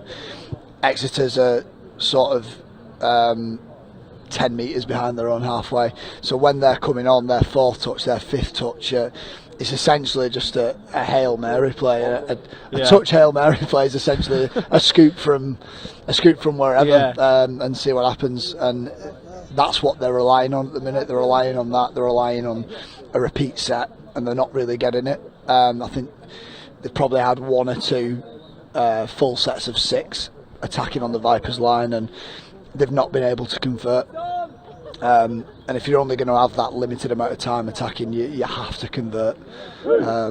So they'll look to score early. They'll look to either score early and make a stop here, and sort of force themselves back into a good position. But I think if the Vipers score first, they look like they've got that little bit more experience that they'll be able to just sort of push on. Indeed. Some great insight there. You know your Thank stuff. You know your stuff. Been doing it been here for too long. Been doing this for too long. I feel like it maybe Exeter, with giving away a penalty on their third touch quite well a couple of times in the first half within their own half. Yeah. Then they couldn't get out from that position. That's the thing. Yeah. It's those repeat sets. Whether if you're attacking, you want to be able to convert them. It's a good start. It's a good stretch. But it was a touch. That's fourth touch. I think the ref called. So they've got to strike on this play. They've got to have something in their locker that they know will give them a good chance of scoring. So they've gone for a 32 shot. Thought you want to look for that. Good touch. That play again. And what I'd look for from Exeter now is a little bit more variety, because they seem to be running the same kind of.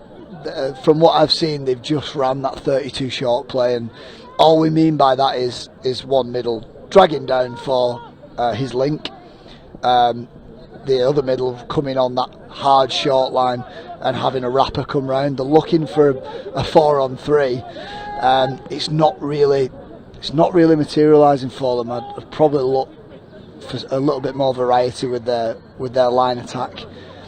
They've got a good turnover here. They're not on their own line. Hopefully, if they do this right, they should be able to get a bit of a strike play on fourth or fifth. So that's better. They're subbing. That's 2. They're on halfway. Third. So 4 and 5 now. You want to be building towards that fifth touch play. We need to set something up here then. So the look for that 32 shot again. It was on. That was one of the times it was on. But they had a good position to start from their own half. Strong defence, and they're going to have to be more aggressive as the Vipers. It's the third here, so good position for the Vipers now. Yeah. You can just say they run with a little bit more intent. Oof. Oh, the pass was on. That was the right call from number 19, but I haven't got number 19. Might be Nick Shepherd. Got 91. It's a long name.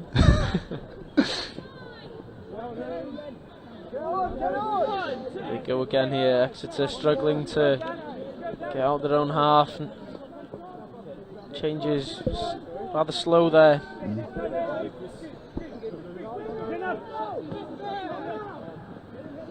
This is the final play. Oh, what hands! Really good pickup.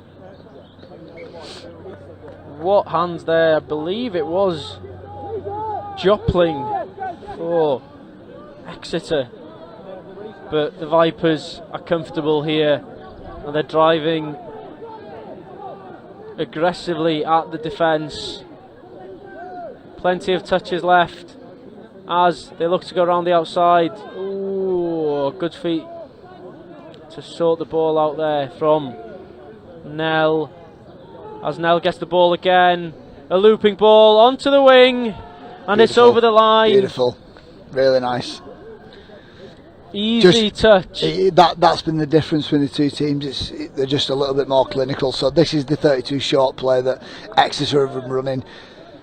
Zane's just gone to the short side because the touch in middle hasn't protected his outside. That's where the space is, and it's a 3-on-2. He's picked the right option of the link or the wing, and it looks a simple score, but it's well thought through, it's well planned, and they've executed it really well.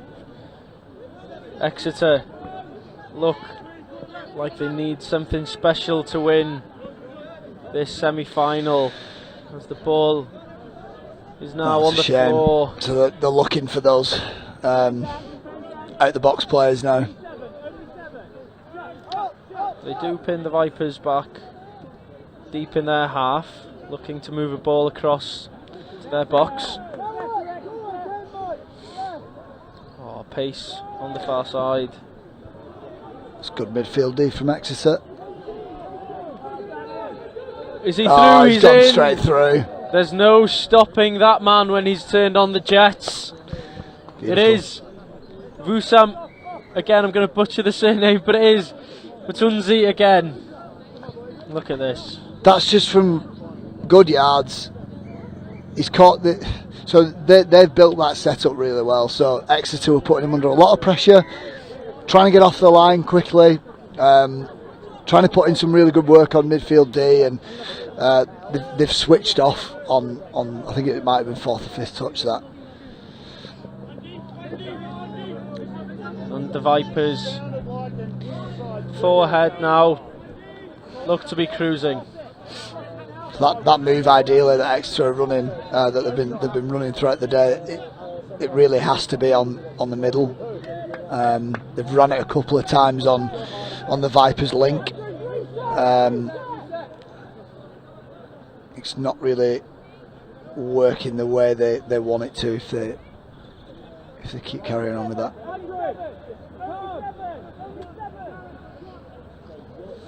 So the Vipers look like they'll be going to the plate final. Yeah, they look comfortable. Do you think they'd back themselves? Whoever. Who's the other semi-final? I will check just quickly now. The other semi-final, Norwich Rebel. Oh, is that you? Is it our boys? The men's playoff semi-final. It is Norwich Rebels against Wigan Warriors. Surprised you're here, actually. I thought you. Got called over.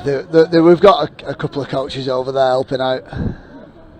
It's going to be a tense wait for you to find out the score of that one. Then. Just tried to see if I can get some intel. But it is 4-0 on this pitch here.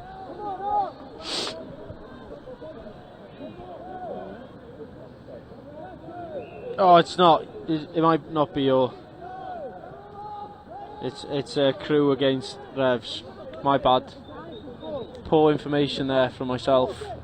Oh, it's the playoff, yeah.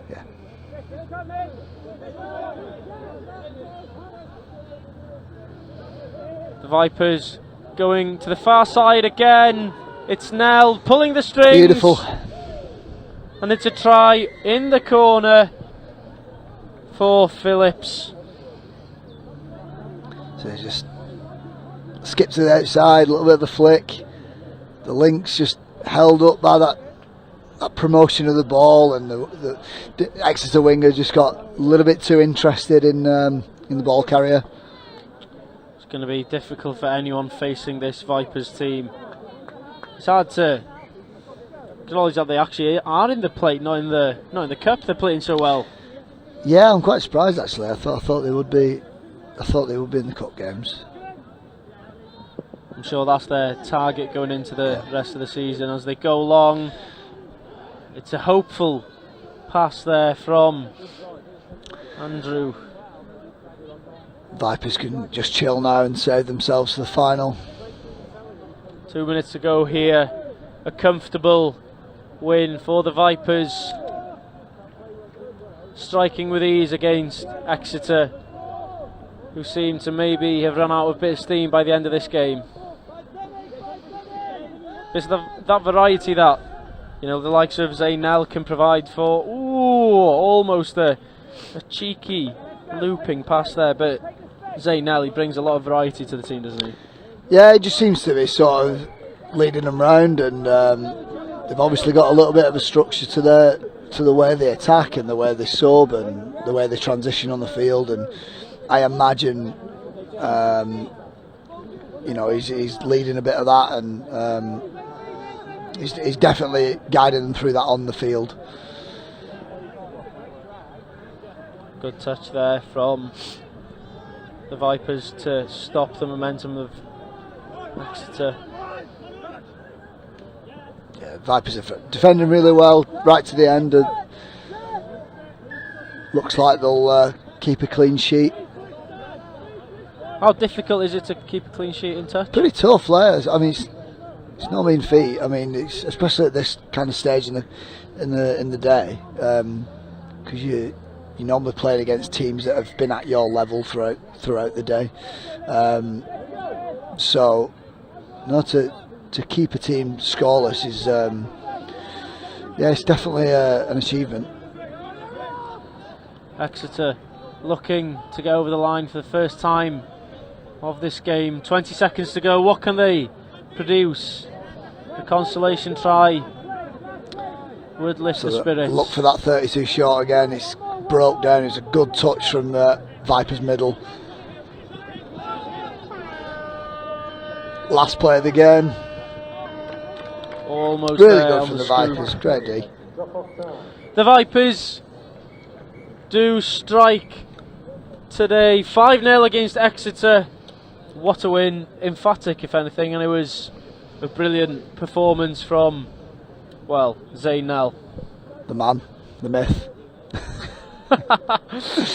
Would he be, well, who would be your man of the match of this game? I'll give it to Zayn. You don't have to just because no, I've just named him. I'm going to give it to him. He gave me a nice hug this morning, so he can have it for that. We can see a couple of the highlights of the game just pop up on our screen now. The first two scores were just really nice bit of hole hitting. Obviously, we just saw that first one off this hammer. Coming in from Link there. Yeah, Link was but drawn in. They were just clinical, like a lot of those scores, the good touch scores. This is what we class as a good touch score. Zayn's orchestrated that 2 and 3, and they seemed to pick the right option. Again, just coming from their subbing and how hard they were running to get off and on the field. That score's just come from that. It's just good play all round from the last one, just a bit of magic. That is brilliant. Ball in two hands. Link and Wing just got a little bit too interested. They did indeed. So the match finishes 5-0 to the Vipers. Good game, very good game. I enjoyed that. And a great co-coms. Thank you very much. Thank you for joining me, Jordan. Hopefully, fingers crossed, your team took the victory in that game. I hope so, yeah. What would be your prediction for? What do you think the lads? I don't know.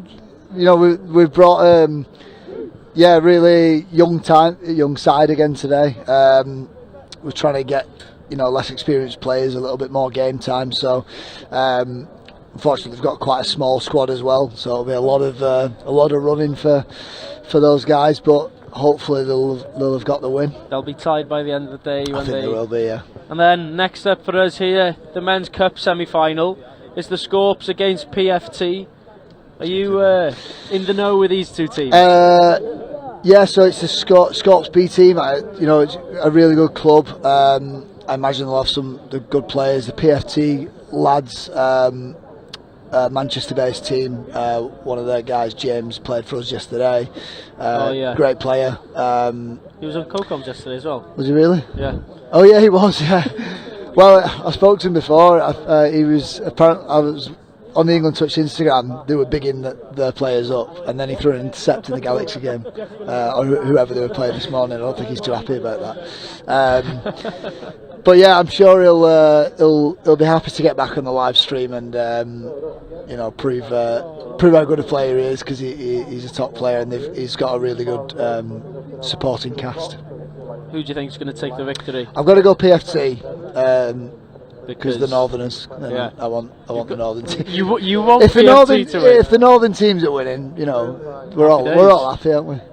We don't want Scorps winning again. Jordan, thank you very much for joining me on comms. Good luck for the rest of the day with your coaching, and come back 3:20 when the Scorps will be taking on PFT for a spot in the Men's Cup final.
First of all, you've got to be incredibly passionate about the sport and put a lot of time and effort in to raise awareness and create enthusiasm and a buzz around your touch club.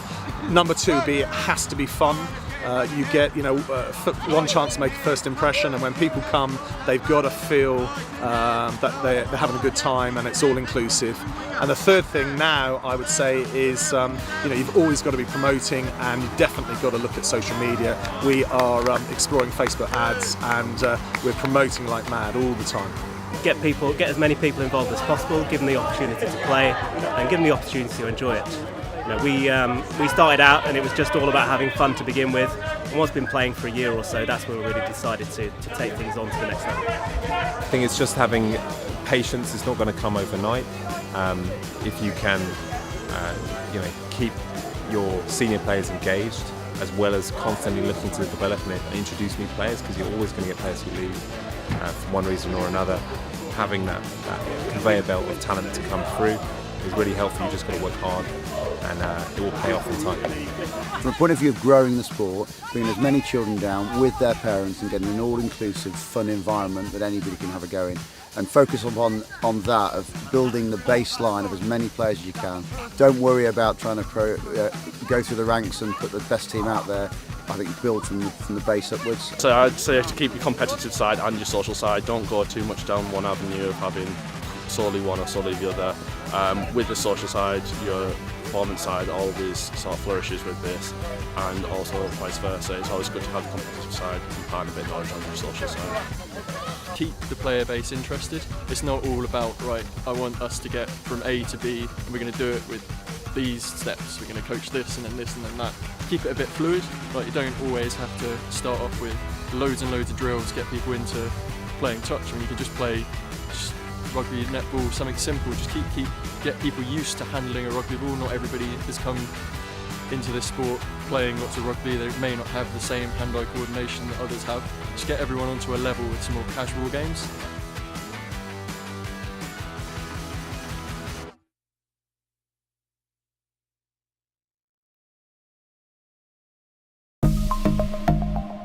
Here at Pershall, we've started a third age touch section, which folks that are retired or got limited fitness, they can come and play, and it's just been so popular, really popular.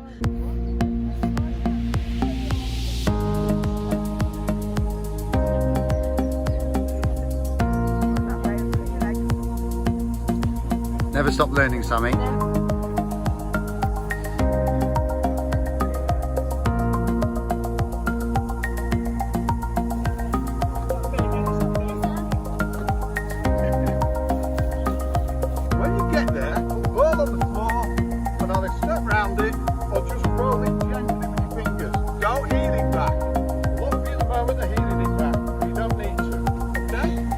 The idea is inclusivity. We want to make sure that anybody, no matter what the problems are, can play. So we've got ladies who've never played before, we've got people with medical ailments, we've got people who are not very mobile. We want to include them all. So we've tried to amend the rules, adjust the rules, to make it possible for everybody to play.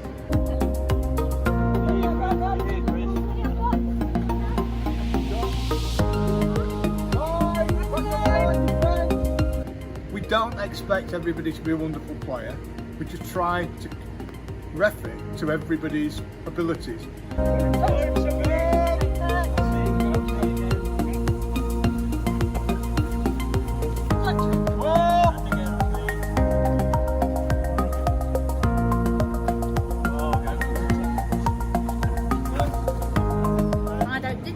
To start with, and then I've got to know lots of people. It's very inclusive. I like the fact that it's mixed men and women.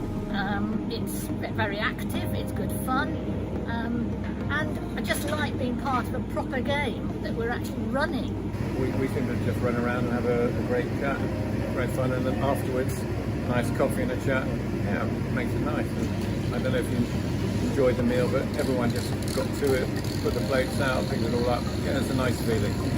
I hadn't picked a rugby ball up for over 57 years, so decided that to give it a go and gave myself a surprise. Well, I've got 3 older brothers and 3 sons, so I didn't like the idea of joining the WI, and touch rugby sounded a good alternative. And Di suggested it to me. I always wanted to play rugby, but they wouldn't let me at school. I'm hoping that will be kind of like rolled out across other clubs as well. You know, the model here you seem to be really useful and good. Get lots more people playing. We've got little ones literally playing touch here as well, and you know, we've got a really big junior touch section. So I just think it's going to grow more and more with more people seeing that this is a great way to run about with a rugby ball out in the fresh air and have fun.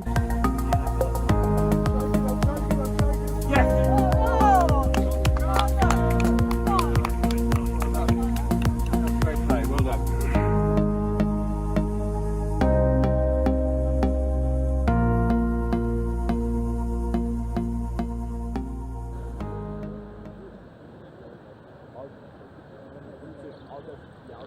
Here we go then, the Men's Cup semi-final between the London Scorpions and PFT. Joining me from the winning side in the last game is Rhydian Dayton-Jones. Rhydian, how are you?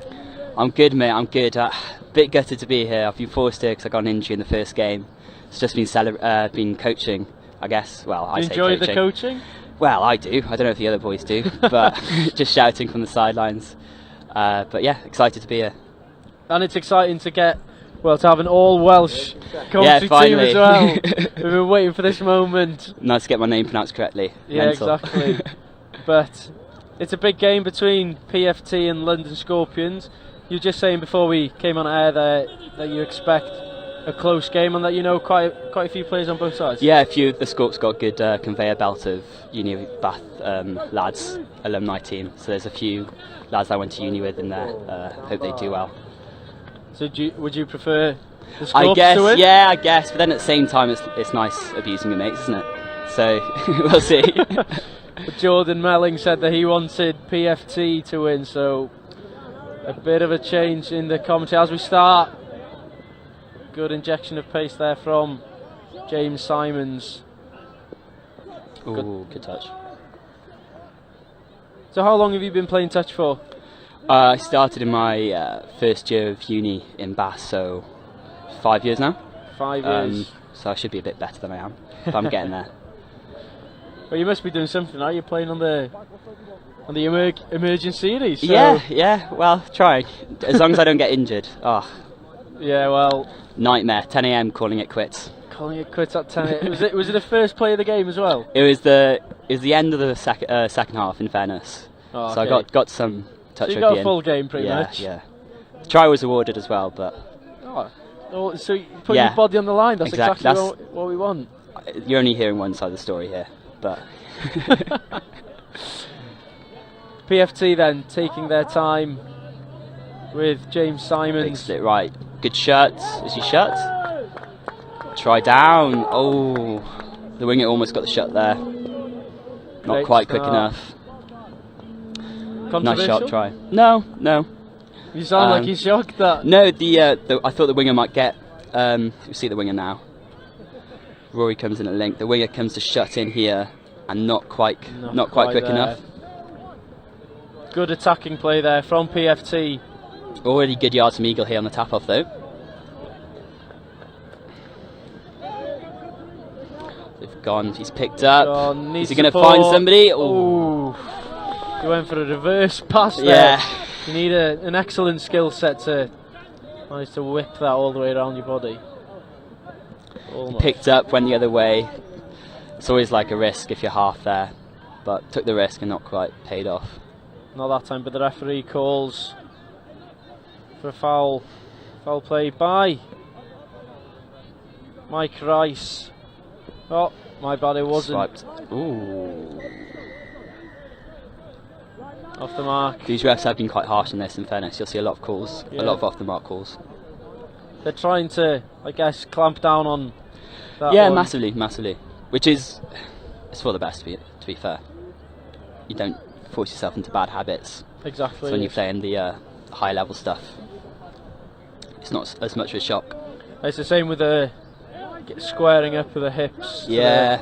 To line as well as Scorps are going there. It's a great dive. Ooh, touch made. Touch made by Crawford. for PFT. As Rory gets in the way. Good scoop. 32 scoop. And that's it. Possession changes hands there. Oscar Davis couldn't quite cut through the gap. Oscar Davis, great player, isn't he? Played yesterday in the Scorpions team. That got the victory. They were clinical yesterday. Not quite as clinical. Scorp's doing this well. PFT. That's last. Simons through a hole. Good D from Scorps there. Almost got through. He does. It looked like a bit of an ankle tap there. Yeah. You hate them when you're a player. Hate them when you're a player, but great one for the camera if you're the defender. Absolutely. Be playing that back, I'm sure. It's a shame we didn't get your dive try when you put your body on the line. I wouldn't want to be found out on camera. I prefer having... You prefer the unknown? Yeah, exactly. I prefer having the story on my side. Exactly, I'm sure. Harry's through in the scoop. It's going to be, looks like it's shut out, yeah. Good pressure from PFT there. Harry almost through on the scoop. Almost there. Jonathan Clark nearly finding his winger on the left hand side as the ball does go out of bounds.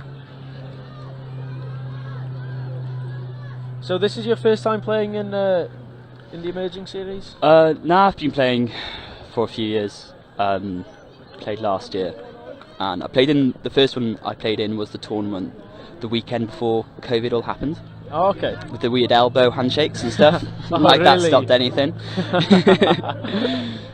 So I was still in uni then, but playing for the Vipers team. Yeah. Stuck with them since. So yeah. So you were playing for London Vipers, but you were in Bath Uni. Yeah, they're affiliated with EY. Okay. So I was on placement at EY at the time.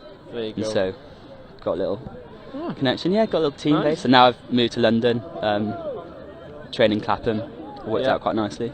Enjoying training? Yeah. I live in Clapham, so it's quite an easy commute. Yeah. How was pre-season? Did you have much training over the winter? Yeah, playing the CSSE, the Civil Service League. They're such a big club. They have their own league, and we were invited there. Really good practice. Ooh, scoop here. PFT shut them down. He needs to give the ball away here. The pressure got to him. Good pressing. PFT's very happy with that. Yeah, they are a passionate group, aren't they, the Northerners? You know all about that. You know, some say West is best. I think North is far superior to the West. I'm a Cardiff boy, you know what I'm going to say.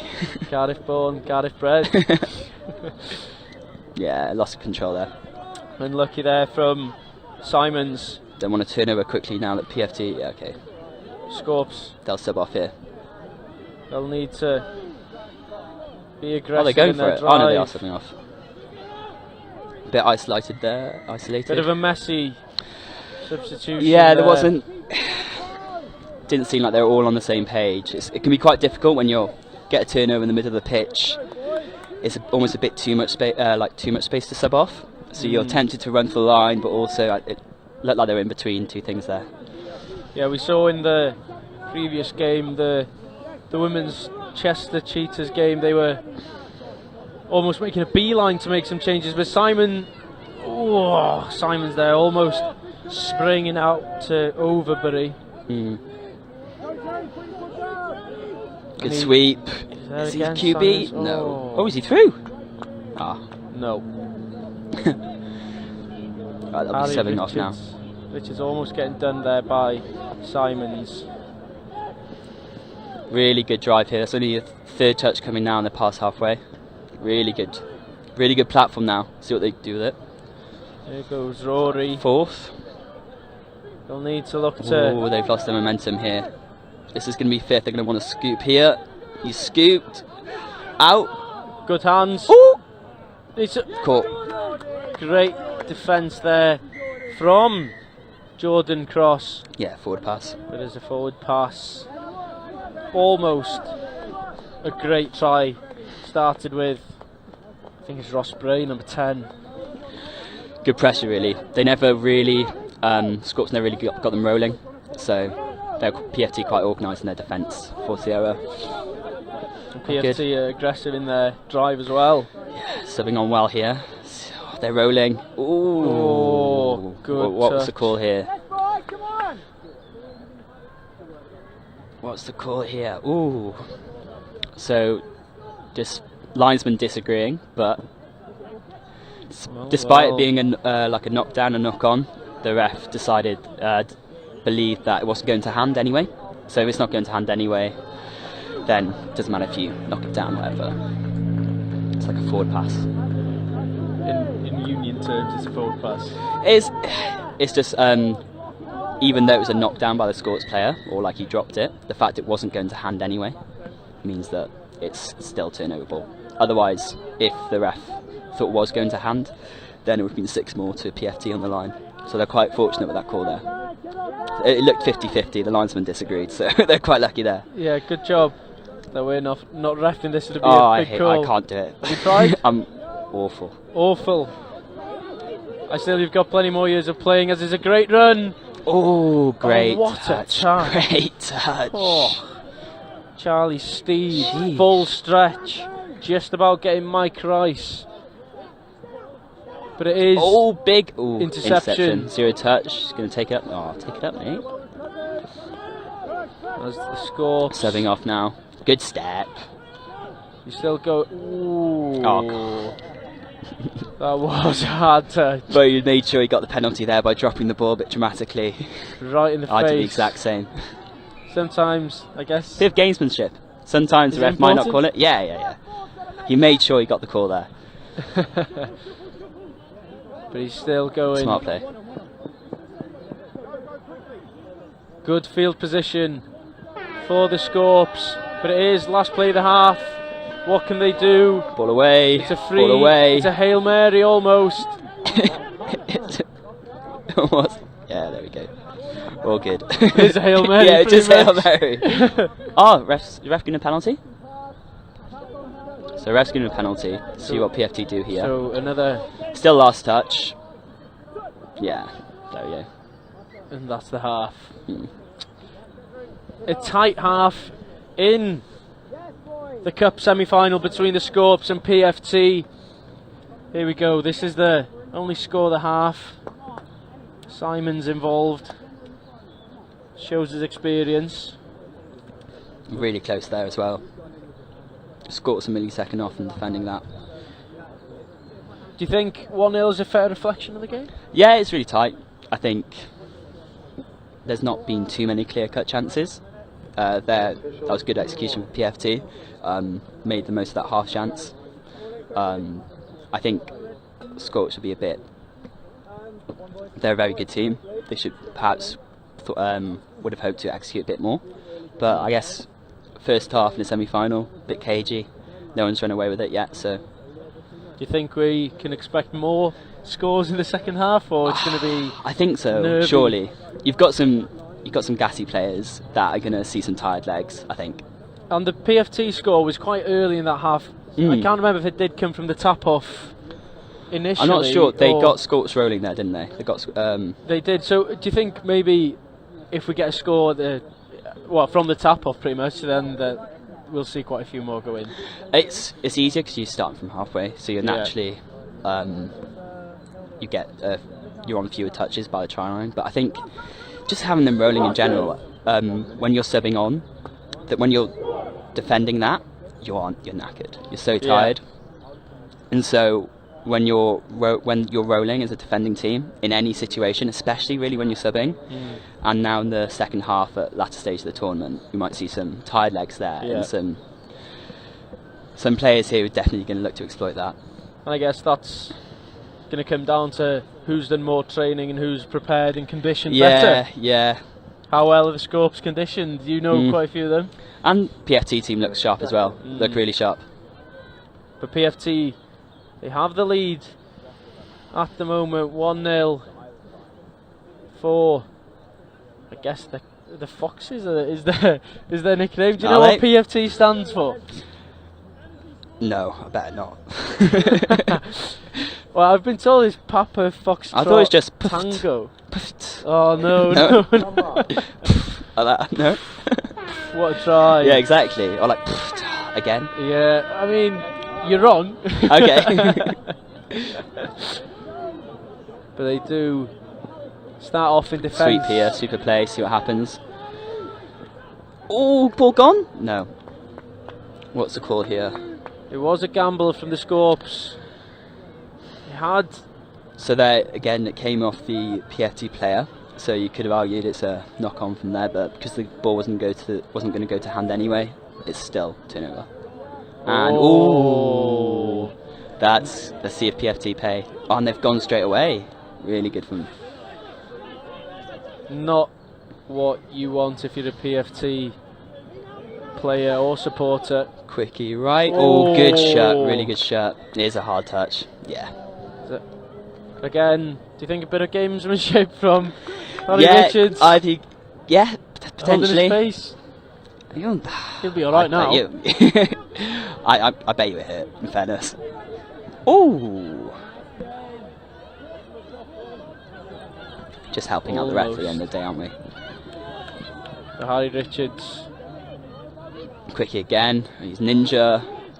Oh! Oh, great injection of pace from Harry Richards, the creator for the Scorps today, from the mid.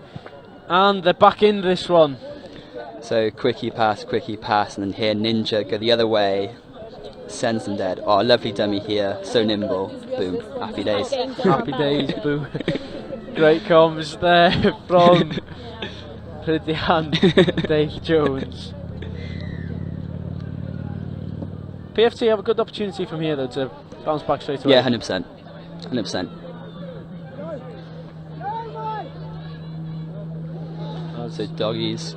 SL. Yeah, it might be try time already. Yeah. Try time. That's who's been dangerous for PFT all day. It is Mike Rice again. Lovely setup. Just as you said, like from a tap off, it's quite easier. It's easier because you decide from the sideline. You sort of have you know what you're going to play before, and so there they win a sweep on the link. So an SL. Really good play. Caught them napping. Yeah. Rory Bott, maybe slightly out of position, and he gets punished by the pace of Rice. Yeah, that pace exploiting those tired legs. Just seen it twice already. Harry through again. Try time. Another try. Wow. Yeah. Wow, this game has exploded into life in the last 3 possessions. Yeah. 3 scores. Harry Richards an assist and a score for himself. Be interesting to see what happens here. Bit of ping Here pong we go. here. This is the try again. Good Little work. sweeper. And it's that pace again, isn't it? And PFT not knowing where the line is. I've done that so many times. I only played one game. I did that 3 times. Honestly, it is in white as well. It should be. It's quite easy. Yeah. Well, some people have mentioned it that the lines are quite faint. Yeah, it can be hard, and it's so embarrassing when when the attacker just plops the ball in front of you. And you're thinking, what am I doing here? Sweeper, pick up. Ooh, trail. No. It looked to be a touch there from. Good touch, really good touch. Sebastian Flask. Good touch from Seb there. Scorps. They're subbing off.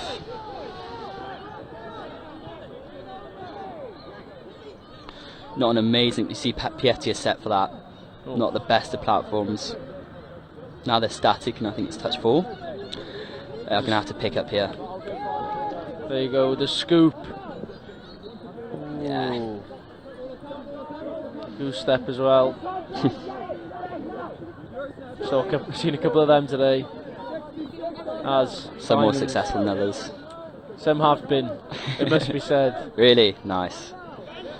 It's a good platform here for PFT. Hugh Spencer not happy with the touch there. Bit of comms to the ref there.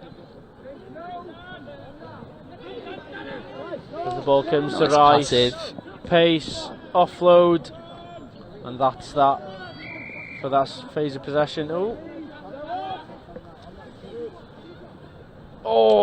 that he's held on to it. He's held on to it. What a pluck that is from mid-air. Charlie Steed. Really good, really good. Oh, boys. It's that switching off On and PFT straight away. the score Really sharp. making a sub, and they're out Really on sharp. the wing. Is it a touch? Oh, touch and a half there. Wow, what a stretch from Oscar Davis. That could be the difference between winning and losing this game. It is still 2-2 currently in this game. Oh, is that a touch? It is a touch again. Great touch from Harry there. Shutting there. So it wasn't his opposite man, he knew he had to shut in. It's Lovely really stuff. close margins, isn't it? Mm. Oh. Scorps. They're going to want to sub off hard here, set a good platform for the lads coming on.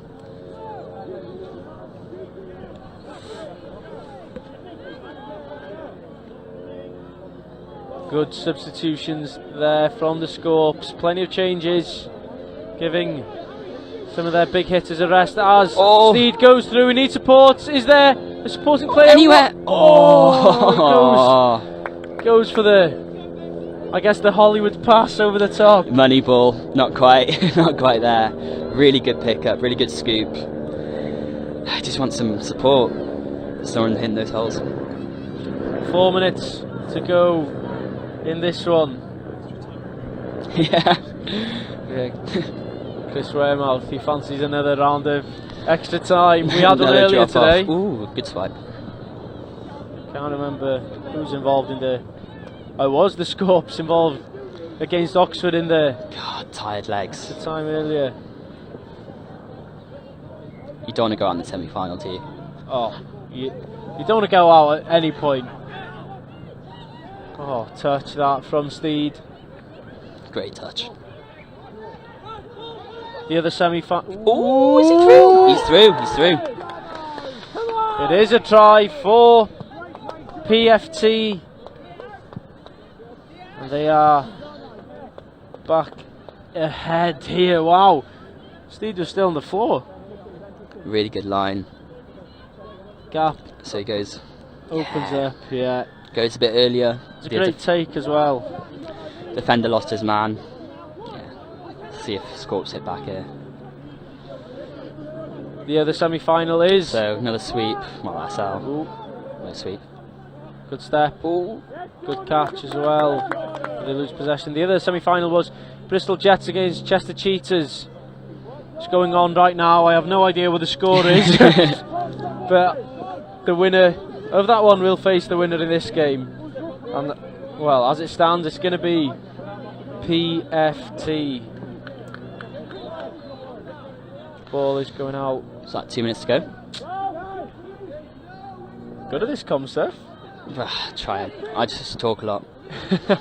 A great Ooh. pass, but also an equally good touch as Scorps need to. They need to inject more energy and they need to pick up the pace here. Yeah, subbing off here. Is he going to? Yeah, good spot from the winger. Winger link. Hard touch. Hard touch? Or offside? I don't know what happened. Either or. That's why you need to get into Offside, reffing. No. You'll pick up the. That's a good touch there from PFT. Just stopping. Good yards there. Right. He goes again. What's the call here? He's going to scoop. Steed scoops. Steed goes. It's a Yeah, good shot. What's the Ooh. ref call here? I'll be honest, it did Pull look down. like a slight knock on. It looked like a knock on. I think that could have gone to hand as well. Referee. PFT fortunate. PFT only have a minute to hang on to this lead. Subbing off well, good platform. Slowed down a bit now. A bit isolated. There's not long to go in this game. PFT only a couple of touches left to go. I'm not sure if the Scorps know the time. He's That dropped was it. the game there. If he'd have got that one, it would have been well, it would have been the end of the game, really. The Scots going to have to get up the pitch quick time. They're not going to want that. Oh, this was agonisingly close. Quickie set up. Oh, Really well set up, wasn't it? Is that unforgivable, not catching that? Yeah, I guess. You can understand fatigue at the end of the game. Probably couldn't believe his luck that he had so much space in front of him. Oh, that's the last play. Oh. They have to go for it here. Gonna want to cut or something. No one's with him. There's not much. Yeah. Oh, and that's it. Last game. Game over. PFT love it. They are in the final of the cup, defeating. Yes, well, it's not technically yesterday's champions, but it's second team. It is the Scorps that fall to PFT. What a game! Really well played, both teams. PFT just looked sharp in the end, I guess, but both teams looked really sharp. Like we said at half time, the faster lads exploiting the space, the lazier boys. I guess tired. I can't speak. The more fatigued lads. Spaces opened up, and then it got a bit cagey again, didn't it? It did. They shut off at 2-2 for a while. Yeah. And then PFT, this is the trying to make it 2-1. That's a really good dive, really good try. It's the reach as well with the left hand. And then Scorps. Sweeper across. Drew it level here. It's a great start. Really good work, isn't it? Is it just PFT not quite being switched on there, dropping off too far? It's, knowing that Harry's quite quick, you sort of stand off him a bit. Just, you don't want to commit, and then he steps past you. Yeah. Look like a mug. I've had it so many times in uni training with Harry. But yeah, and then they just didn't know where the line was. But it's a shame for the Scorps that they couldn't capitalise more on the PFT defence. But it was Peter Bowyer with the winning try for PFT. It's the Northerners taking the victory against London Scorpions. Fridjan, if I had to ask you for man of the match. Oh gosh. You didn't expect that at all. No. What? I should have, shouldn't I? Well, it's a comms. I don't know any of the PFT lads. All the names who scored the third try? Because that was a lovely dive. Third try was Peter Bowyer, and I think Mike Rice got one of the other ones. I'd say Peter Bowyer. Peter Bowyer, congratulations. Fridjan has decided that you deserve man of the match. Exploiting that space at the end, saw some tired legs, and got that winning try. Can't go wrong when you score the winning try. Exactly, yeah. What does the rest of the afternoon look for you? Is it just coach for the men's plate final? It's on self-appointed next? Coach, yes. But yeah, we've got a final at is it the plate? It is the plate final on pitch 3 against Revolution. Do you know much about Revolution? No, not at all, except for it was a bar, isn't it? It is a bar. There's one in Cardiff. Yeah, there is indeed. Yeah, I know nothing. I know that they've got a few teams, I think. Good touch club. Come down to the tournaments often. They were impressive when they played on this pitch earlier today. They faced Nottingham. I think the score actually was a win for Revolution against Nottingham. So they can play. They can play. 100%. So that's going to kick off in around 9-8 minutes time. Fridjan, thank you very much for joining me on comms. If you're watching at home, the next game coming up at 5-4 will be the Women's Cup semi-final between Bristol Jets and Revolution. So we're just talking about Revolution. They're on next as well, the women. So if you're at home, grab a coffee, grab a tea, and then get yourselves comfortable for the Women's Cup semi-final.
First of all, you've got to be incredibly passionate about the sport and put a lot of time and effort in to raise awareness and create enthusiasm and a buzz around your touch club. Number two, it has to be fun. You get, one chance to make a first impression, and when people come, they've got to feel that they're having a good time, and it's all inclusive. And the third thing now, I would say, is you've always got to be promoting, and you've definitely got to look at social media. We are exploring Facebook ads, and we're promoting like mad all the time. Get as many people involved as possible, give them the opportunity to play, and give them the opportunity to enjoy it. We started out and it was just all about having fun to begin with, and once been playing for a year or so, that's when we really decided to take things on to the next level. I think it's just having patience. It's not going to come overnight. If you can keep your senior players engaged, as well as constantly looking to develop and introduce new players, because you're always going to get players who leave for one reason or another. Having that conveyor belt of talent to come through is really healthy. You just got to work hard, and it will pay off in time.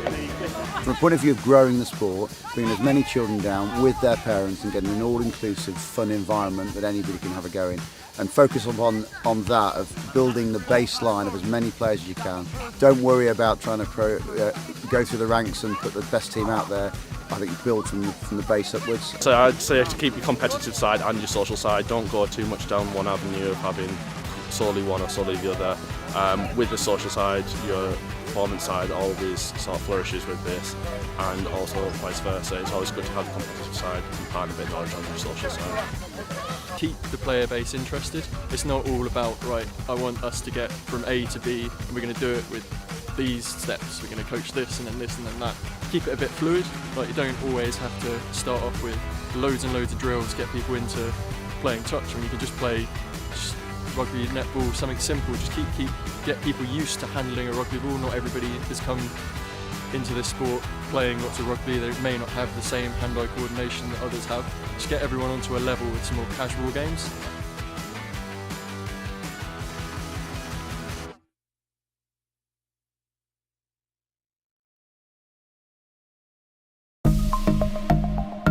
Here at Pershall, we've started a third age touch section, which folks that are retired or got limited fitness, they can come and play, and it's just been so popular, really popular.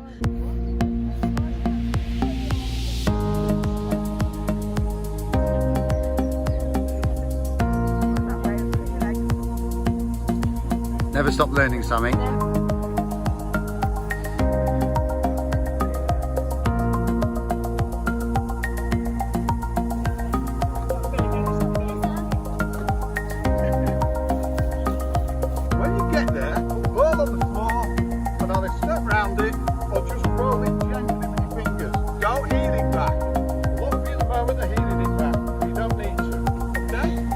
The idea is inclusivity. We want to make sure that anybody, no matter what the problems are, can play.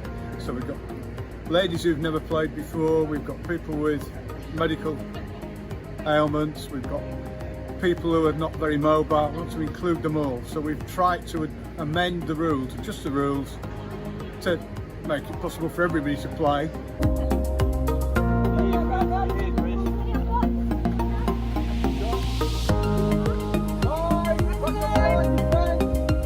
We don't expect everybody to be a wonderful player. We just try to ref it to everybody's abilities.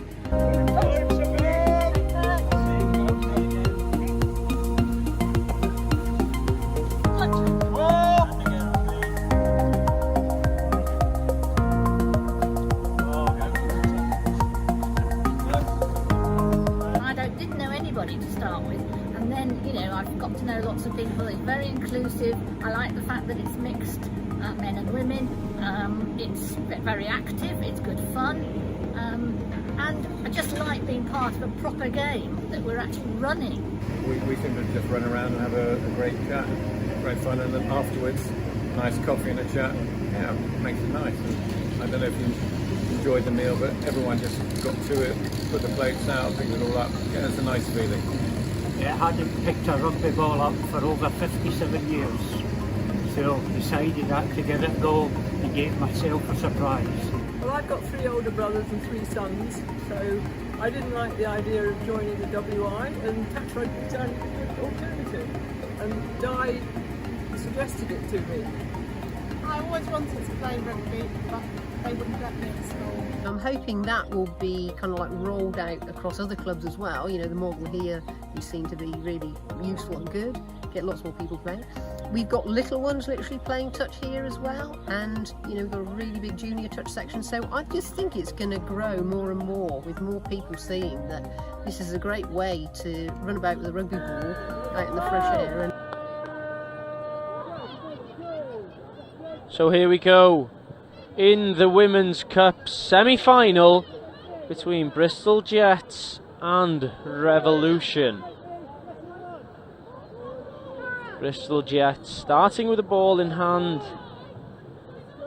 They will look to go wide straight away. It's a good touch, a casual touch to say the least, from the Revolution wing, Laura Falston.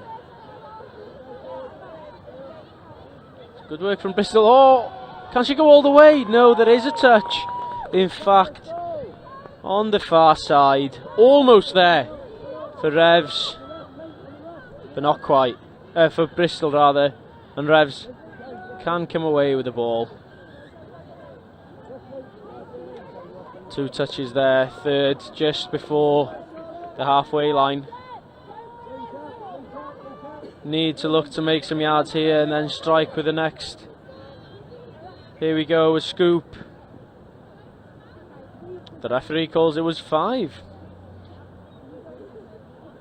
We can see one of the co-coms from earlier today, Chris Simon, on the touchline. He is involved with reffing this game. Bristol now on the attack. Bristol picking up 14 points in their group stage, drawing 1 match and then winning the rest of theirs. The draw came against Cheltenham Tigers, 1-1, a low scorer, but they are in the semi-final against Revolution. 1 loss and 3 wins. 1 loss against Oxford. Joining me on the comms for this one is a man who's potentially the voice of England touch rugby this week. I have been this week. I've been making a nuisance of myself in the box here. So what have we got? We've got Jets versus Revolution. First question to you: what name do you think is cooler, Bristol Jets or just Revolution? Not even a place name. I think Revolution is cooler. Yeah. Okay. I think that's a good answer. So we've got. There's no wrong answer. Yes. There's no wrong answer. You're not wrong. So little scoop through, all the way through. Can she find an option? Yes, she can. Nice.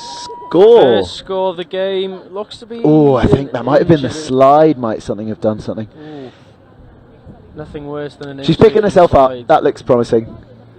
We see a replay here. So little scoop there. The toucher 104. Is that the person I think it is? Who knows? Little bit of a sort of bad exit from the touch, and then the non-touching player on the inside sort of let herself be dragged a little bit into not making a decision on the 2-on-1. So as soon as someone's through into the in goal, you're in a bit of trouble, because it's very hard to defend, because you've basically got to have one eye on the player picking it up and one eye on the options they might have to receive. So Bristol Jets, there's some experience here. Jen Palmer, been around a long while around the game, really good player. Vicky Stevens was in the Women's 35's training squad, so she's a solid player. Oh. Which is a little ball down over there. Almost there for the Jets, but not to be. It's going to be a good battle between, I guess, you said the experienced Jen Palmer, and you've got experience in Claire Rylance as well. Claire Rylance, fantastic player, yeah. Claire Rylance is a really experienced player, and I think Sam Powell's is playing for Revolution Sam as Powell's. well, and there's a few others who've been around a fair bit. Liv Jones went out to Malaysia for Women's 35s for the World Cup, so she's a pretty solid player. There's Jen Palmer on there, just made a touch. Now the ball's gone out to Claire Rylance. Can she find an option? Great pass. Maybe she can. Are we happy with the pass? Yes, we are. Really good score. Sarah 3 on Kelly. 2. You've got to put them away, and she has. It's a great start for Revs. 2-0 up after 4 minutes. It's an explosive start. 2 attacks. The teams should have been sort of sorted against each other, so these should be relatively evenly matched. So Jets will be disappointed with themselves, and I think they probably would have reason to be. I think they've got some quality in that team, so that they should be finding ways to get that together. They should be getting ahead of that a little bit, I think. Well, Jets have been unbeaten today. So Ah. far, 1 draw. Oh, is this 3 like a cup victories. semi or It's something? a cup semi. Good lord. You didn't I didn't even know. I was just excited to see some Oh, touch. Come on. Oh, Get to know. unbelievable. Well, now I know. But Revs, they've lost 1 today, and it was against Oxford in their pool game. And Oxford are currently facing Thames Valley Vikings in the other semi-final. That's almost a local derby. That's you know, what is it? Oxford to Maidenhead. That's not too far. This one a little bit less so. Revolution based kind of round. I don't know. It's like northeast of Birmingham. It's hard slightly. to know when they haven't got a name of an Well, area in their name. I know where they are, but like I couldn't point to Redditch or wherever else on a map. Again into the in goal, and again a score. I think that might have been Liv Jones. So the kicking the ball back to halfway. Yeah, it's an interesting one. I've seen it a few Yeah, times. you've seen it a few times. So it can backfire. 2 ways it can backfire. One is you've got to get a decent amount of the ball. Yeah. If you give it the big one and you kick it back to halfway, but you shank the kick, you look like an idiot. Yeah, but you've just scored. You just go, well, yeah, but you like. So you ever watch cricket? Yeah. You know when you like hit the ball for 4 and you hold the pose. Yeah. You can't look cool holding the kick pose if you like punt it off the side of your foot. So already you're in trouble there. Now, It's like in cricket holding the pose when they've just got you for an LBW. yeah, exactly. You're holding the pose wrongly. So that was. I think she'll be annoyed there. There was maybe a little chance to just pop the ball off to the wing, and the winger wasn't ready for it. So an attack from Bristol, but nothing coming on the end of it. So anyway, the other way you can mess up is kicking the ball back, and it happens about once a season, and every time it happens, it's great. The player gets overexcited. They've scored. They're kicking the ball back to halfway. Kick it into the back of one of their own players.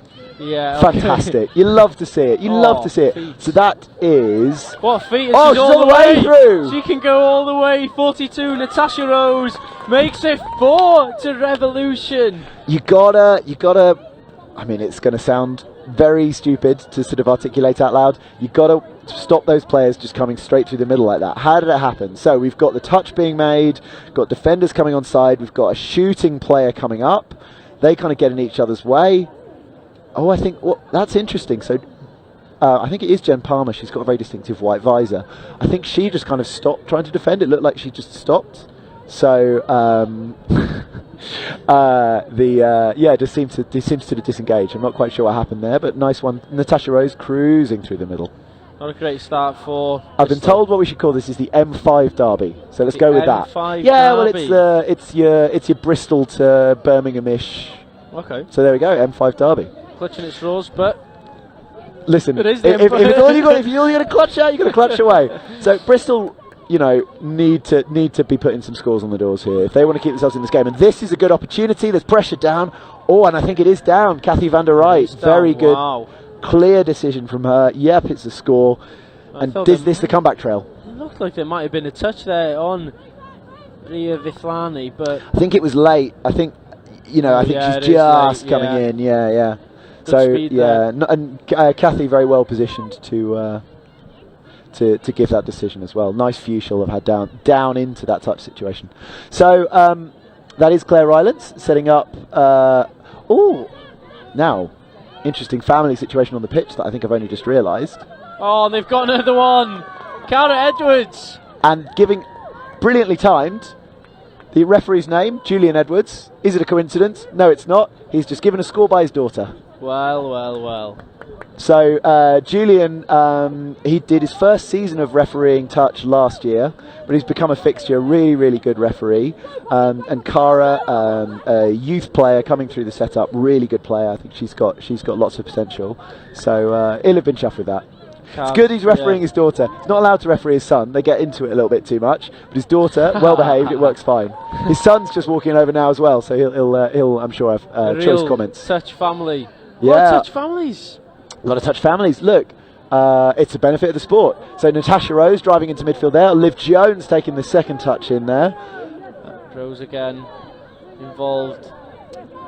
Ball in hand. You gotta not get carried away, right? So she's done one of those where you run through the middle, but they don't come along very often. So you can't get carried away and think that's what you're going to do every time. And she hasn't there. She's just set up nicely. Liv Jones has scooped. Liv Jones absolutely. So she had her defender twisting and turning, which is a really good position to be in, right? You don't have eyes in the back of your head.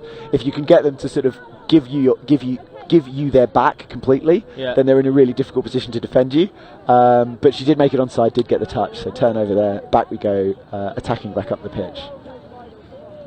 Revs for Bristol too. If Bristol can get another one before half time, get spicy again, doesn't it? Really yeah, changes. Sprinkles a little bit of garam masala on the game if we do that. Yeah. No, it'll be all, so much the better for that. Here we go though, Bristol. And that's really like good intensity, really hard drive into the middle. I think they're not going to have an opportunity here because there's no touches left. Unlucky for Bristol, but it is a good half, exciting half. Yeah, and you've got to take heart from that, right? Like, so they were 4-0 down. They've taken it back to 2-0. They were in the ascendancy at the end of that game, I would say. They were up on that line. They were creating pressure. So they can score. They've got it in them to score. They just need to make sure that they get back into parity. Indeed. I'm sure we'll see the highlights from the first half in a few moments here. But it is... Do you think Bristol Jets, they are coming back into this? They just need to carry on what they've improved on, I guess? Yeah, look, if you score twice, it's not a fluke, right? If you score twice, it's because you've got methods of scoring in this game. So they need to just make sure they smash those and keep that defence tight. I think they need to probably defend the scoop a little bit better, actually, when you look at the opportunities. We've got the scores up now. There's been a couple of others that could have, there were opportunities to score, didn't quite come off. You've got to make sure you're defending that scooper slightly better. So they're probably been a problem for all three of the tries we've just seen, hasn't it? I think so. Yeah, I'm so glad. I think I saw a pattern there. You are. Listen, they should hire me for this. You should be a pundit, a full-time pundit. Oh, if only I'd get to sit down more. I wouldn't be sitting with a sore calf right now. So yeah, it's a slightly different situation to defend because the scooper themselves can't score, but if you let them get into your in-goal area, you've got all kinds of problems on your plate. So, they probably, as Bristol, need to work that out. You look at the last 5-10 minutes of that half, probably the last 5 minutes, because the whole half was about 10 minutes. You look at the last few minutes of that half, they were really, really creating pressure. So I think this could go either way. I think, it's 4-2 right now, but it could go either way. That there was some soft scores against them. I would have said the Natasha Rose, she did really well to sort of get through the middle there, but that should be defendable. That's not, unplayable. Yeah. So they've got to root back into this game. They've just got to find it. And as you said, the scoops, defending the scoop, that is also not unplayable in terms of defence. No, exactly. You've got to work out how you're breaking down. I mean, the tricky thing is in these games, you've got to work it out quick in a 2-minute half time. You would hope that it's that they have a defensive kind of policy that works for that and they just haven't stuck to it, because it's much easier to say, all right, ladies, remember how we want to defend this. Let's get back into that. Let's get into that rhythm. If it's a new challenge for them, then they might have to find a way to adapt to it and they might have to find a way to address it. But yeah, so let's see what we get. So Revolution with a tap off. Do you think next try, which is going to be I think, decider? Well, listen, we're talking about what adds spice to the game. I think if Revolution score the next try, it is an uphill battle for Bristol. Sure. They've got to score 3 to get back on terms. It's a short half. At best, you might get into a drop-off. If Bristol score the next try, is it going to sort of set some hearts fluttering at Revs? Emma Thompson-O'Dowd, really nice job there. She sort of drove back into touch. Cara Edwards, a little bit of a touch. Yeah, they're getting some extra yards there, heading out to the wing, looking to get it back into the mids, looking to set something up here. And this is where you cannot have that scenario of not sort of really putting that team under pressure. And I think they are under pressure here, but not going to be a score. Good D from Bristol there, going across, closing the gap on Samantha Powell's. Yeah, you can tell quite quickly when they've got it covered. Sam's a really experienced player. She'll have a dart at the line if it's worth it. Oh, hello. There you go. A little bit of a beaten player. And that is the score. It is a score. It's not a good one for Bristol. I think they had a defending player shoot up again and give a bit of a gap. Now, was I wrong here? Yeah, I think that link, if you're going to come, you've got to get her. Yeah. I'll be honest, I don't think she needed to do that. Okay. I think she didn't need to be super aggressive in defence. It's a fairly static situation. You're not under a lot of pressure. You don't need to make a decision like that. So I think it opened up that opportunity. It's high risk, high reward, right? If you come up on that really aggressive touch and you make it, really good, because you put the attack under loads of pressure, they're going to find it hard to recycle the ball quickly. Jen Palmer, little opportunity there, and a good score. The goose well, step from Jen Palmer. is it going to go back and forth? Maybe it will. That will keep it nice and hopefully. exciting. Yeah. So we see again Jen Palmer offloading initially to number 23, I believe it was, and there's the step. Bang. Yeah, really experienced, really good player, Jen Palmer. And I think that it's we were talking about Dom Tripp yesterday, and about that benefit of being both a passing and a diving threat. And I think there's a little bit of that there. Like I might be wrong. These people might have no idea who Jen Palmer is, but she's got a half decent dive on her. She's a threat to go in at the line herself. And I do think that sometimes means that passing is left a little bit open, because you're worrying about in here, right in front of you, and you're not paying attention to. Yeah, good hands, little juggle. And you're not. I think that's Vicky Stevens. And you're not paying attention to what's outside you. And I think that might have been a little bit of what happened there. So they've subbed, which is fine, because they've got what I think is probably a slightly more attacking group on. It's Jen Palmer again. She loves to scoop. She's got the pace, but didn't really have an option there. Turning around, letting her team know what she was after. Revolution will try to make as many yards as possible. Just get away from their score. From the scoreline in their own half. Really, yeah, and you, if you're Reds, you'd notice you've conceded, and then you were defending again. They need to spend some time on the other end of the pitch. See, it's in-depth punditry like this. It's a good opportunity. So it looked like she threw it away. I think she just hadn't quite caught it. I think there was a touch made. So officially it's going to be a touch and pass, but I think she probably never really quite reeled it in. But officially it's a touch and pass. What would you have called that then? Listen, Chris Simon, number one, he's my boss. No, it's a touch and pass. It's a little element of refereeing psychology that sometimes it's tempting to go for the less severe option. So you could have given a drop ball there, but why would you? You've seen a touch and pass. You don't want to get into the habit of psyching yourself out of making decisions. So yeah, does it change much? Not really, but yeah, touch and pass. So fifth touch, not looking in a great position. I'm pretty sure that's Vicky Stevens. I think just taking the yards she can, giving the ball back there. 13. Vicky Stevens. Yeah. What you got to memorise is who's got what cap and visor. Okay. Because there's a lot of similar haircuts. There's some different haircuts, but there's a lot of different caps and visors. That always helps you out.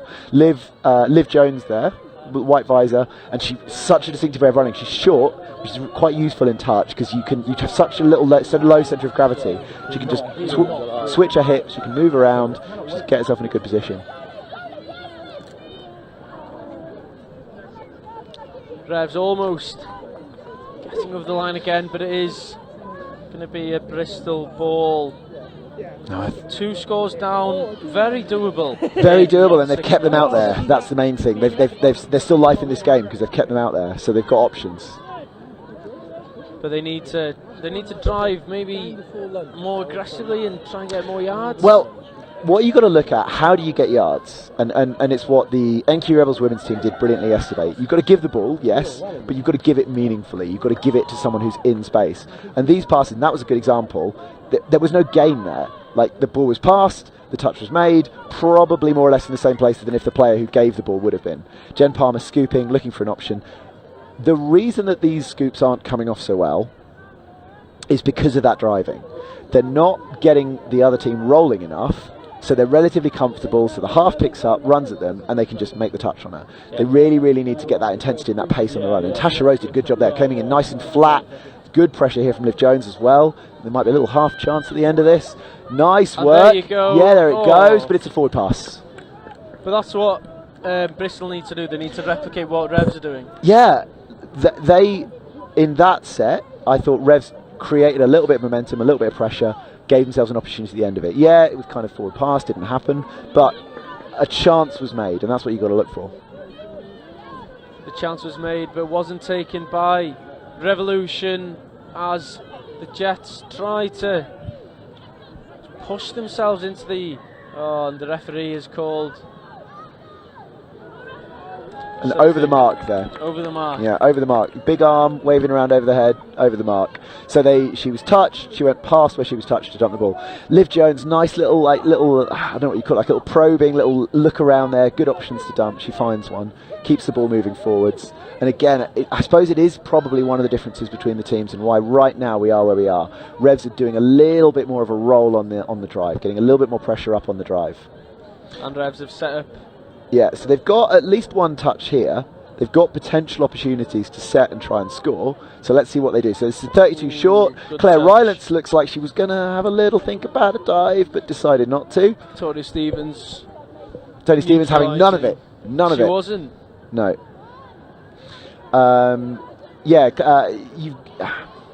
It's very easy to say this sitting in the comfort of the little dugout we're in. If you're going to dive, you've got to really nail it on. You've got to really go for it. Show and go. I thought she might get through, but no. But you know what's good there? She just took the yards she took. She got the ball down. Jen Palmer with a little show and go. And a little roll ball there. And I think that might be another over the mark. Yeah. It's a shame.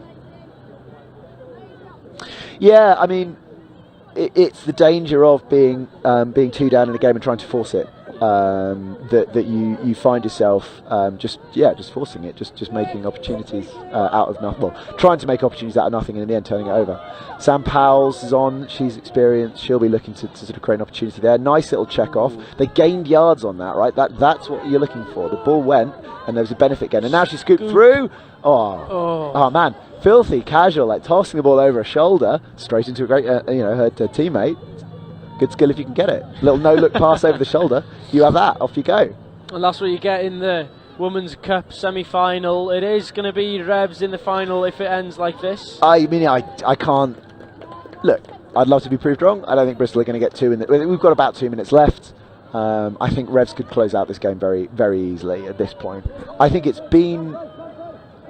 probably a fair result. In the result, and also that it's close. I think Bristol have definitely shown some stuff. I just think they haven't quite had that level of intensity or that level of ability to move the ball and to get, wouldn't I look like a fool if they scored now? But they haven't quite had that ability to get the play moving to the extent that Revs have. But Revs. Oh, a play on there, and Sam Powell's has got all the yards she wants, and she's taken a decent went over the mark. Same as we were talking about before, she tried to force it. There was an opportunity there to take a load of yards. She put the afterburners on, which is great, but it just went a little bit too far. But Revs don't need to push it. They don't need to, and actually, there's part of you that just says to Sam, have a jog, take the touch wherever it happens. There's however many more to go, 4 more to go. Take them nice and slow, and that's probably about 20 minutes. That's about 20 minutes of touch, and we're all she wrote. But you know what? It's a semi-final. You're not here to not play the game. So let's keep it going. It's better to see them go for it than play the clock. Yeah. So Jen Palmer is on. Can she make something happen last minute? A little scoop and give. Going to look to dump. I reckon she's going to pick this up and try and check to the long side. Long ball. Oh, can she get it? Yeah, maybe. The referee's clattered someone as well. Oh no. Off screen. We'll need a replay of this. But it is giving a the score. Here So what happened? Kathy van der Rijt, absolutely. There's nothing of her. How did we get into this situation? So Jen checked to the short side. Nice ball. Great. And then just took it overhead. Downside is couldn't see the collision. Yeah, just off. We had a player who's even shorter and even slighter than Kathy van der Rijt. A referee, sorry, even slighter than Kathy van der Rijt, who got absolutely wiped out by a player subbing. Right. That's it. Game over. Well, for another 2 minutes of that. Wow. Could have been tighter. Could have been even tighter. Yeah. If there was another play for Bristol Jets, I think they might have been able to do it. Might have just got it back to terms. But it is. Right. That's the lesson for next time. 21-minute games, please. 21-minute game. Yeah. Yeah. Prime numbers. It's not a prime number. I know it's not a prime number. I can do maths. But it is. Here we go. Really the good game. Again. Yeah. A lot of injuries. People lying down on the ground there. So. At the end of it, there's one score in it. So plenty of positives for Bristol to take there. I think Revs heading into the final. Do you know? So it's Vikings or Oxford they're going to be up against, isn't it? It is going to be Oxford or Vikings. I don't think the other one's going to be up anytime soon, so we'll be waiting on that. But who knows? That might be a very exciting game. It could be a very tasty game indeed. I think Revs have already played Oxford today, and they lost. I think it was a 2-1. Ooh. Let's have a look. It was Got to get that revenge. It was Revolution. Or am I just waffling here? I might be. I thought they played each other earlier today in the group stage. I must be wrong. We've got Listen, there's a lot of names you've picked up today, so don't worry about it too much. Yeah, we'll work it out at some point today, but Good game. It was a great game. Could be a good final. One of the highest scoring ones we've seen in the. Yeah, well, it got today. into that exchange of scores, didn't it? So we had that opportunity. Right, I've got to go and You're referee reffing my last game game of the day, but I might be back later, and if I am, I'll say hi, and if I'm not, Hopefully. it's been a pleasure. Maybe for the last game we can have 3 voices on comms. Oh, really? Thank you very much. Cheers, Rob. So that game finishes. Bristol Jets 4, Revs take the victory with 5. Earlier today, as I previously mentioned, Revolution did play Oxford and lost 2-1, so it's going to be a tight affair if it's those two in the final, which will take place later on this afternoon at, I believe it is 5:05. But the next match on the stream will be the Men's Cup Final. PFT take on Chester Cheetahs. Who will be the Kings of the North? Who will be the champions of the first round in the National Touch Series? Stay tuned and join us at 4:30 when one team will be crowned victorious on this day at Oxford. Don't go anywhere. Here at Pershall, we've started a third age touch section, which folks that are retired or got limited fitness, they can come and play, and it's just been so popular, really popular.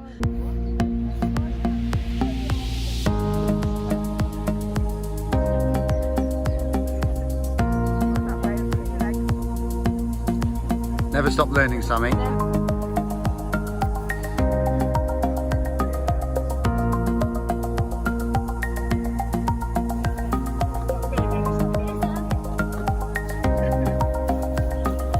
When you get there, put ball on the floor and either step round it or just roll it gently with your fingers. Don't heel it back. Look for you the moment of heeling it back. You don't need to. Okay? The idea is inclusivity. We want to make sure that anybody, no matter what the problems are, can play. So we've got ladies who've never played before, we've got people with medical ailments, we've got people who are not very mobile. We want to include them all. So we've tried to amend the rules, adjust the rules, to make it possible for everybody to play.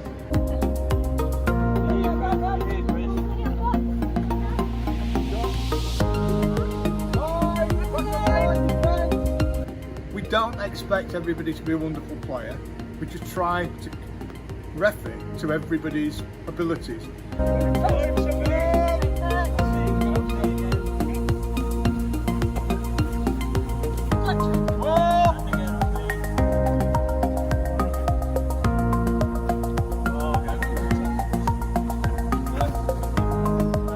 Didn't know anybody to start with, and then I've got to know lots of people. It's very inclusive. I like the fact that it's mixed, men and women.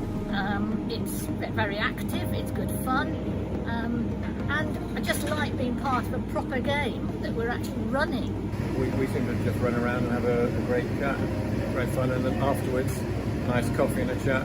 Yeah, makes it nice. And I don't know if you enjoyed the meal, but everyone just got to it, put the plates out, picked it all up. Yeah, it's a nice feeling. Yeah, I hadn't picked a rugby ball up for over 57 years, so decided I could give it a go and gave myself a surprise. Well, I've got 3 older brothers and 3 sons, so I didn't like the idea of joining the WI, and touch rugby sounded a good alternative. And Di suggested it to me. I always wanted to play rugby, but they wouldn't let me at school. I'm hoping that will be kind of like rolled out across other clubs as well. The model here you seem to be really useful and good, get lots more people playing. We've got little ones literally playing touch here as well, and we've got a really big junior touch section, so I just think it's going to grow more and more with more people seeing that this is a great way to run about with a rugby ball out in the fresh air and have fun.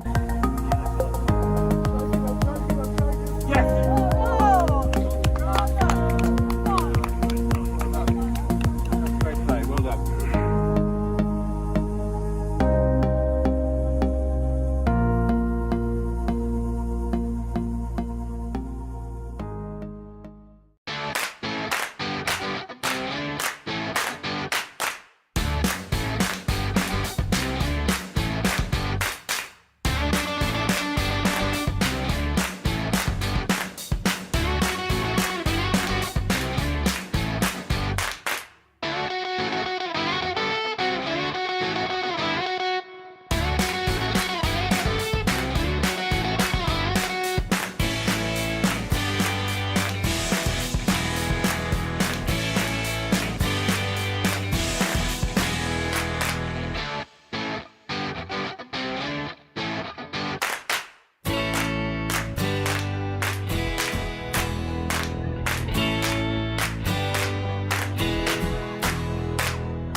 First of all, you've got to be incredibly passionate about the sport and put a lot of time and effort in to raise awareness and create enthusiasm and a buzz around your touch club. Number two, it has to be fun. You get, one chance to make a first impression, and when people come, they've got to feel that they're having a good time, and it's all inclusive. And the third thing now, I would say, is you've always got to be promoting, and you've definitely got to look at social media. We are exploring Facebook ads, and we're promoting like mad all the time. Get as many people involved as possible, give them the opportunity to play, and give them the opportunity to enjoy it. We started out and it was just all about having fun to begin with, and once been playing for a year or so, that's when we really decided to take things on to the next level. I think it's just having patience. It's not going to come overnight. If you can keep your senior players engaged, as well as constantly looking to develop and introduce new players, because you're always going to get players who leave for one reason or another. Having that conveyor belt of talent to come through is really helpful. You just got to work hard, and it will pay off in time. From a point of view of growing the sport, bringing as many children down with their parents and getting an all-inclusive, fun environment that anybody can have a go in, and focus on that, of building the baseline of as many players as you can. Don't worry about trying to go through the ranks and put the best team out there. I think build from the base upwards. So I'd say to keep your competitive side and your social side, don't go too much down one avenue of having solely one or solely the other. With the social side, your performance side always sort of flourishes with this, and also vice versa. It's always good to have the competitive side and part of it knowledge on your social side. Keep the player base interested. It's not all about, right, I want us to get from A to B and we're going to do it with these steps. We're going to coach this and then this and then that. Keep it a bit fluid. Like, you don't always have to start off with loads and loads of drills, get people into playing touch, and you can just play rugby, netball, something simple. Just get people used to handling a rugby ball. Not everybody has come into this sport playing lots of rugby. They may not have the same hand-eye coordination that others have. Just get everyone onto a level with some more casual games.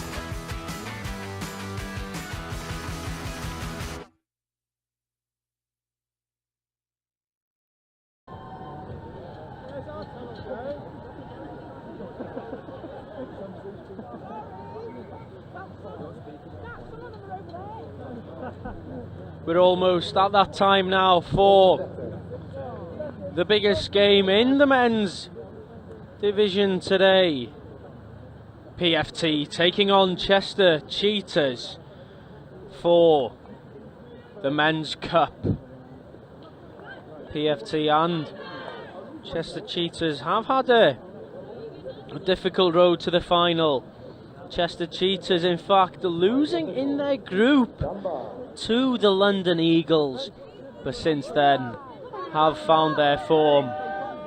PFT just about edging out the Scorps in the last round, and here we go then. It is time for the men's final. PFT taking no time in getting field position.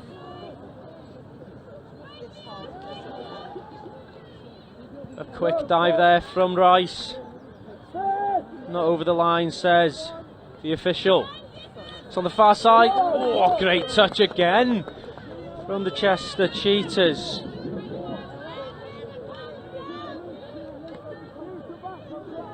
And they have their first possession of the game. They look to push forward. Good support as well on the far side for both teams. It's a good drive there from the 37, Ted Wilson. Good hands as almost, and it is an interception. I must ask a question of the officials there. Did it? Was it a knock on? But PFT have the ball. Rice with good energy. Strong carries here from the Foxes as the ball is almost whipped out wide, but it will be the Chester Cheetah possession.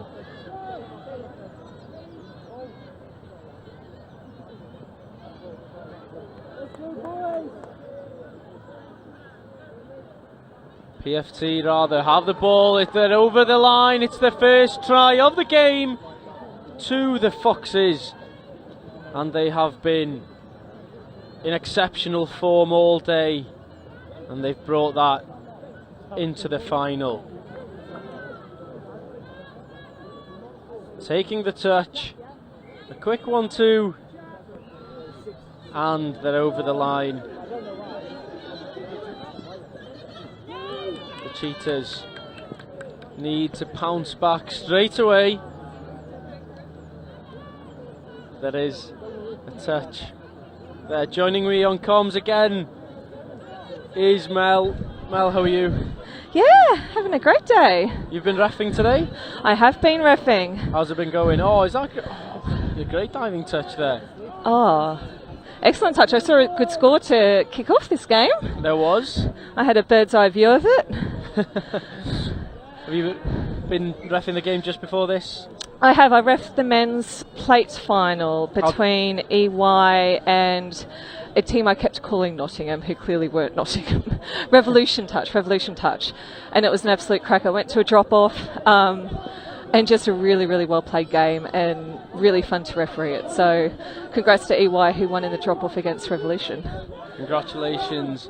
But here is the cup final. Oh, what a step from Rice, but I've got to say, great to see Revolution Touch making these finals as well, because it's a relatively new touch club, only a few years old. One of my mates, Claire Rylance, set it up, so it's great to see their boys doing really well.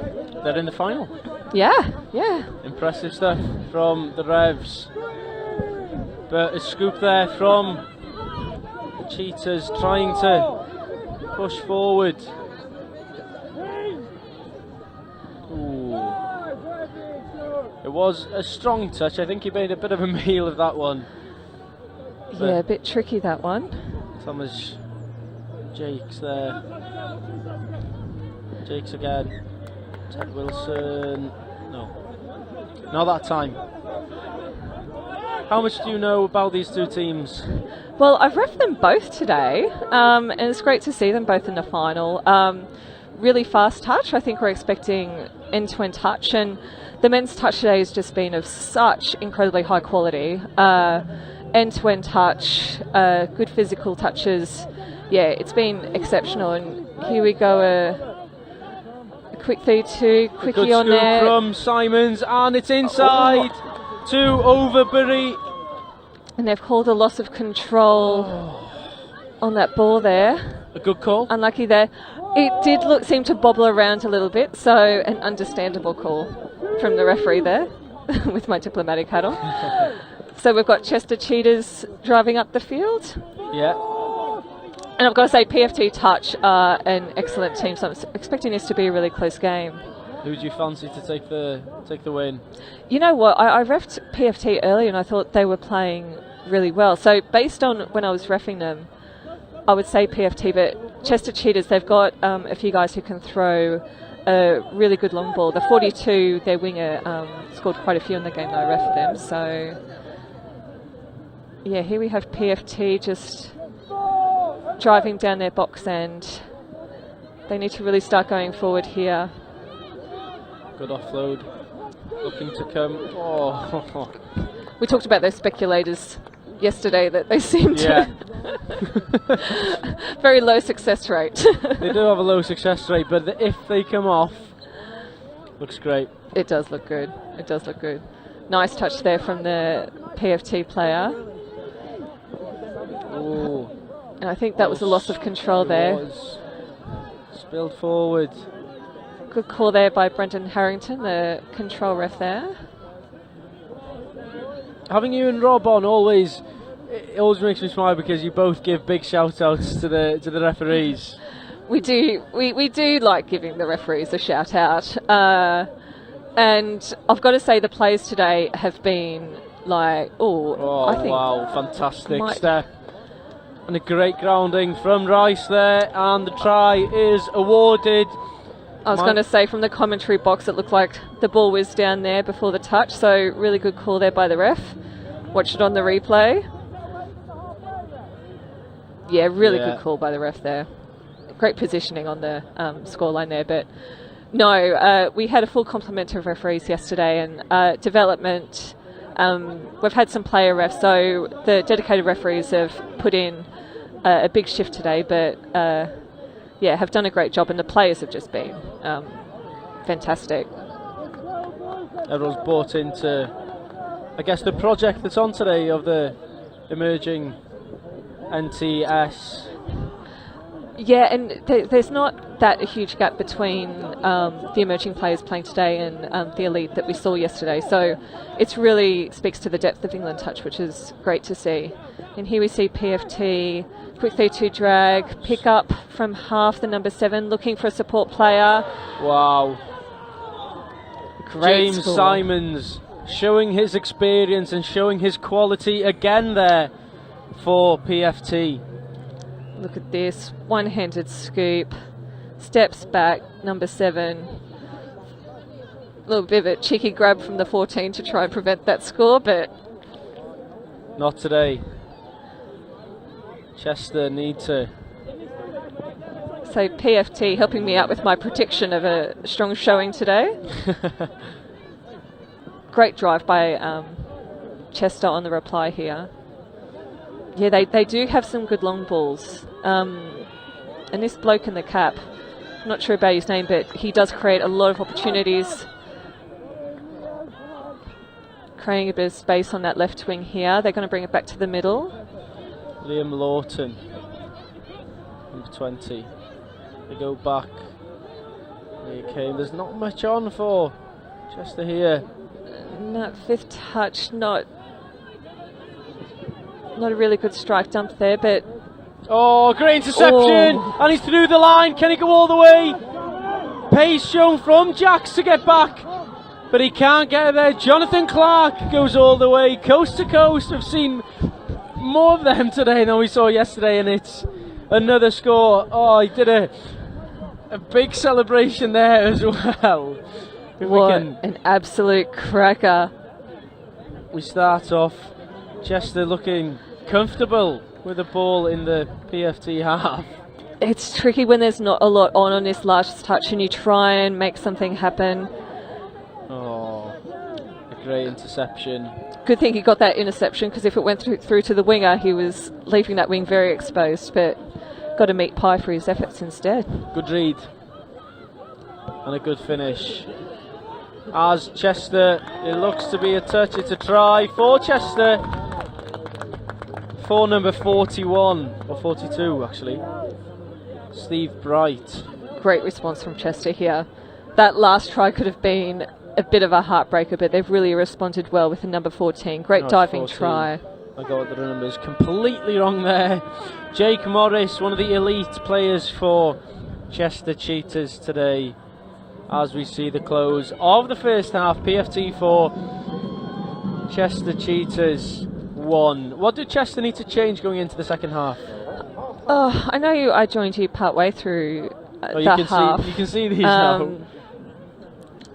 I mean, PFT just have some really good steps. So you can see they just forced the shot there. I think they just need to work on their man on D on the line.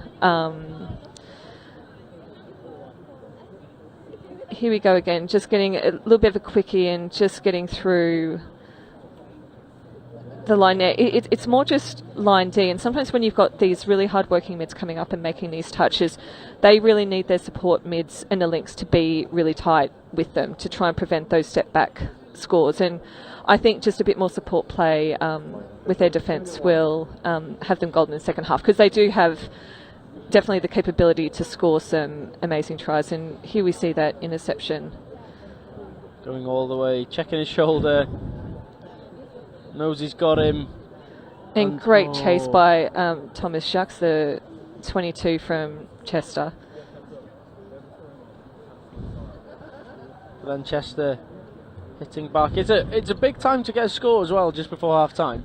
You know what, it just gives you so much confidence coming into the half-time break, and we can see them in their huddle now.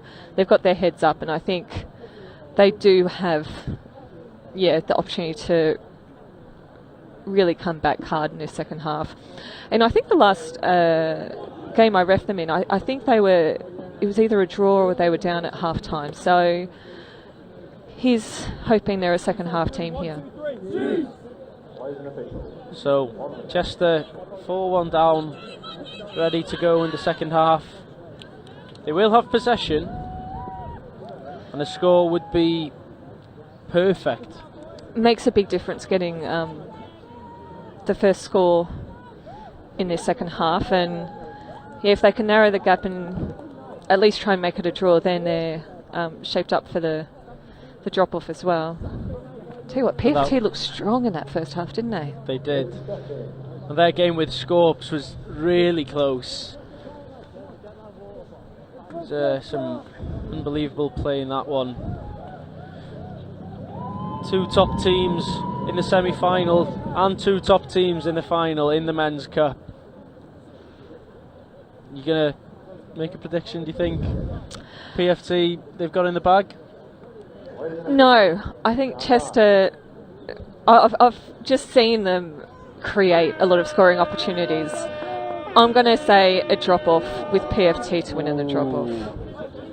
Well, I'm sure everyone would love to see that. And here they go creating space. They're really using the width of the field here, which is great to see, Chester.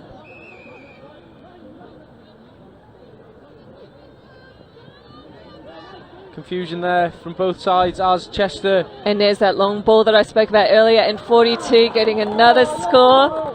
I've got to say, I did call it, didn't I, Griff? You said I that did call it. You said that they can spray the ball out efficiently. And there is Sam Grinton to Jake Morris, and he has the quality to find Steve Bright. And this 42, Steve Bright on the wing, I wrote down that 42 a fair few times during their game. So he's got a great set of hands, a great ability to ground the ball really urgently. So great to see Steve get another score on the board. No undue runs for him this afternoon, which with this cold weather he'll probably be pretty stoked about, I imagine. I'd have thought so as well. Mike Rice thinking he was over the line there, but not to be that time. PFT reset. And here they go. You can see the tight D there really paying dividends. They've just got to keep on chasing here. Well done, Steve. It was good work from Rice, almost fooling the defenders there, but yeah, Steve Bright reading it. So you can see with these touches now, you can see how tight those mids are staying, and I think that's going to cut off a lot of scores that PFT were having. And there you see, force a mistake here. I think during the halftime talk, I imagine Chester spoke about their defence, because just looking at it's a different team on their scoreline. So let's hope they keep it up. Fourth touch there. They haven't made much ground this time, Chester. And here's the final. Oh, they've been given a gift. 6 more, a new set for the Cheetahs. And yeah, you can have firm touches, but when it starts getting a little bit overly physical, you can just see when players are putting a bit more into it than they need to. Really good call by the referee just to temper that physicality in this game. Fourth, 2 strikes from here then. It goes wide, good hands, it's down! It is 4-3 in this match! Wow! What a score! Oh gosh. Amazing. In the games earlier, they just proved they had this long ball capability, but they're busting them out in the second half. Great pass by the 22 on the left to right. Goes all the way over to the right wing. And again, efficient grounding, similar to Great grounding. Steve Bright on this near side. But PFT are looking to strike back quickly with Simons. And so this is where a lot of teams, when they score an absolute belter, they often use the term that they want to make it count. And this is where Chester really have to make it count here and keep them out. So penalty there for not moving up off their line. They're in the 7 metres and they keep on having to move forward until that touch is imminent. So fresh set here is going to make a massive difference as Simons uses his footwork, but there is a touch. Deemed to be a try by the referee, and they regain a 2-score lead. By the looks of it, I think that defender never made it onside. You can see the ref pointing at the defender. Yep, giving the try there. 5-3, but I think Chester definitely have the confidence and the momentum coming into this second half. Galaxy teammates looking after me in the commentary box. On the beers already, the Galaxy lads. Did they get a victory in the end? They had a couple of losses in their pool games, but yeah, let's take a look.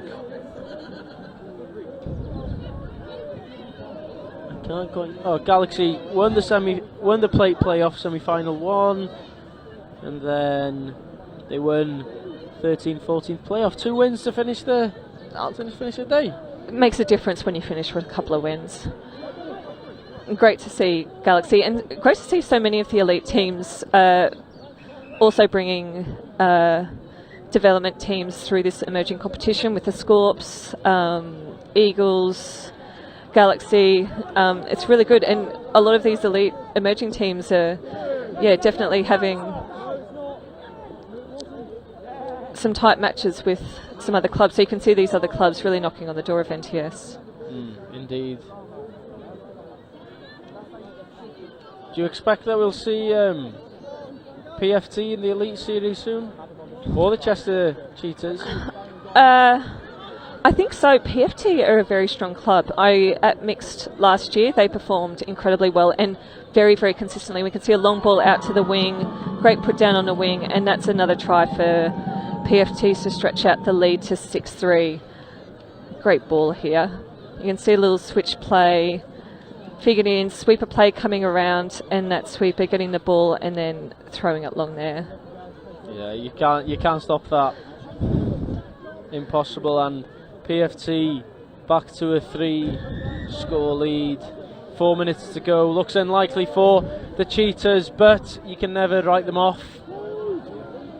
No, we've seen in this half that they definitely have the ball play to create scoring opportunities. 3.5 minutes left. They've got plenty of time to narrow this deficit. Good. I was going to say good D from PFT. Do they go back for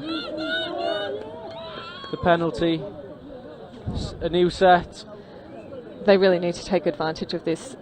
Chester Cheetahs 3 down with 3 minutes to go. This is what we spoke about yesterday. Once the number of minutes is less than the tries that you need to score, that's when you start to get a bit worried. So I suspect if Cheetah don't score on this set, they're going to struggle to make up the differential. And here they go out long again. Oh, is that... Wow. You did say Chester can spray it out with venom, if anything, and they got it out and rapidly there. On both sides too, they've got someone who can throw a wicked right to left, and here we go, left to right. What a ball. What a ball. Great grounding. I was going to say just earlier, I think they're taking too much time, but they set that one up perfectly, and it's 6-4. And if they D this out, it's definitely going to make a difference, but yep, touches in there. Touch is called. Oh, that was close. Rice again, pulling the strings. Oh, and the ball has... Oh. Big calls in this game, isn't there? Big calls. Penalty on the line. Less than 2 minutes to go. It's unfortunately just slipping out of their grasp. And it looks like... Touch was in there. Oh. It is a try for PFT, and it has to be said, that seems to be that. 7-4 to PFT. I'm trying to remember what the half-time score was. 3-1? 4-1. 4-1. I mean, yeah, it's starting to look like it's definitely going to be a PFT victory, but I hope when the Cheetahs play this game back that they can see that they definitely won the second half quite convincingly. They were definitely the better team. It's just in terms of that first half D, but here they go again. It's just they left too much to do in the second half. You know, 4-1 down, it's hard to win a half 3-0. Oh, almost. Miraculous hands for Anthony Hanton-Wise. But credit to PFT, I think their attack has just been incredible today, and you can see their defence is usually really tight. They're limiting those scoring opportunities through the middle. You've seen Chester Cheetahs often have to throw it long to create these scoring opportunities, so PFT just a great team, and they've been strong all day today. They have been strong all day, PFT, and it looks like they're going to be taking home the victory. Less than 10 to go here. Will they go for another one? Oh, it'd have been nice to see them have a free play at the end there, but time is called from the officials, and PFT have taken the victory here in the emerging NTS Men's Cup final, and they are really enjoying this moment. What a game. What a game. As I said, at Emerging Mix, they played exceptionally well last year, and they've followed that through with a great performance in the men's. So a club with a ton of depth and, yeah, some very, very exceptionally talented players. As we see some of the highlights back again from the full game.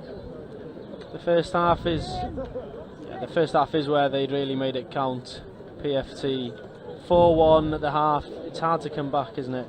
It is really hard to come back there. I genuinely thought Cheetahs were going to make a drop off a possibility then, but yeah, some great scoops. The number 7 from TFT, James Simons, I thought he had an absolute pearler of a game. James Simons played yesterday as well in the Elite Series for Wigan Warriors. Oh, what an interception that was as well. Try of the match, really, isn't it? Is that your favourite? The interception, the length of the pitch? There's a couple of, ones that stand out as well. For the spectacle, for the talent, I thought it's got to be one of those Chester Cheetahs, the right to left. For sure. I quite liked the last one they got, and the grounding was there. You had to really dive and stretch for that one. Here we go, some of the Chester Cheetahs tries. Highlight. Oh, there we go. Here we see the 14, Jake Morris. Yeah, I was going to say so, yeah. That's a perfect pass, right exactly where Steve Bright wanted it as well. Yeah. Go again. Thomas Shark's just great passing. It's almost like clockwork for these lads to find that pass out to the far side. Yeah, and you need the guys who can throw the balls, but you also need the guys who can catch and plant it really effectively. And just off camera, it's great to see both teams in one huddle. It shows the togetherness of the community in touch rugby. Yeah, it's fantastic. And I think these teams would have faced each other quite a lot in the various national tournaments, in both their men's, their women's and their mixed. And yeah, there's definitely a really positive rivalry, and that's what we've noticed on the field all through today. Just really positive touch, strong rivalries, and yeah, there's been some really, really classy play. Haven't noticed much of a difference between today and yesterday, which I think speaks volumes about the quality today. Indeed it does. Do you think, next year maybe we'll see some of these lads playing in the, or maybe even not even next year, in a couple of weeks' time there's another opportunity for teams to take victories in round 2 down. Is it down or is it up in Burton? Yeah, I'm going to say up in Burton. I think so as well. It's north of Nottingham, according to someone in my ear. But will you be going? Thanks for having. Yes, I will be. Excited? Up north. Yeah, it should be good. Hopefully we get a little bit nicer weather than we had today. It was a bit dicey, but the afternoon has been dry, which is good. But yeah, I did expect the weather to be worse today. Yeah, the morning was a bit grim, but the afternoon has sharpened up and it's made the fields a bit softer, which I think has always been a positive. And yeah, it's been good to come into the commentary box for another stint, so thanks for having me. Thank you for coming along again. It's been a great day, it's been a great game, ended with the Foxes taking the victory, and in an interview booth now with Chris Wearmouth is one of the stars of the show, James Simons. James Simons, PFT captain, you're looking absolutely knackered. I think it reflects the speed of the game. Yeah, absolutely. Those Chester boys, they pushed us really hard. Like a few of those long balls at the end, I was like watching in the sub box, like fair play. So they really put it to us and like made us work for that. So it was just a great game of touch. On the scoreline, it was relatively comfortable at half time, and then they just fought back in the second half. Yeah, do you know what? It felt so much closer than that. Like, it really did. I was in the sub box thinking, drop off maybe. So like, no, just it was a really good game. Really good game. In comparison to last year, I know it's earlier in the season, but in comparison to last year, how's this level improved? Just remarkably, really. Like every single game you're fighting for. Like there's no easy games anymore. All players just seem to know what to do, and they make life a lot harder for you. So it's great to see for England Touch and just Touch in general in this country, really.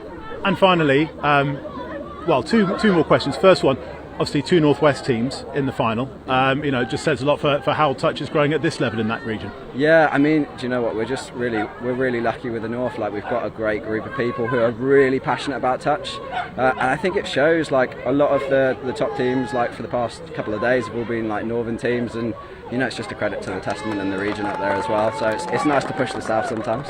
And finally, they're not in the showpiece match, but you've had a women's team here again today. I mean, in terms of PFT as a club growing massively in that Greater Manchester region. Yeah, I mean, you know, it started with just a group of friends, and it's just grown so much more than that. Like, comes down on Monday nights for training, small plug if you're in the area. They just love it, and like, it's really great to see from a coaching point of view, like bringing people on, and like Mike there, just like steamrolled there, and like he's really fresh to touch, and like he'll do great things as well. So it's nice to see like youngsters and also debutees just like get into it and start playing really well and at a good level as well. James, congratulations once again. We'll be back in just a couple of minutes with Griff to talk you through the Women's Cup final between Oxford and Revolution. Don't go anywhere.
So after that massive clash between PFT and Chester Cheetahs. PFT take the victory in the men's cup final, but now we turn our attention to the women's cup final between Revolution and Oxford.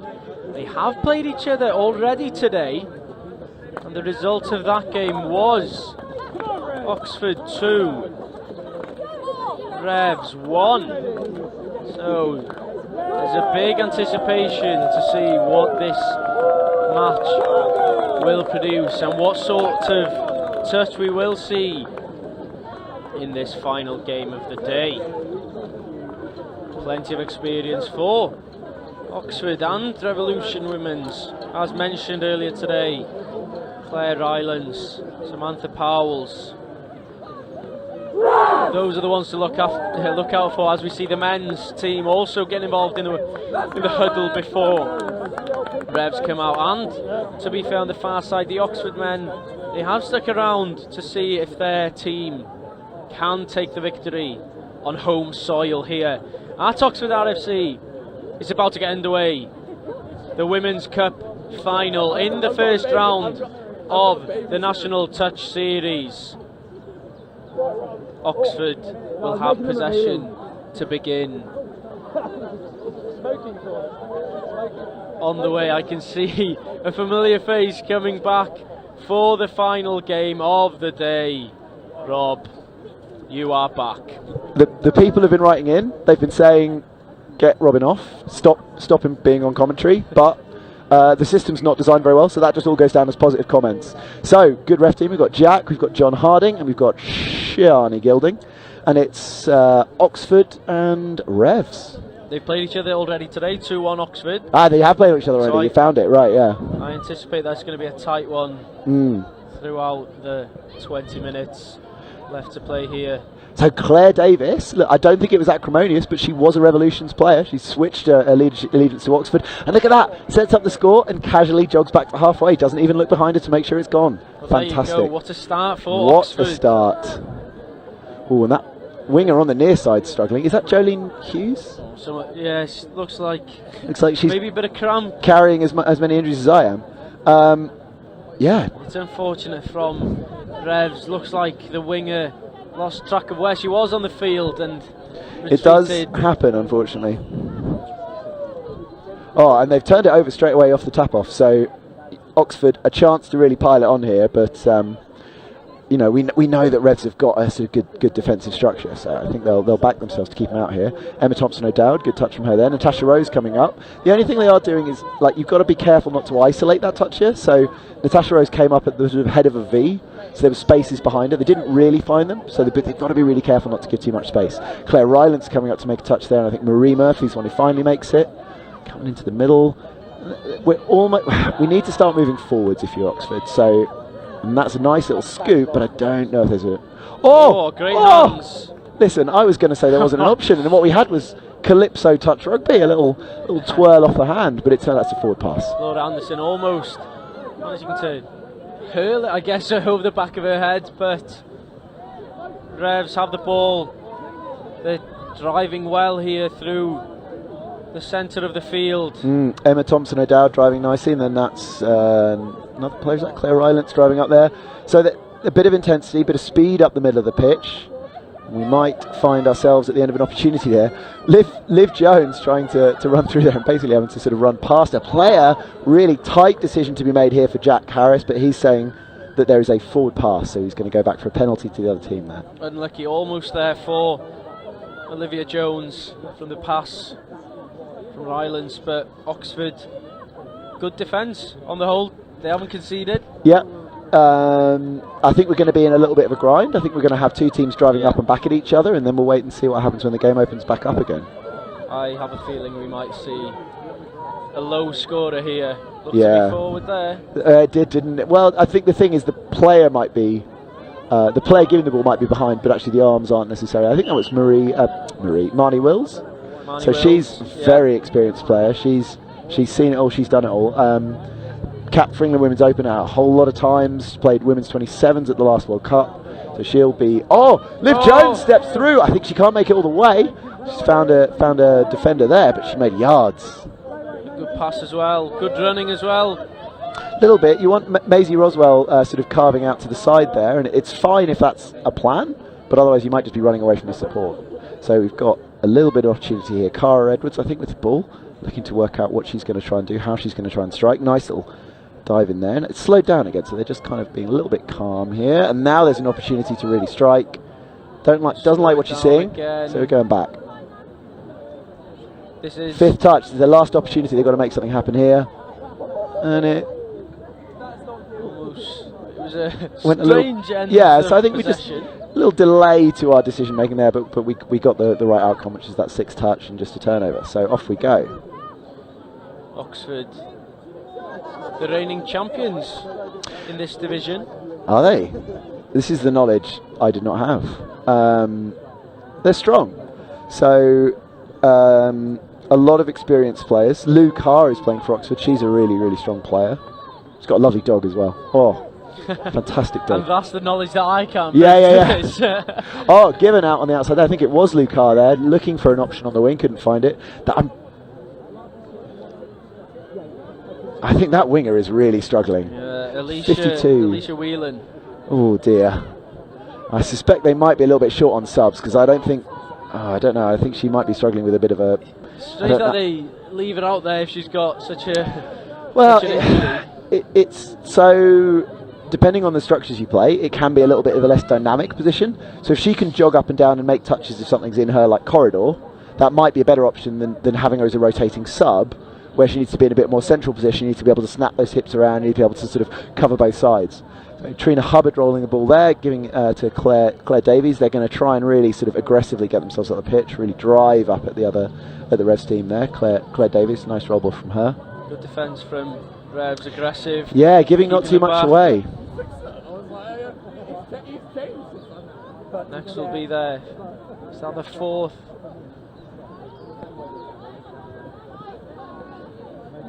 That's 5th touch, Marnie dumping there, looking for an option, looking for a space, but nothing doing. So we turned it over, 6th touch.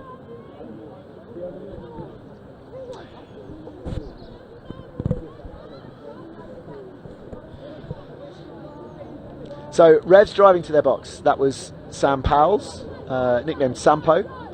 You'll be amazed when I tell you how they came up with that nickname. Just taking the ball through the middle, looking for options, a little beat of the player there. It's so good. You move the ball and all of a sudden you create options for those dummies. So because Revs, when they've driven, have moved the ball. That nearly just dropped right where Natasha Rose would have wanted it. She's tall as well. You've got plenty of like appendages to reel it in and sort of get down on the try line with that. Natasha Rose, she's played well all day, to be fair. She's a good player. She's a really good player, yeah.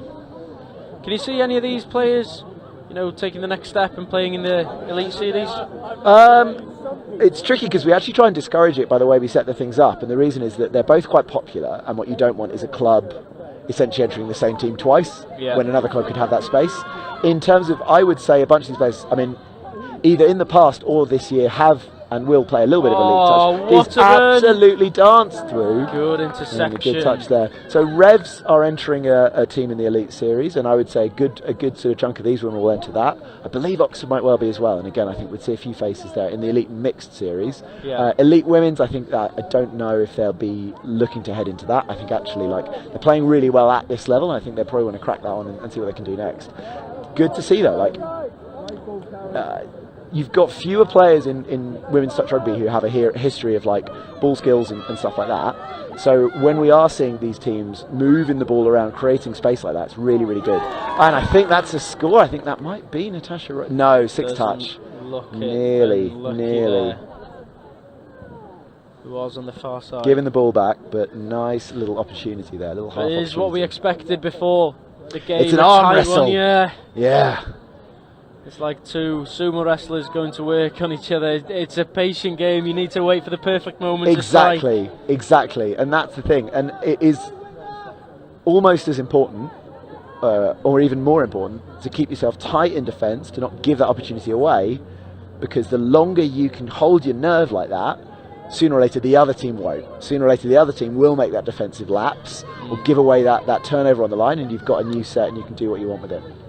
Good ball. Is that a Oh, touch? is she through? No, nearly. Touch and pass. Almost gliding through So there. close. Claire Davis. So I thought I saw her. So 51 for Oxford. Hester Williams, Yeah. travelling a long way. Tell you where she lives, Newcastle. Wow. Yeah, no idea how she's made it all the way down here. Really good player. She's played for the Netherlands national team. Well. And a bit of a sort of funny little thing in the touch there. Ball went down. I think Emma will be a little bit disappointed with what happened there. I think she'll be looking to sort of secure the ball next time. But in we go. And that is Hester rolling the ball. An international player involved here. We've got international coaches as well playing. Claire Rylands. Yeah, Claire's currently juniors. Yeah.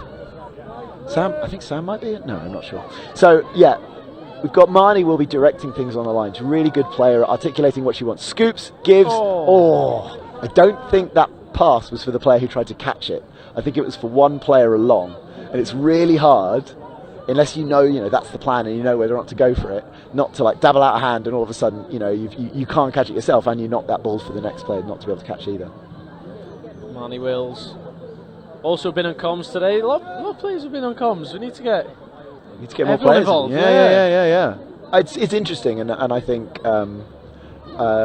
it's about what are they looking to get from it. We had an interesting session last night where we had the refs together and we had some players in, looked at a sort of very specific game scenario and talked to players like, what would you want us to be doing here? And I think that dialogue's really good. I think understanding what everyone's trying to get out of the scenario is really good. It'd be good if they did that in other sports as well. It's an example of a sport that's really developing well and the relationship between ref and player. I think it helps that it's a small community, and I think it helps that a lot of refs were players, and a lot of players will do a bit of reffing. So Mel Day reffing here today. She played in the Elite Women's yesterday. Yeah, for Galaxy. Good player and a good ref. So people like that help sort of bridge the divide. So yeah, right. Well, we're at half time. What do you make of it so far? I think it's a chess match. That's literally what it is. Both teams almost scared to fling it about too much and try to go for that pass that might not come off and take that risk of going for the last one. But I think Revs maybe slightly on the back foot. Oxford seem to be creating better chances on the whole and finding those gaps. The try coming up again here. Good work.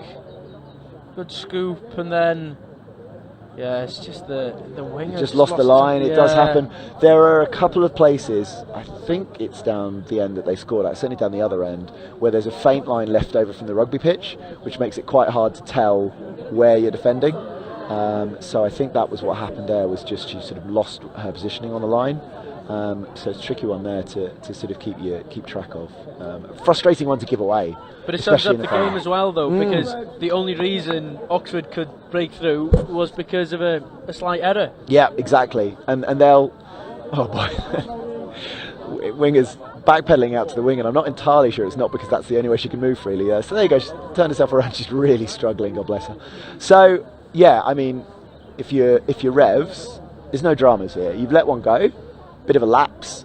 You've created opportunities. You've created pressure. It's a short game, and that makes it harder to keep you cool, but it's what they've got to do. They've got to say, look, we can make yards up the pitch, we can create opportunities in attack. Who knows where this can go. There's definitely opportunities for them to not just get back on terms, but to really, put the pressure on. And but equally, the tap off as well is always a help to have the tap off. So you were going to say, and equally, and I just... You did, but I've been interrupting you non-stop, so it was a taste of my own medicine, I think, so I can live with that. Whatever thought it was has long since flown the coop. Chris Wearmouth with some encouraging comments from just off mic.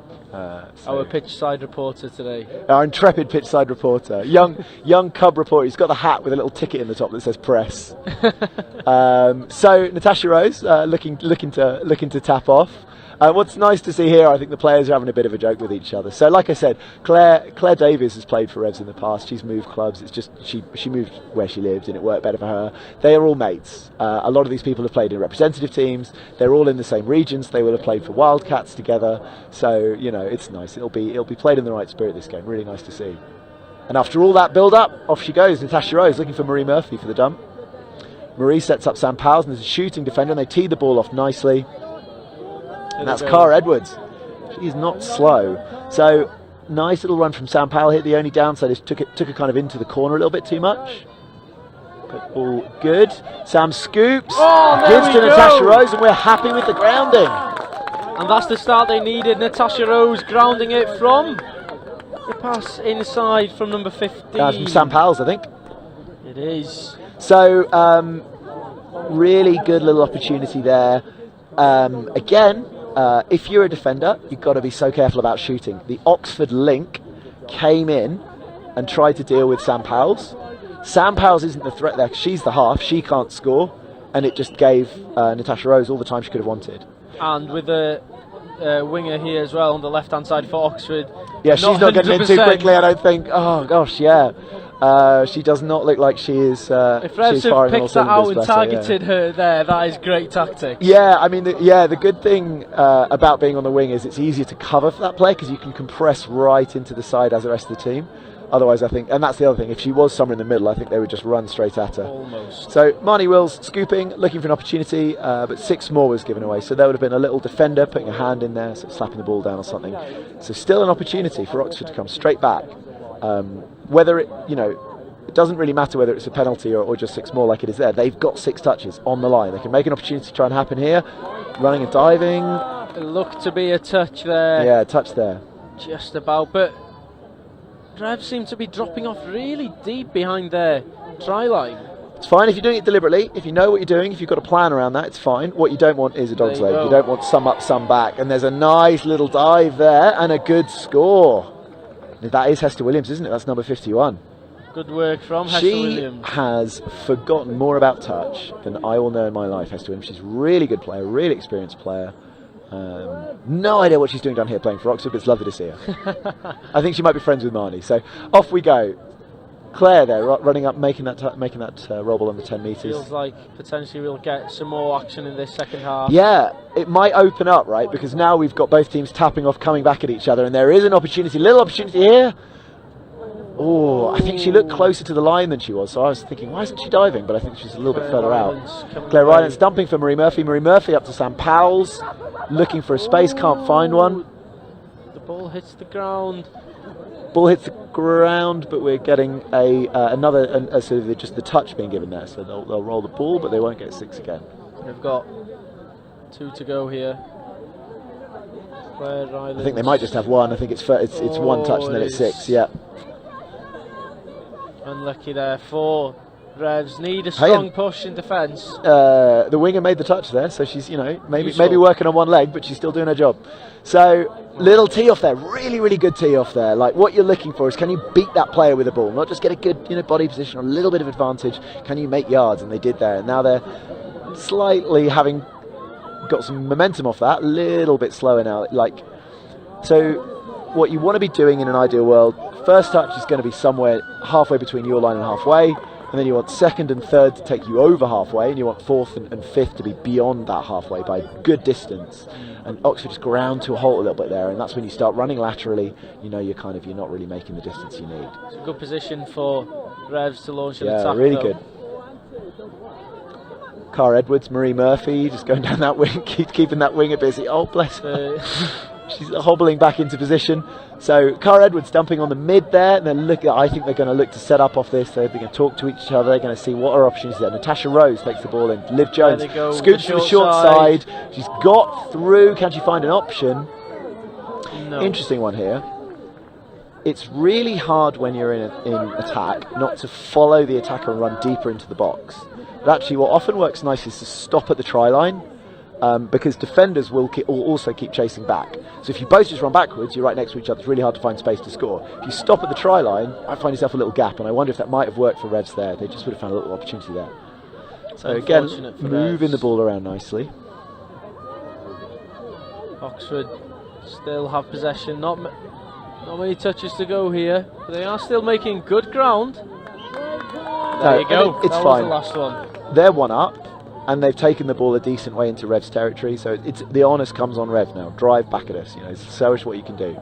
It's a one-score game is always a tight game, but Oxford, that one score is very valuable. It puts that pressure on Revs. Revs have got to work out what they're going to do here. Ball to ground there. So John Harding ruling that the ball's been dropped at some point in the sort of build up to that. Not what Revs needed there, as they still remain 1 down with under 5 minutes to go.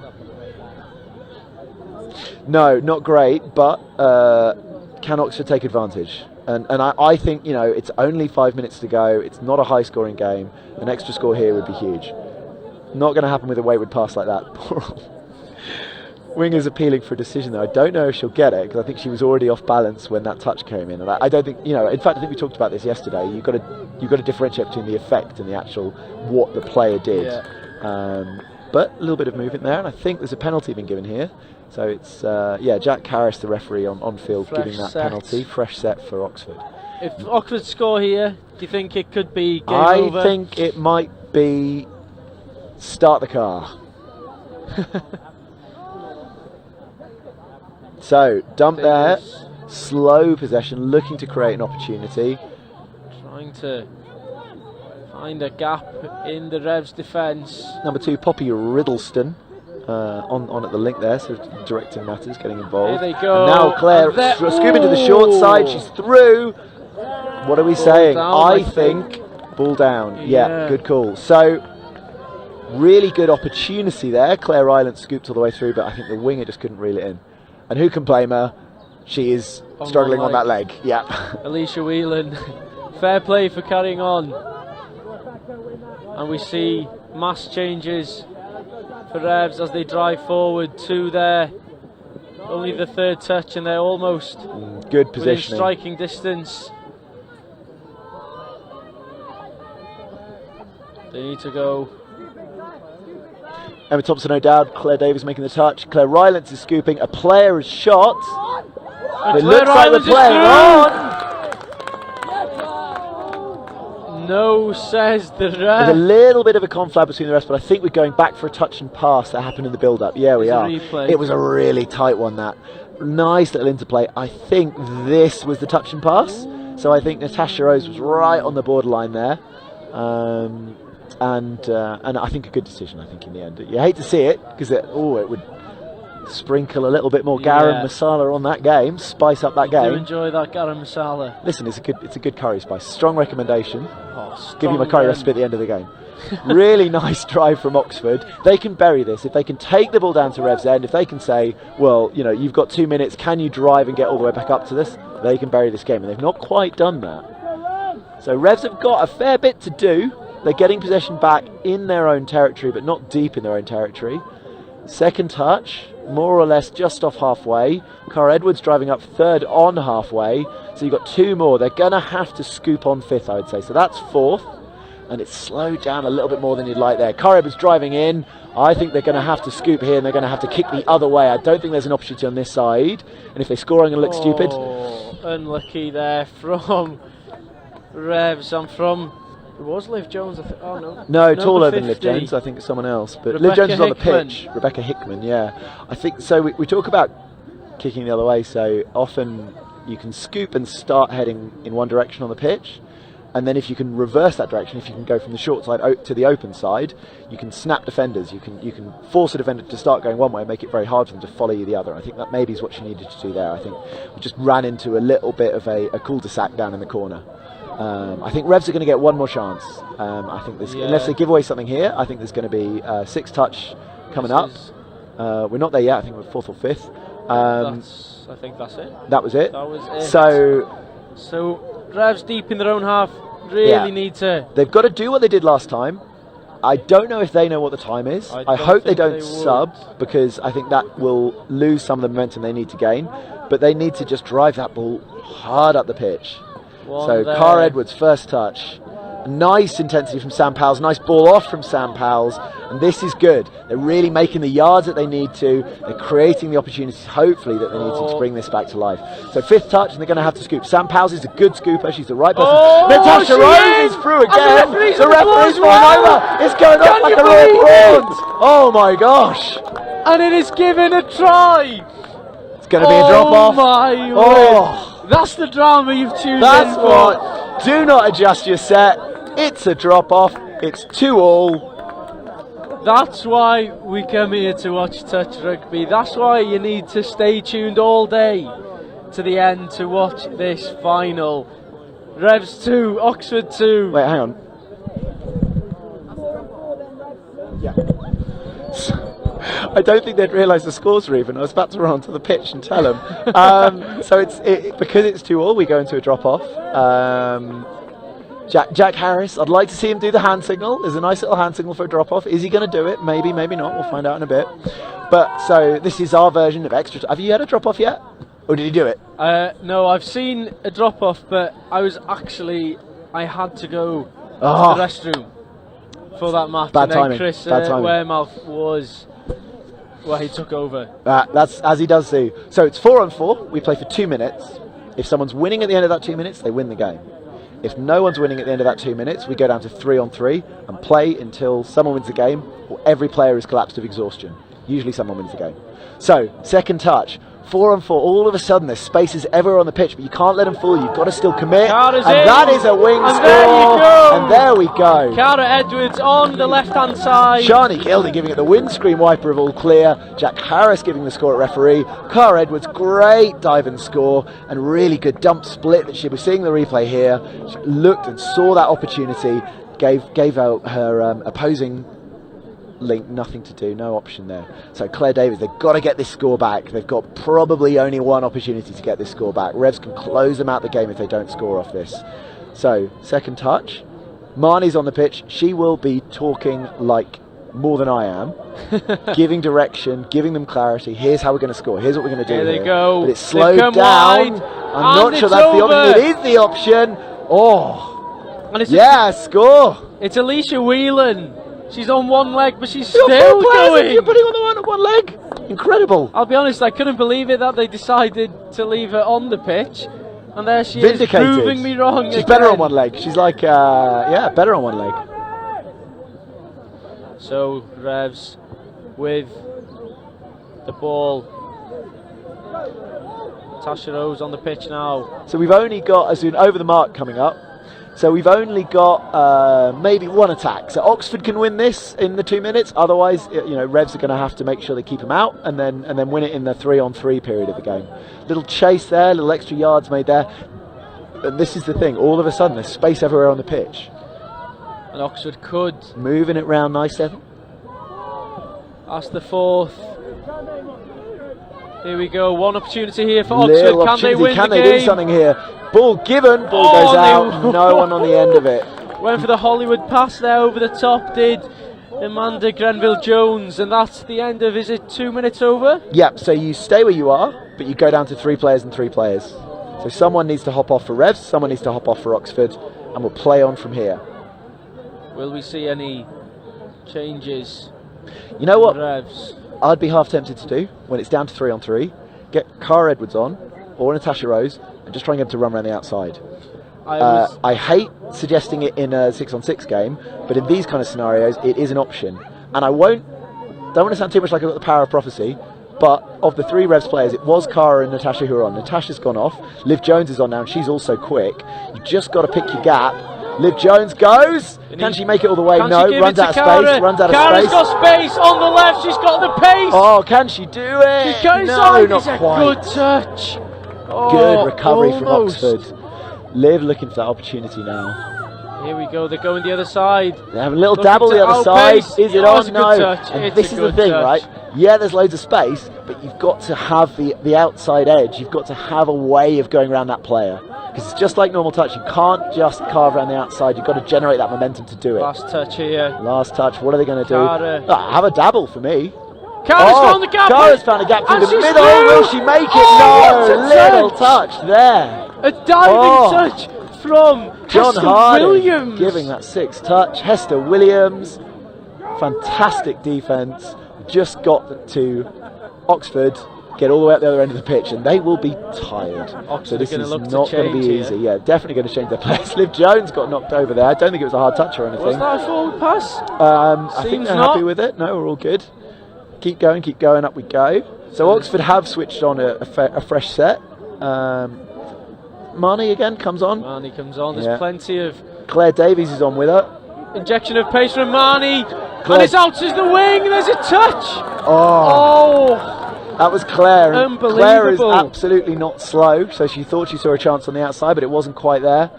Marnie picking, scooping, snapping back to the other side, giving the ball. It's a touch made, really good touch. And there you go, that's the sick. Hope you haven't got a taxi plan, we might be here for a while. So we're giving a penalty there for throwing the ball away, so we're just going to move Rev slightly further up the pitch. Not a great work by Oxford there, because it's giving Revs that possession. It's giving Revs that further movement up the pitch. They will sub. Everyone's going to be exhausted, man. 3 on 3 at the end of a long game. You are knackered. So, Sam Powell with a little step. She's not exhausted. She's still firing on all cylinders. But Natasha Rose is on. Claire Rylett's on. Sam Powell's on. Scoop's a good option here for Sam if they set her up for that. Oh, and almost the pass from Claire Ryland. Yeah, we've got 6 again being given here. And Marnie Wills isn't happy with that. Sharing that decision. Has to be said, this is a glorious chance for Revs to take the Marnie's victory. got to be a little bit careful here, because the worst thing that you could do would be to give away a penalty for sort of chat towards the referee in this scenario. So Natasha, Claire, Sam, got a set of 6 on the line. Kicking outside. Can she beat her player? She scooped into the middle, but they're marked. Is there an option there? Natasha Rose scooped it out the air, and massive pile up of players. I think everyone's okay. It looked to be a touch on Natasha Rose there. Yeah, I think it was made. I don't think it's going to be a score. That's the commitment. So I coached Claire as a player a little while, and she is so into it. So real commitment there. Body on the line. Right, scratch that off, commentator bingo. We both said it at the same time. It's ruined for the rest of the day. So Oxford with possession, deep in their own territory. So this is tricky. They've got to get all the way to the other end of the pitch. How aggressive can you be in defence here? It's not a good idea, because if you shoot up, it's even easier to find that overlap, find that option. So you've got to just trust yourself. They've got to make the ground on you. Are they going to run all the way around the outside? Probably not. So you just got to trust yourself. Natasha Rose, good touch there. Retreating. Oh, it is. Yeah. That's the thing. You've got to create the momentum going forwards before you can do it. So, still options. The excitement is... Hester Williams driving the ball in, giving the ball off. Great hands there from... Mia Whelan is... she's on! She's still going. She is still going. Is the adrenaline now kicking in? Sam Powell's driving up the wing. They will look to sub. Gives the ball to Claire Ryland. There's not going to be enough space to make many yards on the outside, but it does give them nice opportunity. Subbing players on. So Liv Jones is on. Cara Edwards is on. Another player I can't tell who she is. Poppy Riddleston is on. So in she goes, dumping the ball there. And Cara might as well have a go. She's quick enough to do it. She's gone round the Hester outside. Williams sprinting to the corner flag, but no. Fantastic. To take the victory. Listen, did I or did I not say a good option is Cara Edwards down the outside? Fantastic pace from her. Brilliant finish to the game. Brilliant finish to the day. Brilliant finish to the weekend. I loved it. What a game. Oh, fantastic. And I guess a supersized born in Cara Edwards. That's the first of many moments for her on this stage. I hope so. Really good work from Cara there. And this is the thing, you can't just go around the outside. Nice little moment. I can see her dad, Julian, who's been reffing earlier. He's absolutely grinning from ear to ear. So that is the option. These are replays, aren't they? That was the first score in the drop-off was also Cara Edwards. Really, really strong work from her. That's Marnie dumping. So this was earlier in the drop-off. Little opportunities here. I think they just slowed a little, and then we found that was Whelan on the outside. Whelan on the outside on one leg. Yeah, just making it work. Great work. This is the one, isn't it? And this, I think, is the one. Yeah, and it was almost a carbon copy where she would have dumped and split out, but instead she's just got the pace to just go. She took advantage of Cara Whelan. And look at that, all the players, both teams, getting together, a bit of a huddle on the end. Oxford would be really disappointed, but you know what? I would rather, and this is maybe me, I'd rather lose a game like that than win 5-0. Yeah, because you're in it, you're working. There's been a great contest between these two today. Oxford taking the early win 2-1, and then this one going all the way to the drop-off. Yeah, really good game, really good game. Two very evenly matched teams, clearly, and fantastic. Fantastic. Oof. If I had to ask for a player of the game, player of the match.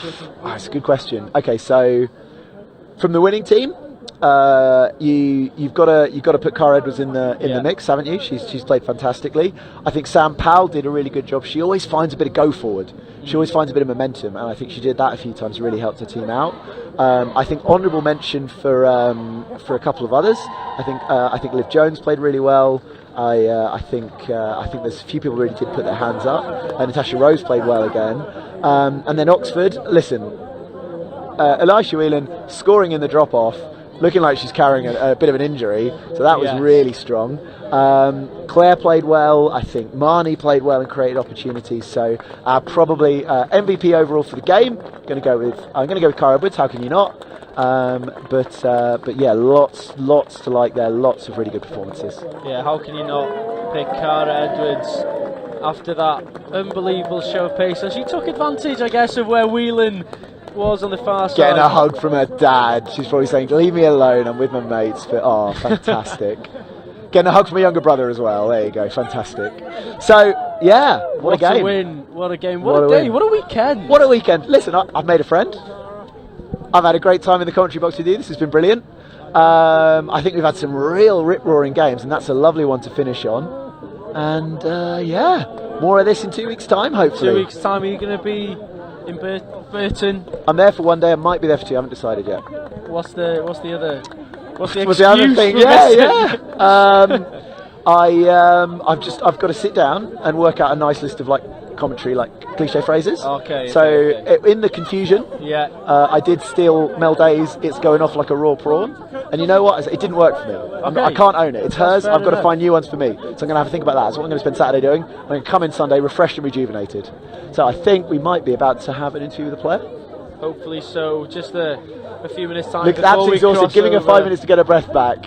What a game! What a game! And in 2 weeks' time, we'll be back again for some more of this action. So today, the winners: Revolution against Oxford in the women's division, and in the men's PFT. I still forget what that means and what it stands for. It's a secret. It is a secret. So PFT taking 32 points. PFT Chester final, so a Northwest final in the men's, and then in the women's. It went all the way to the end. So pitch side now, we do have Chris Wearmouth with a victorious player. Over to you, Chris. Thanks, Griff. Becca Hickman. Now you've regained some breath. Yeah. And right, first we're not going to talk about the end. I'm not going to talk about the tries that won it. Yeah. But we're going to talk about your defence at the other end of the field, because that was desperation stakes. Oh yeah, I don't think I've ever done anything like that in my life. But it was literally, I was like, if I don't, she's going around me, and I was like, I can't let Claire Davis score around me. So gotta put your body on the line and touch. Yeah, that kind of sums it up, because saw the reaction at the end. You guys and Rob Budd mentioned it in co-commentary. You guys all know each other through England, through through Wildcats. A lot of you play in the same teams together. So just how friendly was it, or was it kind of everybody eyeing each other up in friendly rivalry? Definitely friendly, I would say. It's always fun to play against Oxford. Like I said, we know all of the players. A lot of us played together yesterday. So I'd say friendly, but we were definitely out to win. There was no letting them get in it. And we lost to them in the pool stages, so it was really we wanted to get revenge. But that was only one try in it again, and this went to not just 4-on-4 extra time, but that 3-on-3 drop-off. I mean, what's going through everybody's minds?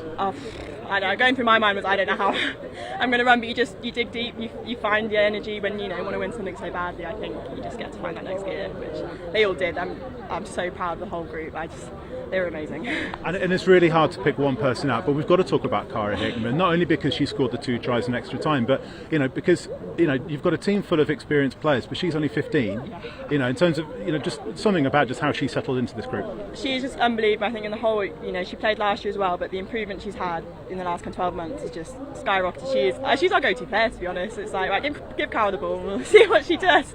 She's going to be a superstar, and she already is, but look out for her when she's when she's a bit older. I think she'll be incredible. Well, Cara, many congratulations. You'll no doubt enjoy a well-earned bank holiday, and we'll just send it back to Griff just to wrap things up and to send us off into the next round 2 weeks' time. Over to you, Griff. Thank you, Chris. Yeah, brilliant to hear there from Becca Hickman, one of the winners, the champions today in the first round of the emerging series in the National Touch Series. And what a weekend it's been. Yesterday in the Elites competition, London Scorpions coming away with a victory against NQ Rebels in the final. Almost a vintage Trip performance in that game. And then in the women's, we saw in the final game yesterday, NQ Rebels securing maximum points, retaining their title. And then today, PFT taking a victory for the Foxes, and Simon, also one of the star players for PFT, and played yesterday as well, so congratulations to him for a successful weekend as a whole. But how can we not talk about that game there? If you've missed it, make sure you watch it back, because what a corker it was. Went all the way to drop off, started with 4, went down to 3. We saw a couple of changes of possession as well through that phase, but it was Revolution who ended up taking the victory today. And the star of the show, Cara Edwards, the youngster, with the try in the corner, outpacing Whelan and making sure she grounded it successfully for all 20 points in the Women's National Touch Series. What a weekend it's been, and thank you very much for joining us throughout the weekend. Make sure you get yourself strapped in ready for in 2 weeks' time in Burton, where we will have more of the same. But for now, thank you very much for joining us, and make sure you stay tuned and ready for 2 weeks' time at Burton. Diolch yn fawr.